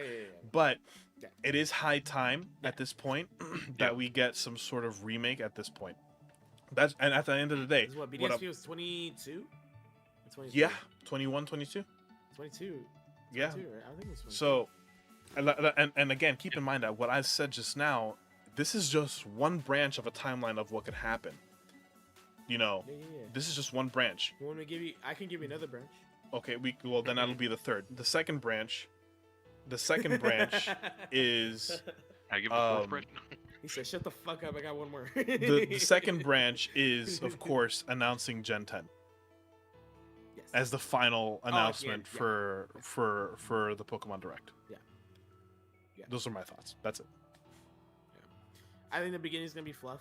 Yeah. Hey guys, thank you for supporting us for 30 years. Blah blah blah. Right, we're gonna get that for probably like 10 minutes. not even gonna. I fully agree that this is gonna be the longest presents ever, purely because they're gonna fluff it. It's gonna be like, this is the this is. I'm expecting a 40-minute direct, 30 or 40-minute direct. Yeah, and 20 of those minutes is gonna be not gonna go too graphic, but sucking themselves off and freaking, like, hey, who did it? Which, to be fair, yes, Pokemon's a big thing. You should celebrate it. Blah blah blah. Then we're gonna get the mobile games, of course, as always. Mobile games. Yeah, mobile games for sure. Any new mobile games, if they have any. 30-year celebration Pokemon Masters. 30-year celebration, whatever the fuck. New mobile game. I'm not gonna lie, I forgot about the exam system. And then there's gonna be the break. And then what's his face is gonna come in. Hey guys, hope you enjoyed those mobile games. Here's what we got next. If there Josh is is shrunk, by the way. I don't know if you noticed. If there is going to be a DLC 2, it'll be after the mobile games. I think it'll be first. I really do think it'll be first. Because it's not as hype for a 30-year anniversary Pokemon Presents. So I think it'll be first. If they're going to actually do anything with Champions and announce it, it should be next. And give a goddamn release date, please. Yep. Because I really do want it. It'll be one of the earlier announcements for the actual games. Pokopia will be one of the earlier announcements too. Yep. Pokopia will also be one of their. Yep. Mm-hmm. Yeah, they'll give an official release date if it's not out already. I don't even know the release date for that game. Did they announce one? March, I, I think. check. I didn't even. I think I remember seeing something about March. Well, they'll confirm it and then probably be like, pre-order and you get this, right? March 5th. March 5th. Okay. If they are going to do Gen 10, it's going to be last. Guaranteed. Yeah. Easy. That is like the easiest call in history. Gen 10 will be last. Oh, yeah. Whether it's a teaser, whether it's a trailer, whatever the hell they're going to do, Gen 10 is going to be last. Yeah. In between that, who knows? Maybe they'll come out with a side game, a random ass side game, another mystery dungeon, who knows? Legends Galar or something. God. All we need is a Legends game at this point. Or maybe announce it for the next year, like it's in production for late 2027. I don't know. I'll say that's something I could see them doing for like the Gen 5 remakes is possibly, yeah. Is saying, late 2027, expect Gen 5 remakes, the return to Unova. Mm-hmm. Yeah, or like they do Gen 10 and then at the end they do like a little like Team Plasma. Yeah, exactly. That'd be bad. And 2026, or something like that, Yeah. But I really am confident that Gen 10's gonna be here, especially at the. I have a feeling, honestly, low-key, I have a feeling they pushed it for the 30 year. They probably did, and I mean, I'm not gonna lie, I think they pushed it for the 30 year. Yeah, I think about it. Yeah, and if you also look at it like this, they have a habit of doing the way they do their releases. They do main series, tie-off game, like Legends game or remake, main series. Then they leapfrog each other. But at the same time, like, ooh, agreed, Angel. Oh, the Ultra Wormholes on the Switch would be fun as hell. That's exactly right. That's what I'm saying. I love the Ultra Wormholes. And listen, the Mantine surfing would be fun as hell. Oh, that'd be fun as shit. Hell yeah. I love the Mantine surfing. That's the thing, like, if they bring the 3DS shit, like, DS period, I wonder how they do the double screen. Like, you have to hold your Switch, like... I mean, I saw a video earlier today where there would be a contraption where you would have your Switch 2 and stuff like that. You would take the Joy-Cons out, and, like, you notice that the charger on the Switch 2 is more centered than it is on the top portion. So, like, you would, like, flip your Switch 2 upside down, take the Joy-Cons out, and then put them upside down, and then there would be a device that you would add, like a second monitor type thing, and you would be able to play your Switch 2 that way. I've seen the video. Apparently, now what I do know for a fact is that there are patents. Not saying that Nintendo is doing it, but if there is going to be a sort of device or contraption for the Switch 2 regarding a second screen, Nintendo already owns the patent. So it's under Nintendo's right. Sorry, go ahead. They're progressing. They hit the GameCube. The Wii is irrelevant because they've been remastering Wii games. like not, or doing like like Wii Sports, for example, right? They're doing updated versions or they're remastering them. I think eventually they're gonna get to it, like at a certain point. I wouldn't be surprised if DS comes out soon, but I really do think the Presents is just gonna be mobile. It's gonna be fluff at the beginning. Of course, yeah.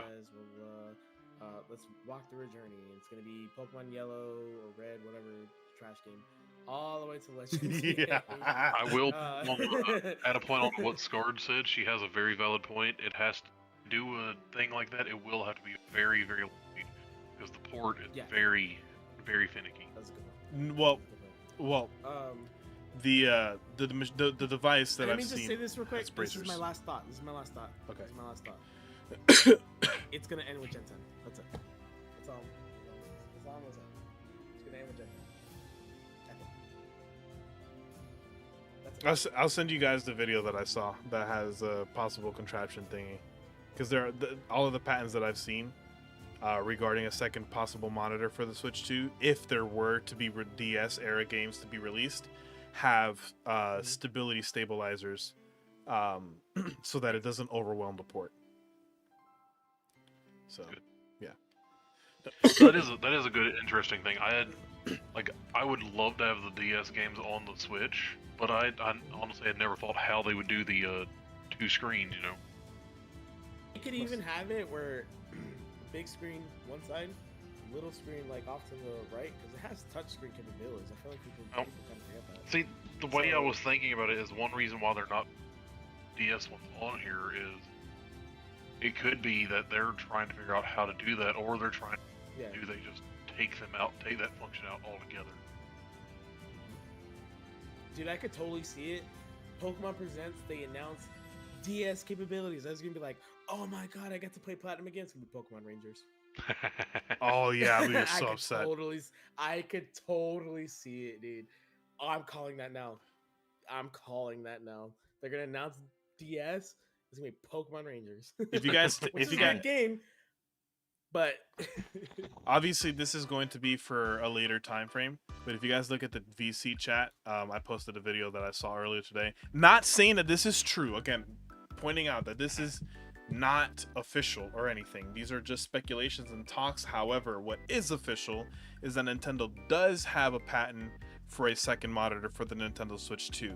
But just because you have a patent does not mean that it's actually going to happen or be created. It just simply means that in the event that a sort of monitor were to be created for whoever, Nintendo could sue and say, hey, we have the rights, this is our patent. Yeah, of course, yeah. Because, you know, we money. That's our technology. Oh god, they would do this shit. The Nintendo Pokemon Classic Edition collection. Anyway, Hobo, what were your thoughts and expectations to wrap up the final segment? It's pretty much what you guys have said. I mean, honestly, it'll be, you know, full games and 30th celebration fluff. It'll, you know, probably touch on Pokemon Go and shit like that. The Masters for some reason. Then we go over to talk about the game's champions and Pokopia, and it will most likely end with Gen 10, and then it might have something at the very, very end for, like, a tease of Gen 5. If the only way I see that happening is if when they do the reveal for Gen 10, it's akin to a full trailer. Now, if they do like they did with what was it? Scarlet and Violet, where they just showed you, like, you know, a little quick glimpse of, you know, a classroom. They're not going to say anything else about another game. They're just going to give you a little teaser about the game coming out next. But if they go in depth, I could see them leaving the teaser till the end for what's coming next time. Dude, they show a plasma logo at the end, or like a little silhouette of Zekrom and Reshiram, I'm gonna fucking lose my mind. I'm gonna expect a text from Josh. Oh, I'm gonna be like, bro, what the fuck?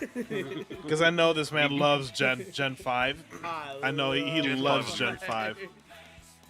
Gen 5 is great. I will say there for a while I didn't enjoy it Yes. But now that I've gone on a little bit, it had some of the best stuff. Like Getsus is one of the best villains we've ever had. I love Getsus. Oh, the gym leaders actually did the damn thing in there.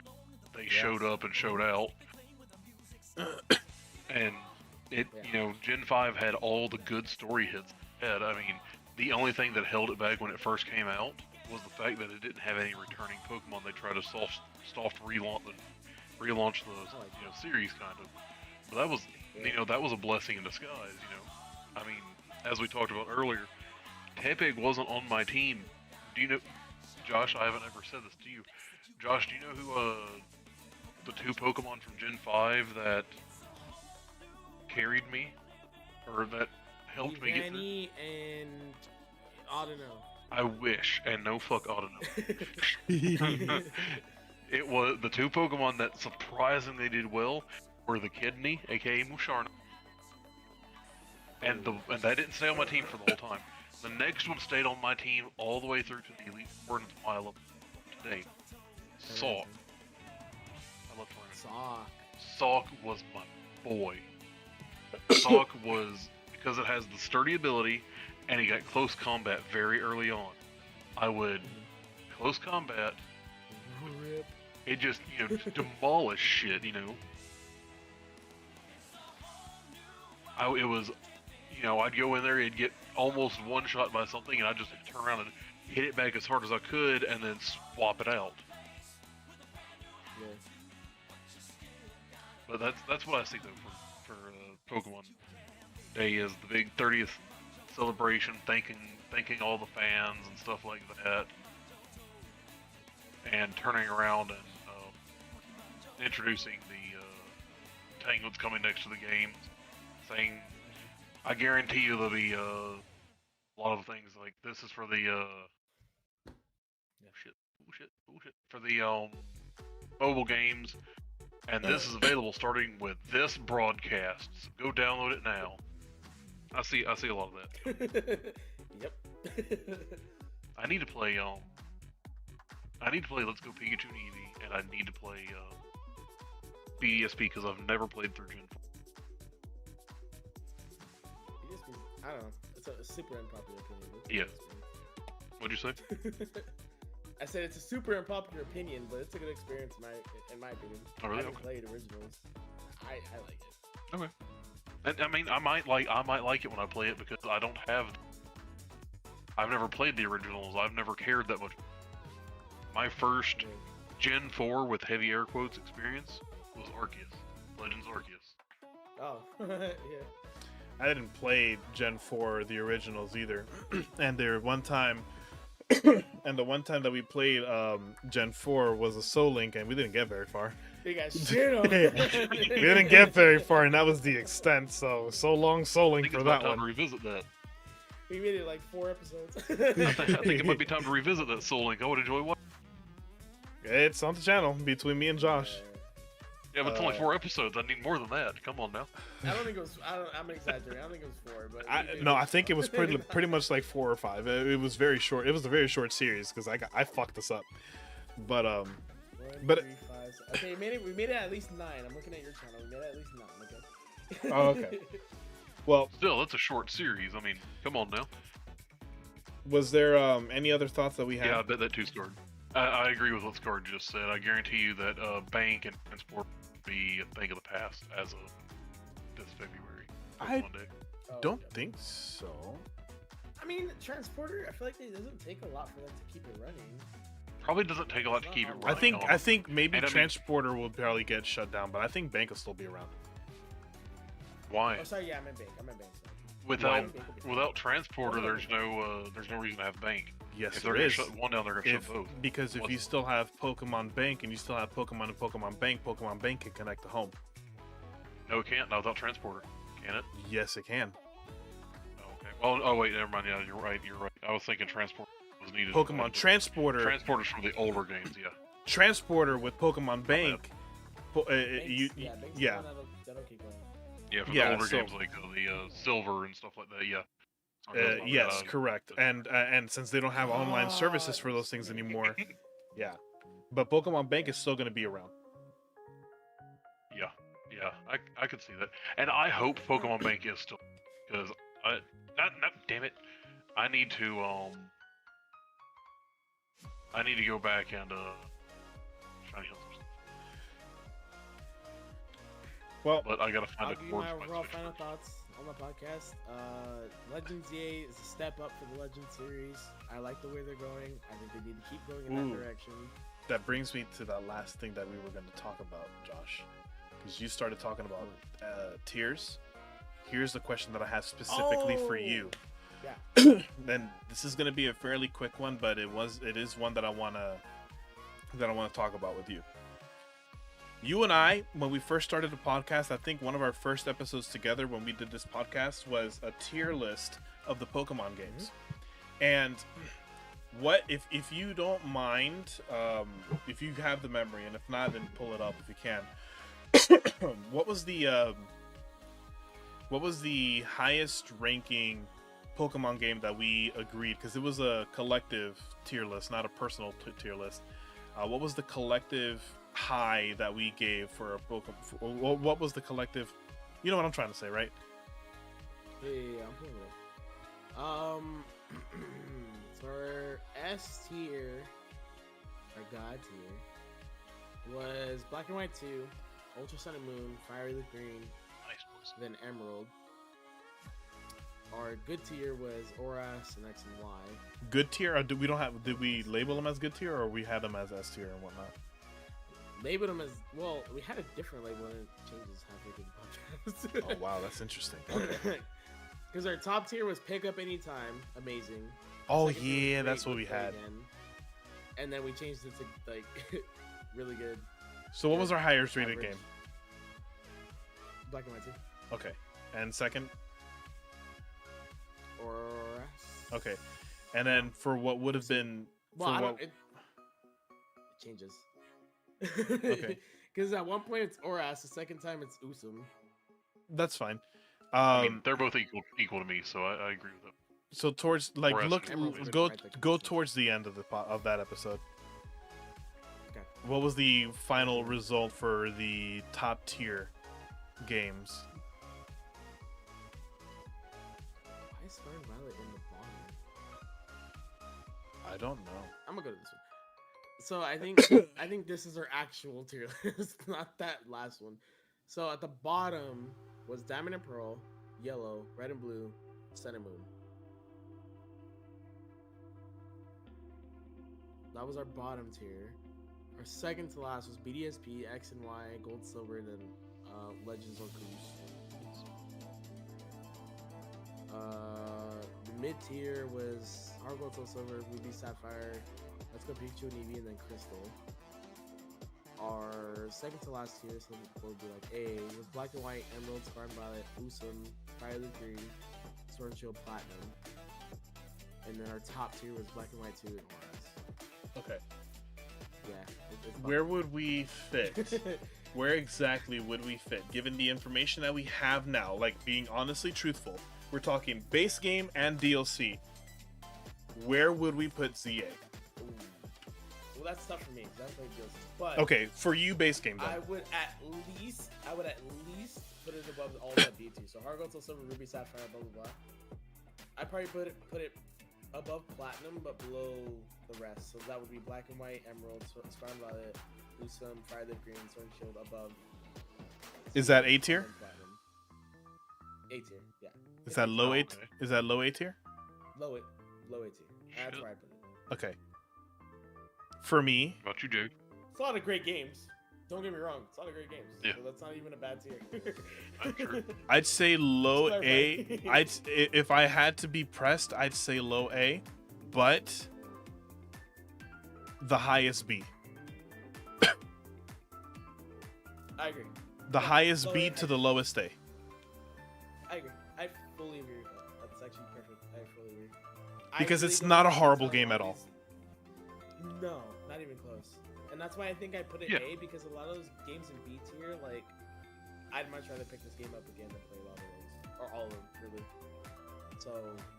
So you'd me, rather like, play through ZA again than pick up pick up what? Silver. He hates Johto, so yeah. Oh, okay. I don't really like Johto. I don't hate it. I just don't like it. He says he hates it. But he pesters me. I'm just So, yeah, I really don't like Johto that much. I don't have nostalgia, and I really don't like it. So I got you. Okay. But in that tier also, Heart Gold, Soul Silver, Ruby, Sapphire, Let's Go, and then Crystal. Like, yeah, for me, it'd be like, yeah, I'd love to start playing this again over all that. Okay. But would I want to start a new playthrough with Black and White, Emerald, like? I would start a new playthrough on those guys. Oh, I would Emerald. too. I would rather do those. Like, yeah. That's kind of how I'm thinking about it. Like, would I start a new playthrough? If I have to start a new playthrough right now of ZA, what would I rather play over it? And honestly, basically everything in A tier is. So then the high B tier would be the best answer then. No, I think it's low A because I think it's better than everything in B. Okay. I put it above Platinum because I think I'd rather play as ZA because we have Platinum in A. So Okay. I'd rather play ZA over Platinum at least. Okay, so And that is the lowest we have today. Keep in mind that that's a Okay, so collective tier list, not a personal tier list. Yeah. So realistically, the collective tier list, Still have there. the collective tier list, with Josh's input so far would be possibly dropping Platinum down to B and then ZA fitting in its slot.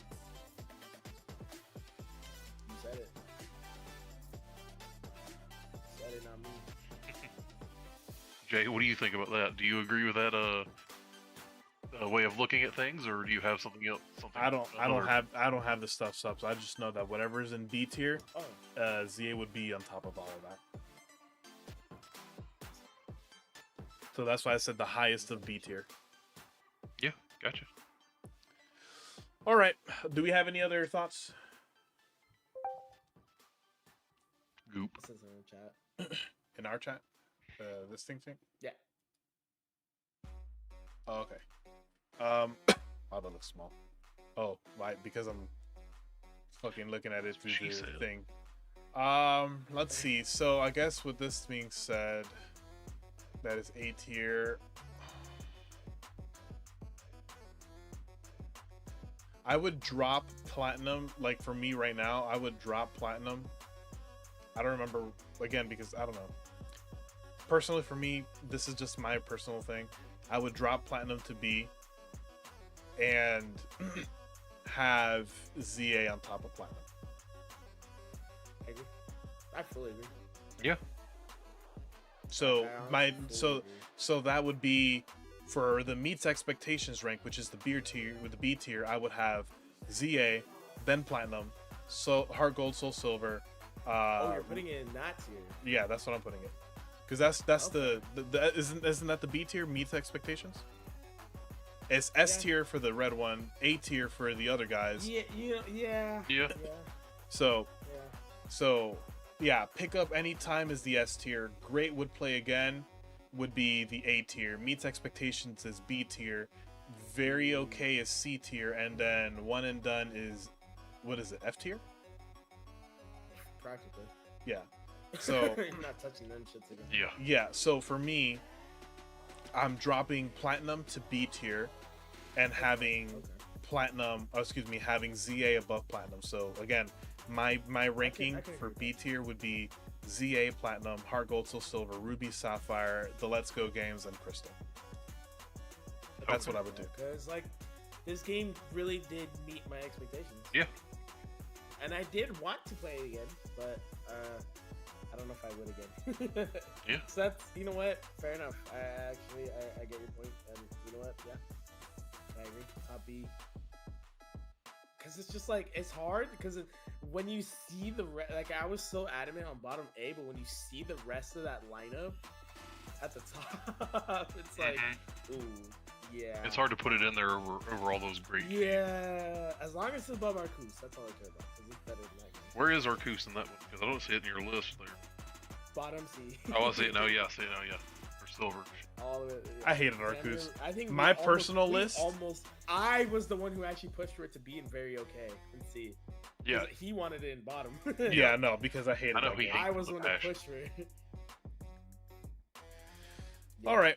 Well, that we hit just above our 4.5 hour mark, which is fucking nuts. Hell of a podcast. Yeah, it was a really good podcast. So right off the bat, before we end things off, Shout outs to, hold on. Let me see here. Shout outs to the 14 of you that hung around. Thank you for the 22 likes. For those of you that did Memby Flex, which I believe only the one person did, Alan or Brian did, and Alan did. I don't know why it didn't count for him. Thank you guys for the Memby Flexes. And of course, to the members of the channel, thank you guys for your support. Without you guys, there wouldn't be much of a channel and all that stuff. So just remember that you guys are super important. Hobo, thank you for joining us as our first guest speaker of the podcast.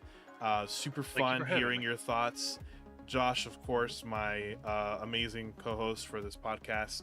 Thank you for doing this with me. I couldn't do a podcast without this man, and this man is literally my right hand with podcasts and things. So appreciate everybody involved. Thank you to the mods for keeping the chat safe, and thank you for everybody for coming. Have a great rest of your night, and we will see you again tomorrow for some Legends ZA things. Have a good night, y'all. Before you leave, Jay. Look at the read the chat. I read it. I'm not reading that out loud. Goodbye.